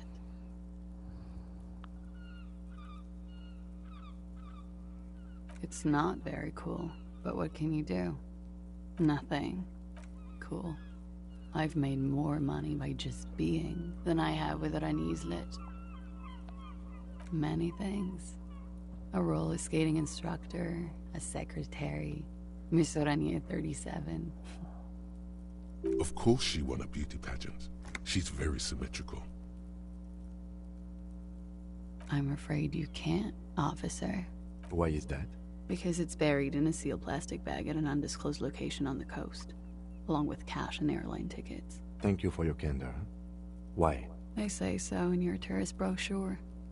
Keep travel documents away from your person when west of the river.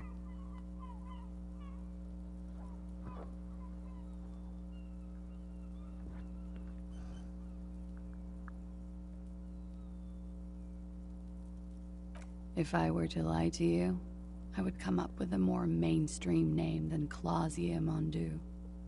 It's a weird name. She seems to be telling the truth, sire.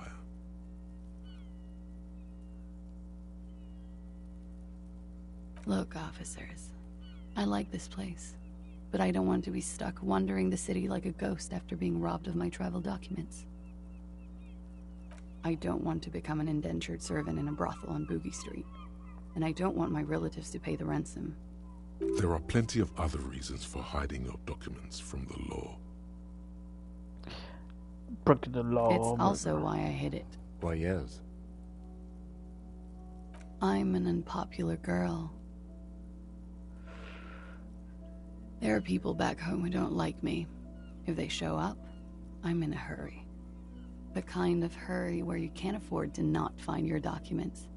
But don't worry, this has nothing to do with your investigation. I would love to change the subject. It's not important. Unless I'm some kind of suspect. Suspect?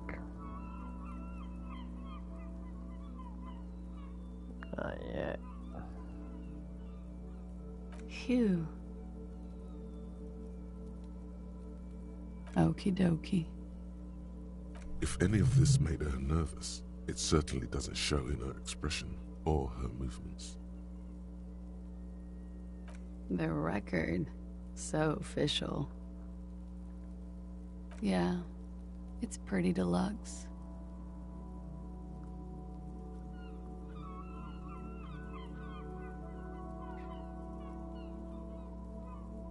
I'm wintering. How long have you been staying here? About 4 months. I came in November. The bills downstairs concur. Here in the Whirling, here in Martinez, or here in Revachol? Revachol. I always wanted to see the only city in the world in the worst time of the year. It's a tourist thing. This is by far not the only reason she's here, and she isn't really hiding it either. The wind is new. It is. The lieutenant makes a note in his notebook. Okay. Watching herself reflected in the bedroom window, tall and sparkling and draped in smoke.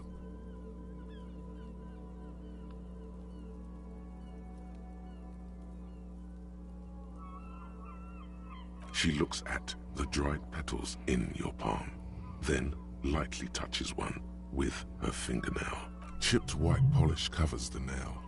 It's long and sharp, like a mini dagger. The petal crumbles on contact. Pretty. Looks like a dried Maybell. Is that the one you caught? Sambo style?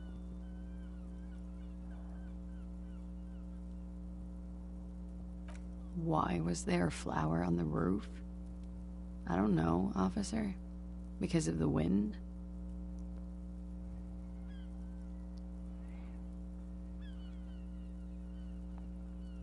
Sure. The record. So official. It's a bit early in the morning for rape, isn't it?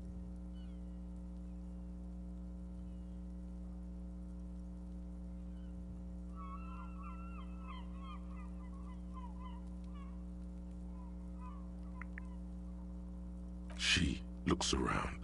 The sun has risen over the sea. People are rushing to work below. It is. It's murderously early. I'm amazed I'm awake. Why am I even awake?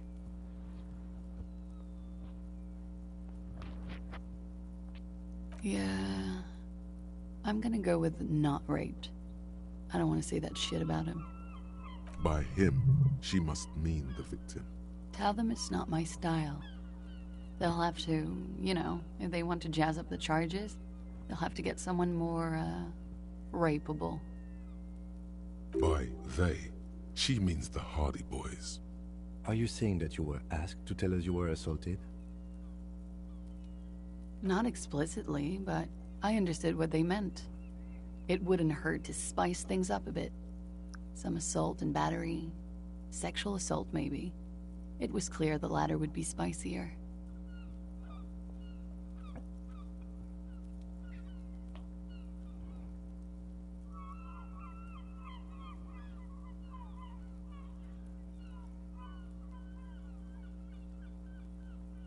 I'm 89% sure.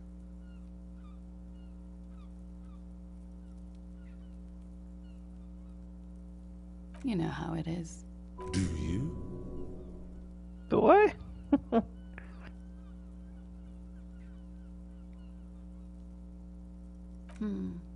Maybe you don't. There are numerous cigarette burns on those silvery scales. Easy to see now that you're closer. In conclusion, officer, I'm gonna go with a mild to medium, not raped here.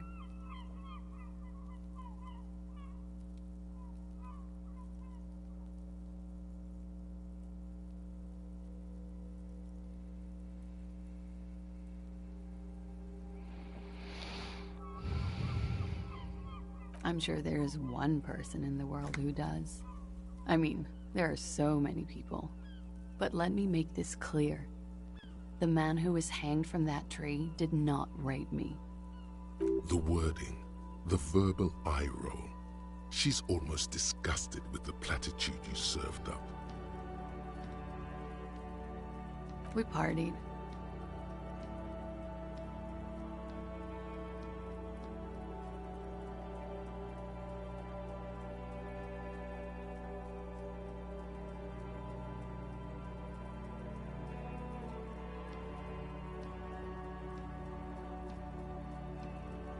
A lot of partying going on. From Titus? About her and Titus's relationship. That's where you heard it. Yes. We made balloon animals, drank lemonade, inflated a bouncy castle.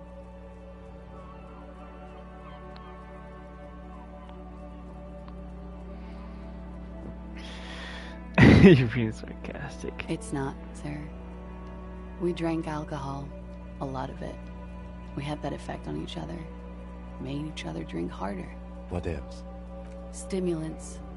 Speed also has that effect, making you drink harder. And then drinking harder makes you do more speed. It's quite the combination. We also had sex. A little. The drugs were good enough, and we did enough of them. How did you two meet? Downstairs, at the bar. He was on some sort of assignment.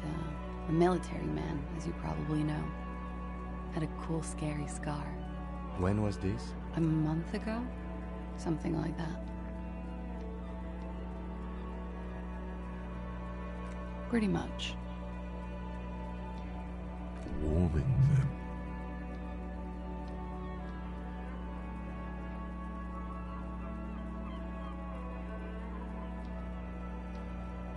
Oh, yes. I've had a great view. From the roof, out of the bathroom window, in my dreams. A bitter cringe. It hurts. You look to the lieutenant. He takes a small step closer. You called us, the RCM. Yes. Oh, Miss Orange just got the answer. Jackpot. I made it. And I would appreciate it if you didn't tell everyone. In Martinez, they call it snitching. Reporting crimes is confidential in Revachol, miss.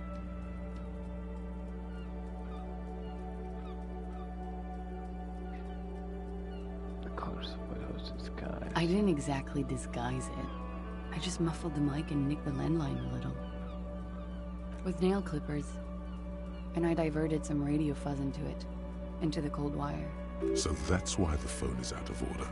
She tampered with the wording landline. Did I? Fuck. I didn't mean to. I had no idea what I was doing. Jigsaw falling into place. This is satisfying. Good catch. I appreciate the symmetry. Still, that's pretty clever tampering. Simple and clever. Crossing the lines like that. Thanks. She looks a bit like a little girl who's just been complimented on her biking skills. I don't know, sir. It was stupid. I was drunk, too. I was probably afraid the Union was listening in. Locals say they have ears in the wires. Thank you for making the call, miss. It was the right thing to do. I didn't want to, sir. But if I hadn't, you'd still be hanging there. I'm sorry, I can't do it. Not right now. Later, maybe. I keep seeing him. Like he is now. I can't talk about his... I don't know... hair. I know it's difficult, miss. We can return to it later. What did they hang him for, if not rape? He had something to do with the strike. One has been roiling since I got here. Rotten timing. But you probably know all about it.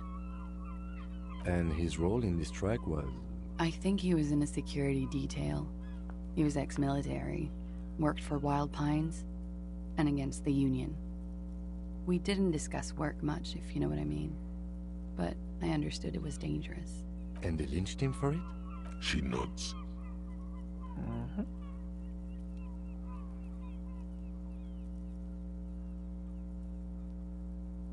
How do they Hardy Boys know you? They're frequent guests. Downstairs, they have a booth for Union members. They're probably down there now. And how do you meet? Over drinks. It's been a long, boring winter. Did you party? A little, yeah. Like you partied with the deceased? No, not as hard. I'm sorry to have to ask this, but have you had a physical relationship with any of the Hardy Boys? I have. Which one? Which ones, sir? I don't remember precisely. Titus, obviously. But as I said, it's been a long winter. Damn. Why was there a bullet in his head? Bullet? They shot him too? I'm not picking up on any theatercraft here, sir. The pause is sincere. They stripped his clothes and they shot him? You mean after they hanged him? I'm confused, sorry. So am I.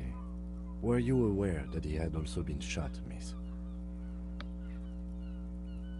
Things are starting to go a little over my head here.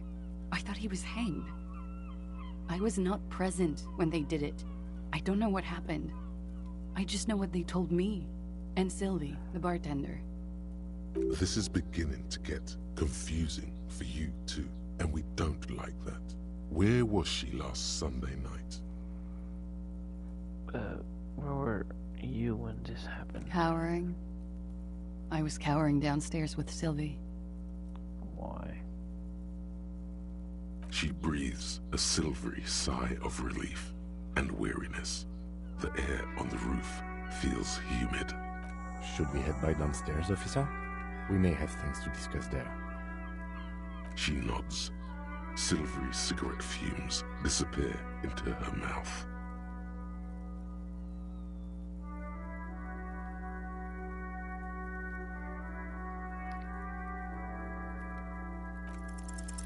She looks back. Time moves slowly. The triangles of her face rearranging into a weary smile. Don't worry. We will protect you from her beauty. We will consult you through the reefs and sounds of her persona. We will see through deceits. You are shielded. You are wise. You are advised. There are muscles on long white bones that line her limbs, just below the silver jumpsuit. Miss Oranje Disco Dancer. You want to put your hand on her back and feel it arch. What is happening? Nothing. Just time passing. Don't worry. Anything out of the ordinary and you would be notified. Air moves in your windpipe. Your heart beats. You're a detective. Get back to detecting. Am I being bewildered? She presses her elbows against her waist and slowly turns her head. Her hair brushes her shoulders, making a small hissing sound, almost imperceptible. The strange moment ends. It was brief, no longer than 2.2 seconds. Yeah, thank you. I've put a lot of time and effort into it. Technically, possession of narcotics is legal in Revachol, but you should still reprimand her.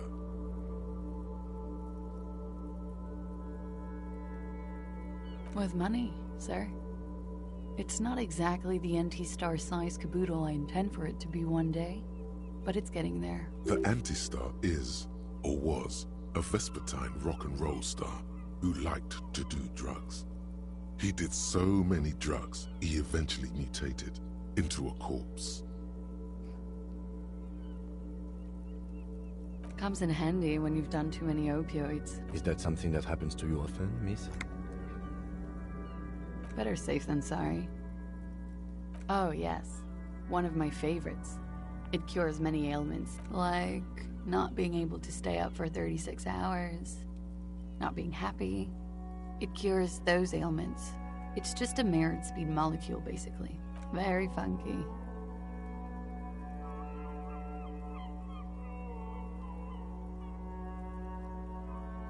I'm winter. How long? About 4. The bills? Here in the Whirling, here in Martinez, because it's the funkiest building in Martinez.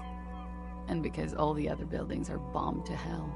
I'm wintering. How long? About The bills? Here in the Whirling, here in Martinez, or here in Revachol. I heard this is where the washed-up disco has-beens go.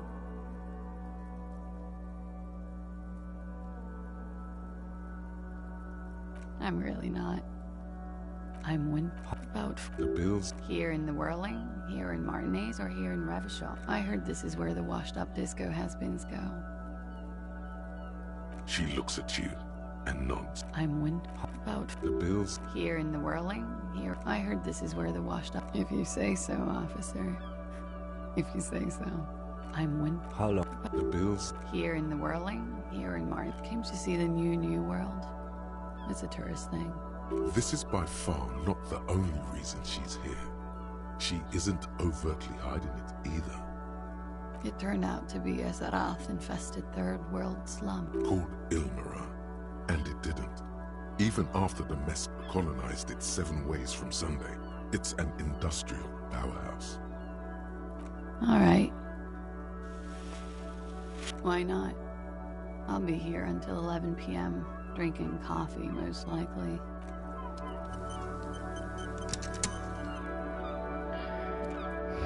Looks like we have more to discuss with those so-called Hardy Boys.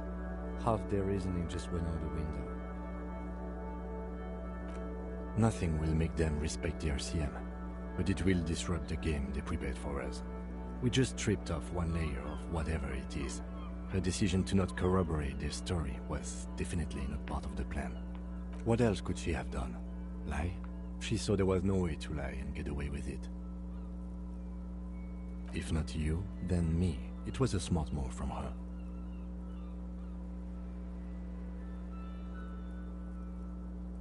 You think so? She seemed forthcoming. Unusually so. Being forthcoming about some things is a good way to obscure other things. The best liars are always forthcoming. Anyway, we should move. I suspect our investigation will bring us back here soon enough.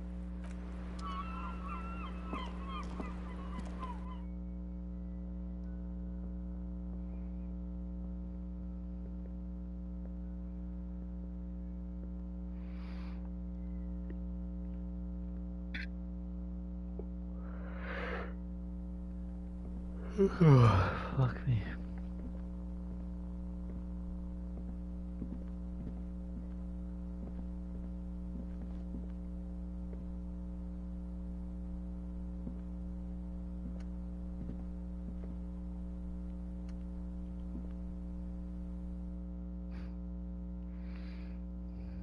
Too many loading screens, damn.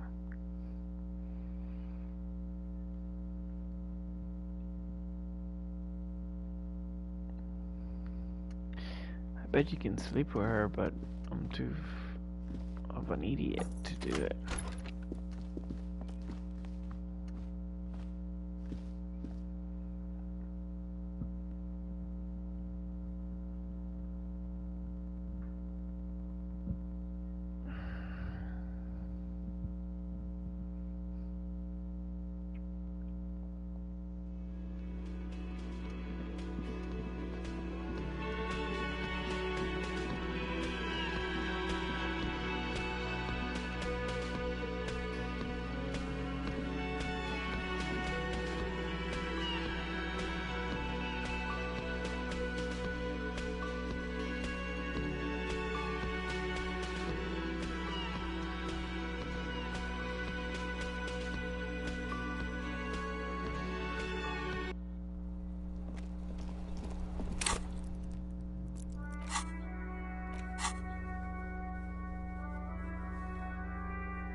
Wait a minute. Where the fuck am I going?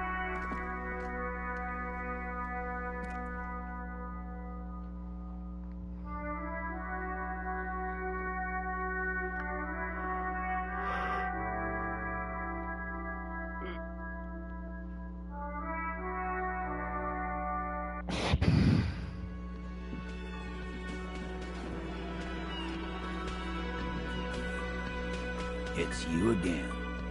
What is it?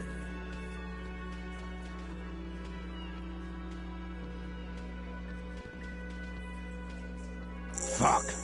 I knew that fucking whore couldn't be trusted. Damn. For the record, Titus Hardy did not explicitly specify the victim as a whore, nor did he say anything about trusting her. Oh, shut up and stay out of this, Liz. He raped her. He was out of his fucking mind. You have no idea. She's just in denial, asshole. You don't understand the traumatic experience. She's shutting down, and she doesn't fucking trust you. Yeah, she's crazy, you know. A crazy bitch. You know the type. She's fucked up. This is a diversion. Stay on track.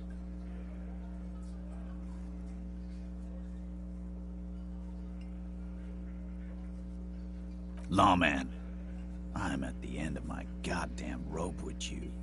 I fucking told you not to push her. His hands become fists. And you went and pushed her.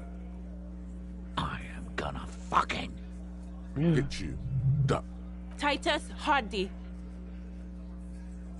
Everett personally sent me to take care of this. If this goes south, we'll all be in the shit. But you, Titus Hardy, are going to be buried. Am I understood? When she's angry, she emphasizes the S. It gives her voice a strangely hypnotic quality. Her lips barely move as she speaks. Someone has to rush in to break the tension. The second in command. Look, Copper.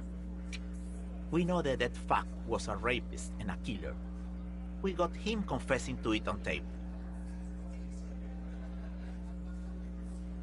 Show it to him, T. What's the harm, right? Here, jerkwad. Listen to this shit. And then come back and tell me the soldier of the apocalypse was an innocent man. This is their last play, this tape. Their story is in tatters, a mess. It might be nice to listen to, but at this point, you don't need to.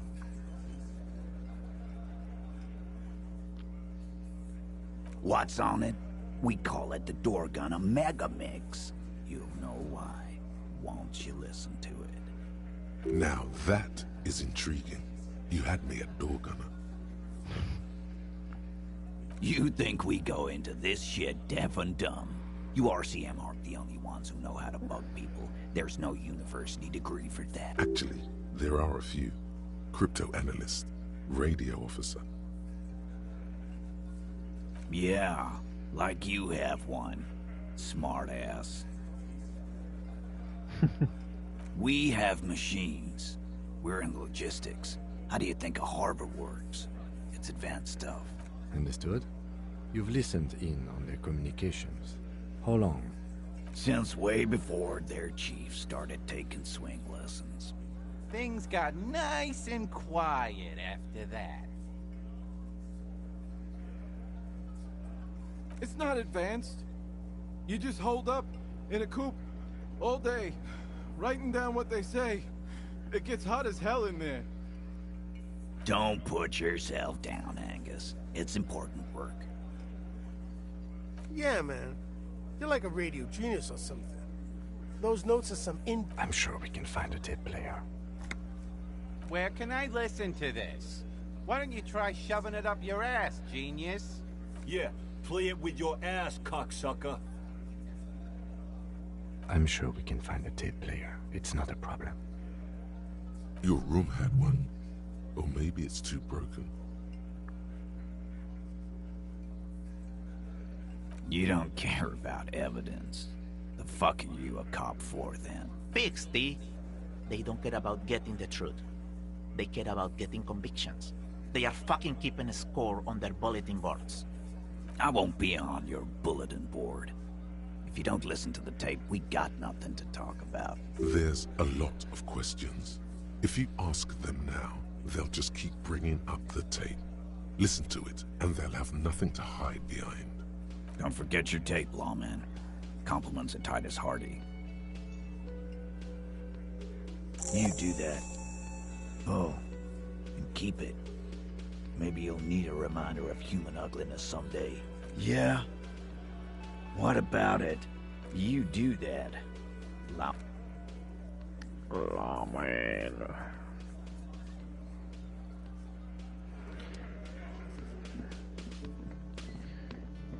Damn it.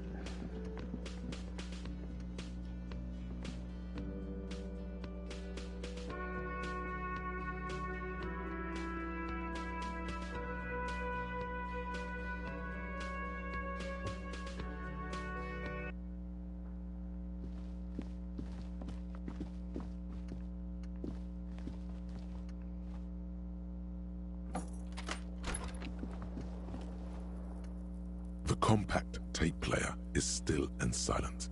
Seems it has completely broken down now. The machine was made in Revachol by a company called Elysium. Their logo depicts the triple-towered Delta skyline. It was supposedly built to last. There's no fixing this one. This would have been very helpful with the Megamix, but it isn't anymore. My kinema only comes with radio. Let's try to find a new tape player. Perhaps we should talk to Roy at the pawn shop. He has stuff.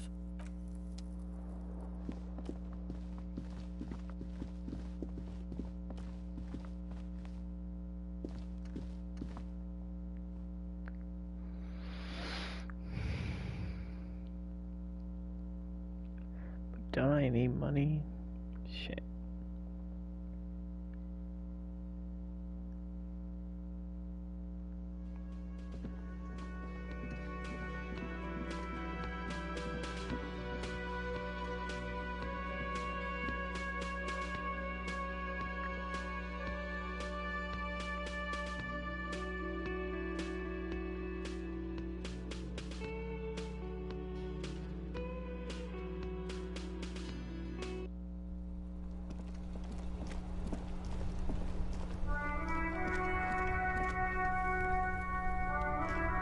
Oh, look.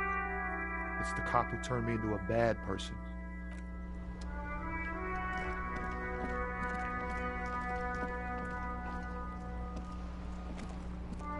Inside, you see a set of steering levers, a radio microphone. This is Precinct 57. How many? Just a moment.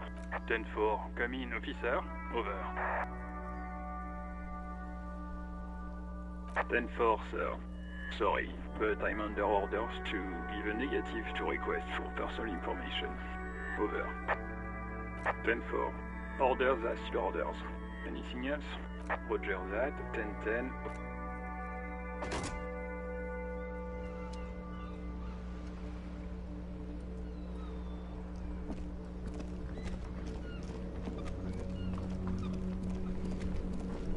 Wait, it's this way. Shit.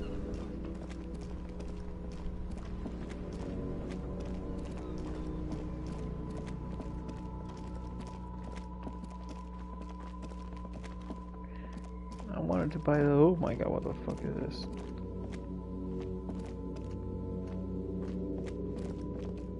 Is it working? A rusting control panel with loose. The water lock starts moving.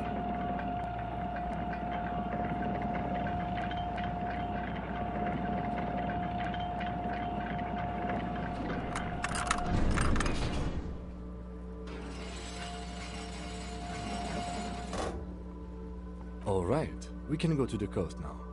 Expect rugged terrain and drunks.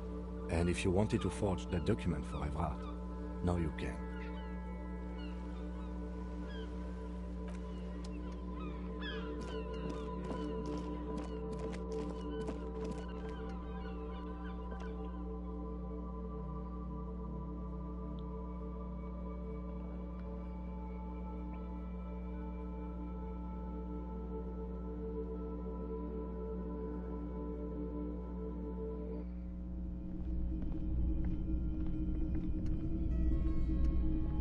Hello, hello. Let me know if I can help you with anything.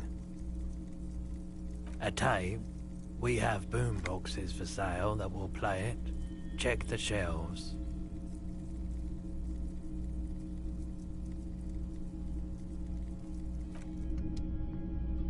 A typical Martinez streetlight sits among assorted floor and table lamps.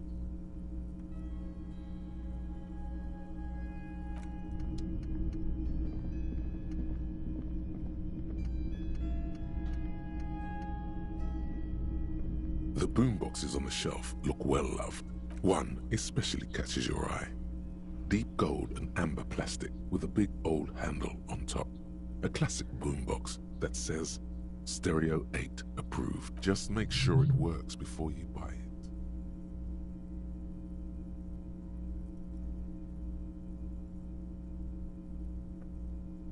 Sorry, man. I can't be giving out freebies. Never have, won't now. Absolutely. I've tested each one myself with recordings of speech, found sounds and music from a variety of genres, even though I don't really like music. That's odd. Why doesn't he like music? The stuff I record myself, silverware shaking in drawers as motor cars race by, nocturnal animals climbing on the roof, airship rotors, that kind of thing. Maybe you should ditch music as well. Get into these more experimental sounds he's describing. Is the Harman Welsh W2, made in Vespa, designed in Seoul, plays all reel-to-reel formats, 2mm, 8mm, 12mm, and here you are. Quality sound reproduction on the go. It'll play anything, wherever, turn any tape into a conversation of sounds and shapes.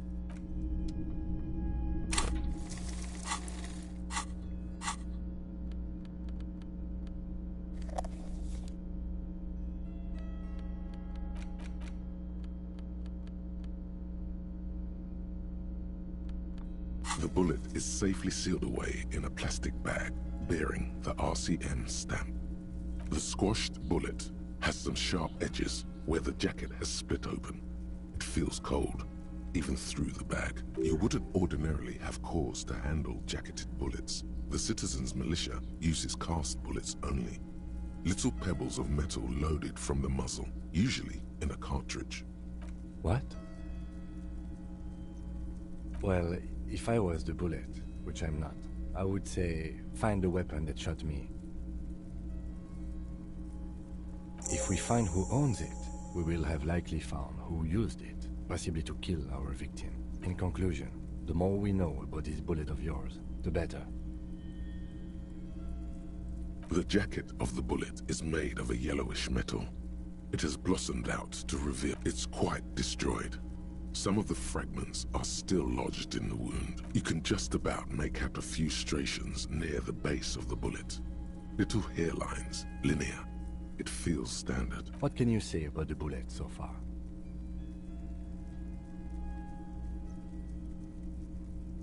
A jacketed bullet. Okay. It would have been shot from a military-grade breech-loading rifle, not from a muzzleloader like those typically found on the streets of Martinez. Highly unusual.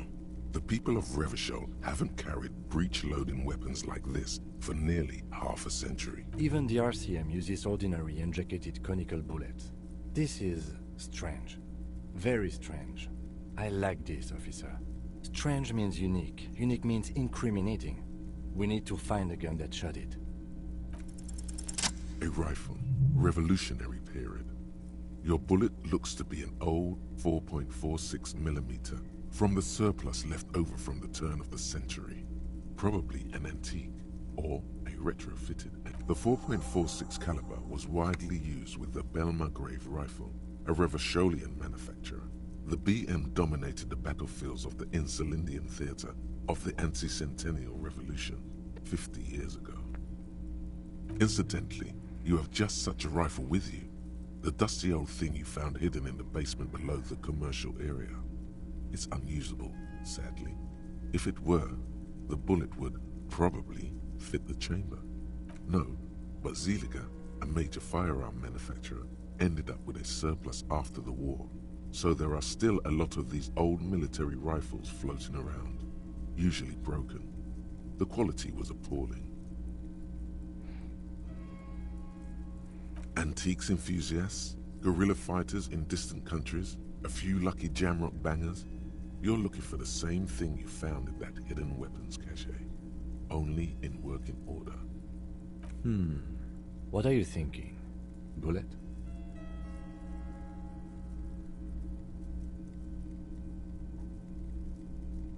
Okay, and? An antique. That makes sense.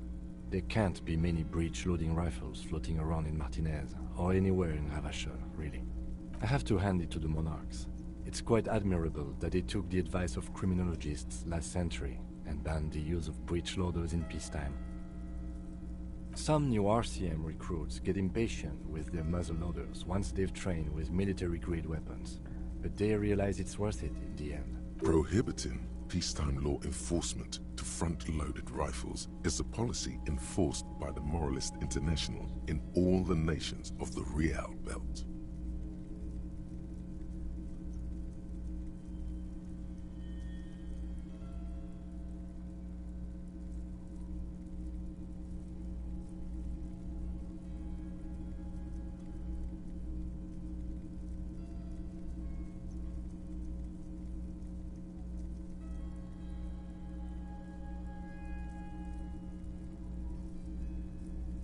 Imagine if everyone, cops, citizens, had access to firearms that could shoot multiple rounds without pausing to reload. After the first shot, the second, third, and so on come much easier. But back to the investigation.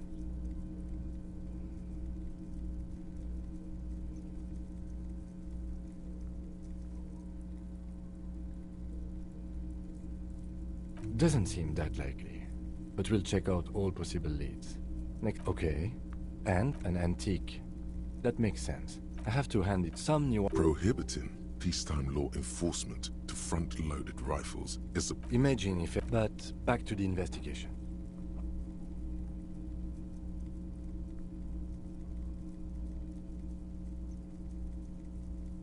Let's find out.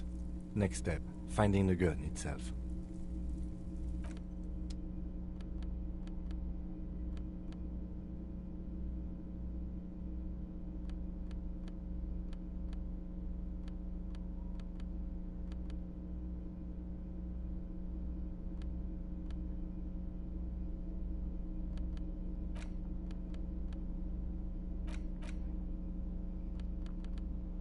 The Porteria is just what you needed.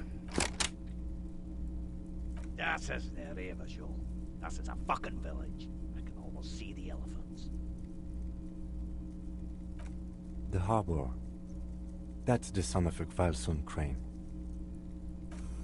When this shit is done, I'm gonna tear that place up. Soldier of the Apocalypse style. Kill shit.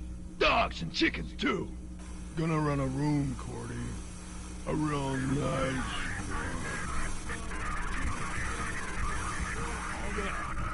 I don't give a shit. I'm fucking done. I'm done mentally. I'll fucking do them all in. Rape that disco cunt on the counter. You know, the dance a whore upstairs. Do it Kohoi style. Never did get that taste out of my mouth. The lieutenant presses the button marked Arete on your Porteria. The tape stops spinning. End of recording. It seemed authentic enough. Probably recorded off the shortwave, then edited to seem more incriminating. He sounded like he was on patrol around the harbor walls.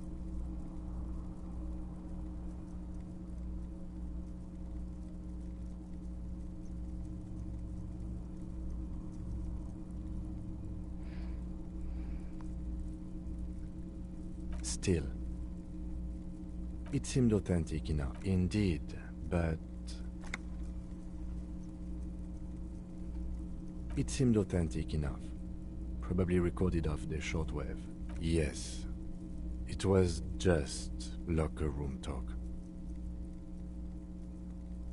Corty could be short for Cortenard, one of the other mercenaries, the one he was talking to. Probably the mountain at the harbor gates. Mr. Right to Work. A village on the Samaran Isola, in South Safre. Grad committed war crimes there, the kind of thing he talks about. The South Safre conflict is an ongoing proxy war between Grad and Safre. It has been hot for 12 years, with the atrocities piling on, mostly committed by the Grad. Who knows? Maybe the tattoos would have an answer. We would need to know the story of this man's service. A symbol of soldier of the apocalypse style conduct in a civil environment. A village on the Samaran Isola, in the South Safre. Who knows? A symbol of soldier. I think we've got a few more questions for class here, don't you? This seems to contradict her testimony, at least to some degree. As you take out the tape, the boombox tunes itself back to the cheery radio again, spewing out beats like it's a Friday night.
I was just thinking, what a nice day for questions pertaining to a murder investigation. Not my favorite topic, but okay.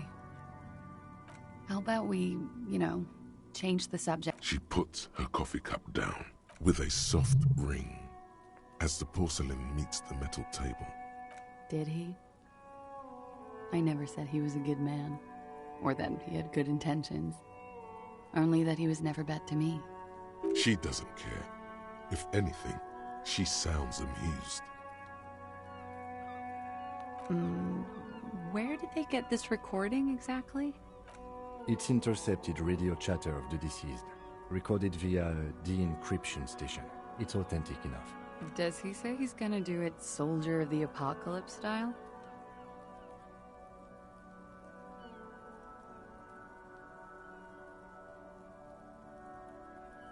Yeah. That was practically his pickup line. Did he say whores a lot? Was he pretty much on the verge of doing it Kohoi style? He liked the way it sounded when he said it. As to Kohoi, he wasn't actually there. He didn't do a tour, or at least didn't tell me he did. Would have been overkill anyway. He lived his own little Kohoi. It wasn't his everything.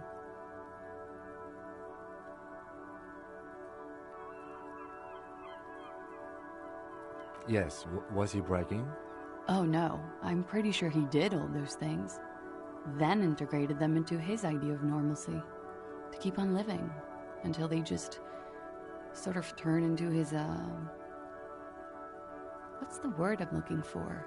She's quite observant about the human character. Trained to observe, even.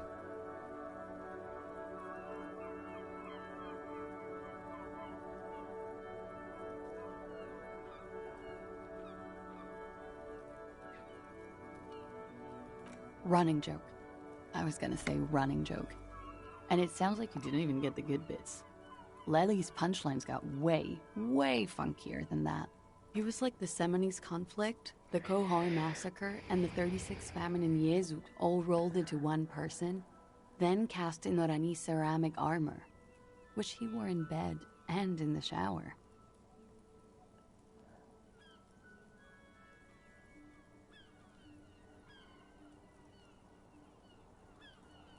We're all scraping up any happiness we can find, officer. Going around with our little scouring sticks. You, your first love, Mr. Kohoi here. Did he tell you he had actually done any of those things? He and Martinez, I mean? No. We were too busy laying waste to our own nervous systems to direct any of the fury outward. He seemed happy, I guess. At ease. As much as a man like him could be. What kind of man was he? Before you go, ask for details. She seems okay to talk about it. Thank you for clearing that up, miss. Whenever you're ready. I'm interested to hear what Titus Hardy has to say now. She takes a very small sip of her coffee and smiles. Like, for example, his name? Actually, officer, I didn't know his name. I just called him Lely. A nickname? I guess. He came from Lelystad. It's short for that. And it was his army name, apparently. He said his real name wasn't his. I tried to pry it out of him, but it was no use. Lelystad. That's a good start. We have a few questions you can help us with. A few things a field autopsy alone can't answer. The young woman cranes her neck, trying to catch a glimpse of the page the lieutenant passed to you. On it is a list of autopsy observations, recorded neatly in blue ink. Everything left to be clarified is in the column on the left. In Oranje, officer. It's, I think municipality is the term. A nowhere town there. The Lelystad municipality has few boroughs and even fewer cities. It's made of agricultural plots near the border of Gottwald. Executive summary: cows, silos, and wheat. Oranje? Oranje's map of waterways? This fits with his tattoo. You were almost right, officer. That means his race was occidental, not mondial. I'll update the form. Yes. We were compatriots. Did that bring you together? No. He was too old for that. And from another part of Oranjenrek. I didn't even understand his accent. What brought us together wasn't Oranje. It was bad habits. No love for Mother Oranje. But wasn't he a soldier? This could be worth pursuing. No. He left the National Service after they taught him to do what he did on Seminine. He wasn't the flag-waving kind. He was the making money, killing people kind. He was by no means a stupid man. A people person, a small platoon leader, certainly not a patriot.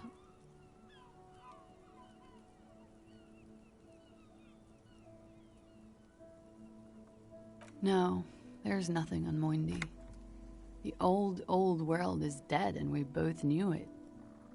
Come to think of it, maybe Orania did bring us together, in loathing. I love Revachol, though. I hope she loves me, too. He was 42. Jesus Christ. 42? Are you sure? I would have had him above 50. He had many scars that made him appear older. But no. We even celebrated his birthday, like, some weeks ago. It was a funny 2 days. He had little reason to lie to me. Looks like you were right, officer. Points are good. Have one, you old dog, before we all die.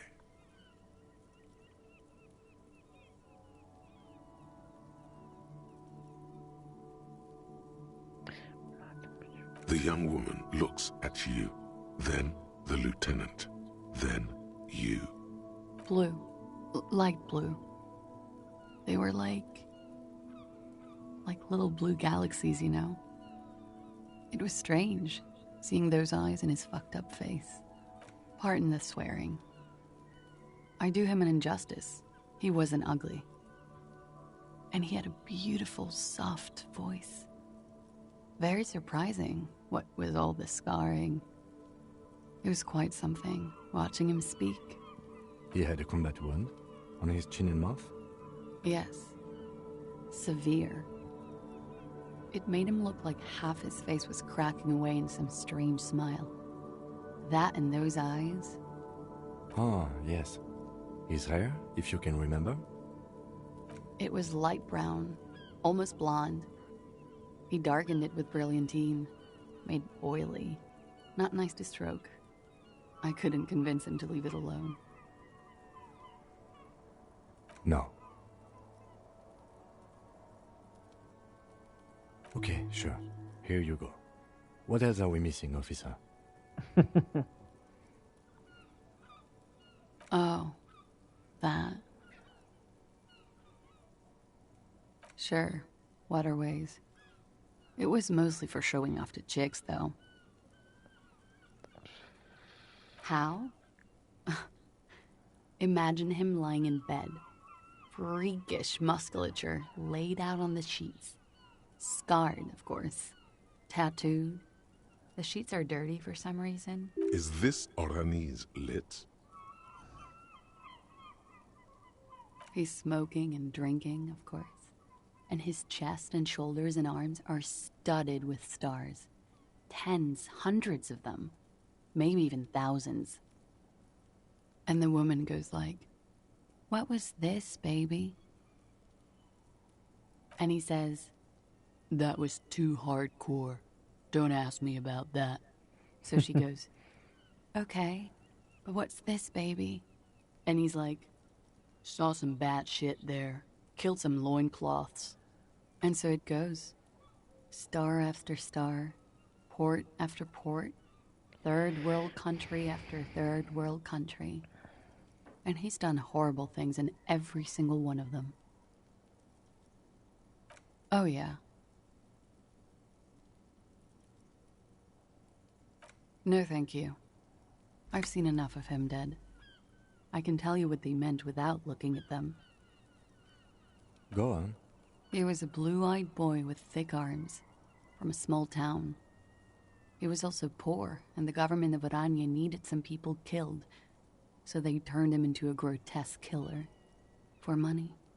He went to Killer Academy in Vredefort. Then he killed some people in the Seminine Islands. And on other islands, too. All of the islands.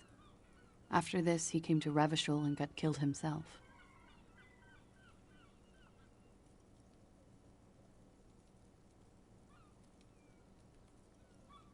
Change of topic, perhaps?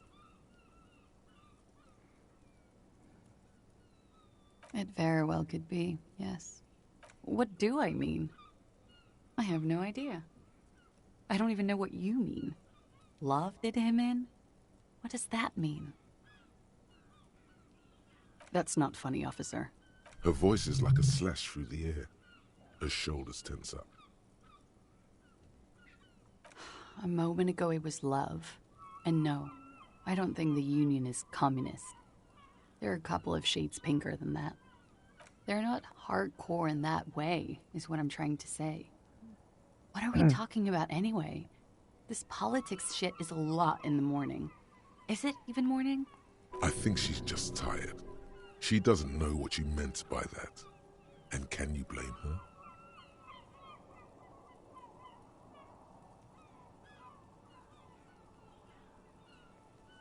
A real rainbow splattering of pharmaceuticals, I bet. Barbiturates, amphetamine, sildenafil. How much does the toxicology report cost the police of Revachol? I could do it for half of that. Save you some money, make some myself. It's quite expensive, miss. But we'll manage without your help for now. The lieutenant blinks. His expression does not change. All right, let's see where this is going.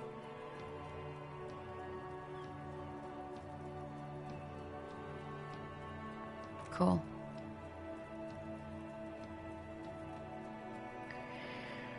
All right.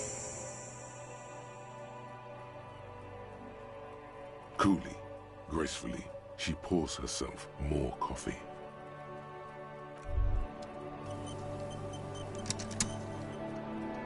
Wait, stop. That man, bloated beyond all recognition, was 42? Below the damage, the weeks of decomposition, all the swollen indignity of morality. He was 42 years old? How old are you? That's where this is going. 45,000 liters of raw alcohol has left its disfigurements. What lies beneath, you wonder? You could ask either one of them. Huh?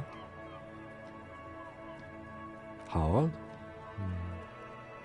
58.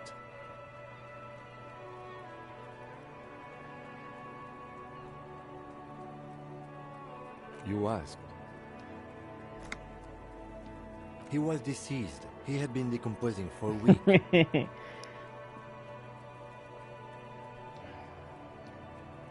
There's silence. Then a little more. Sure, you're 42. Let's go? Wait. This requires scientific measurements.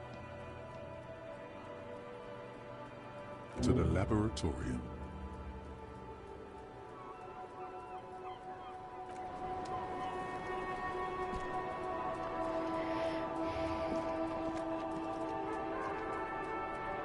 The same small, heavy door.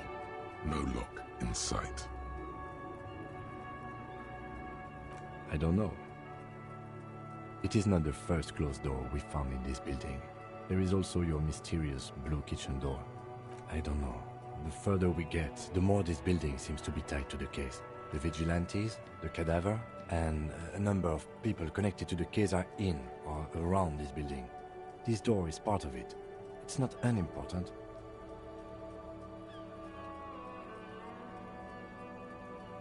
No, still a mini investigation. It's barred from the inside. You hear the bar rattle in the brackets. Sounds like it's heavy, too. Very sturdy. Must be something valuable inside to go through the trouble of protecting it. The door is very sturdy indeed.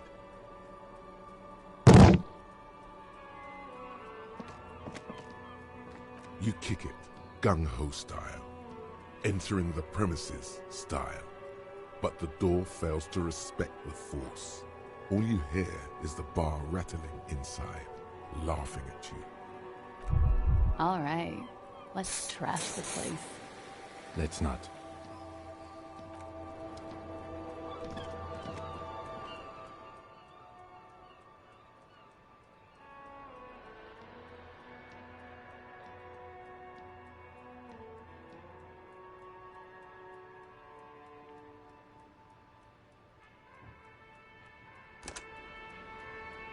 try it again, but with the scale.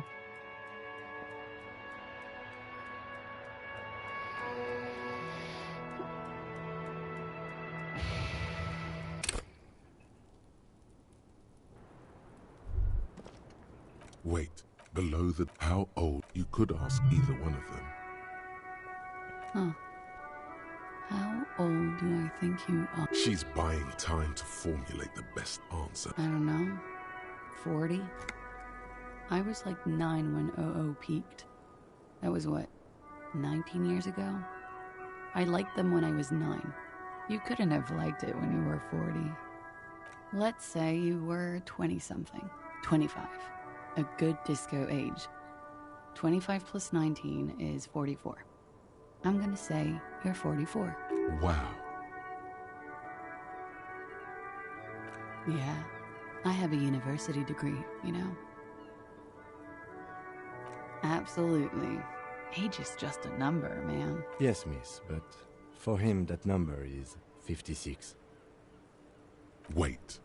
This requires scientific measurements. To the laboratorium.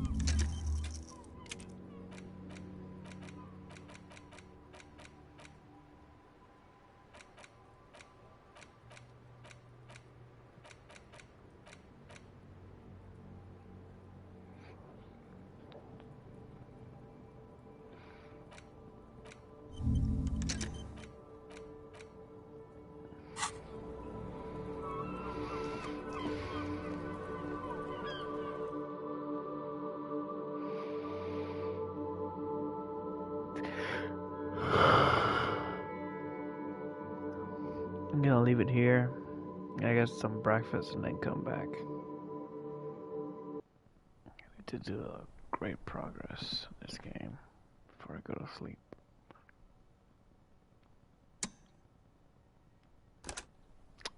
Damn it. What am I doing?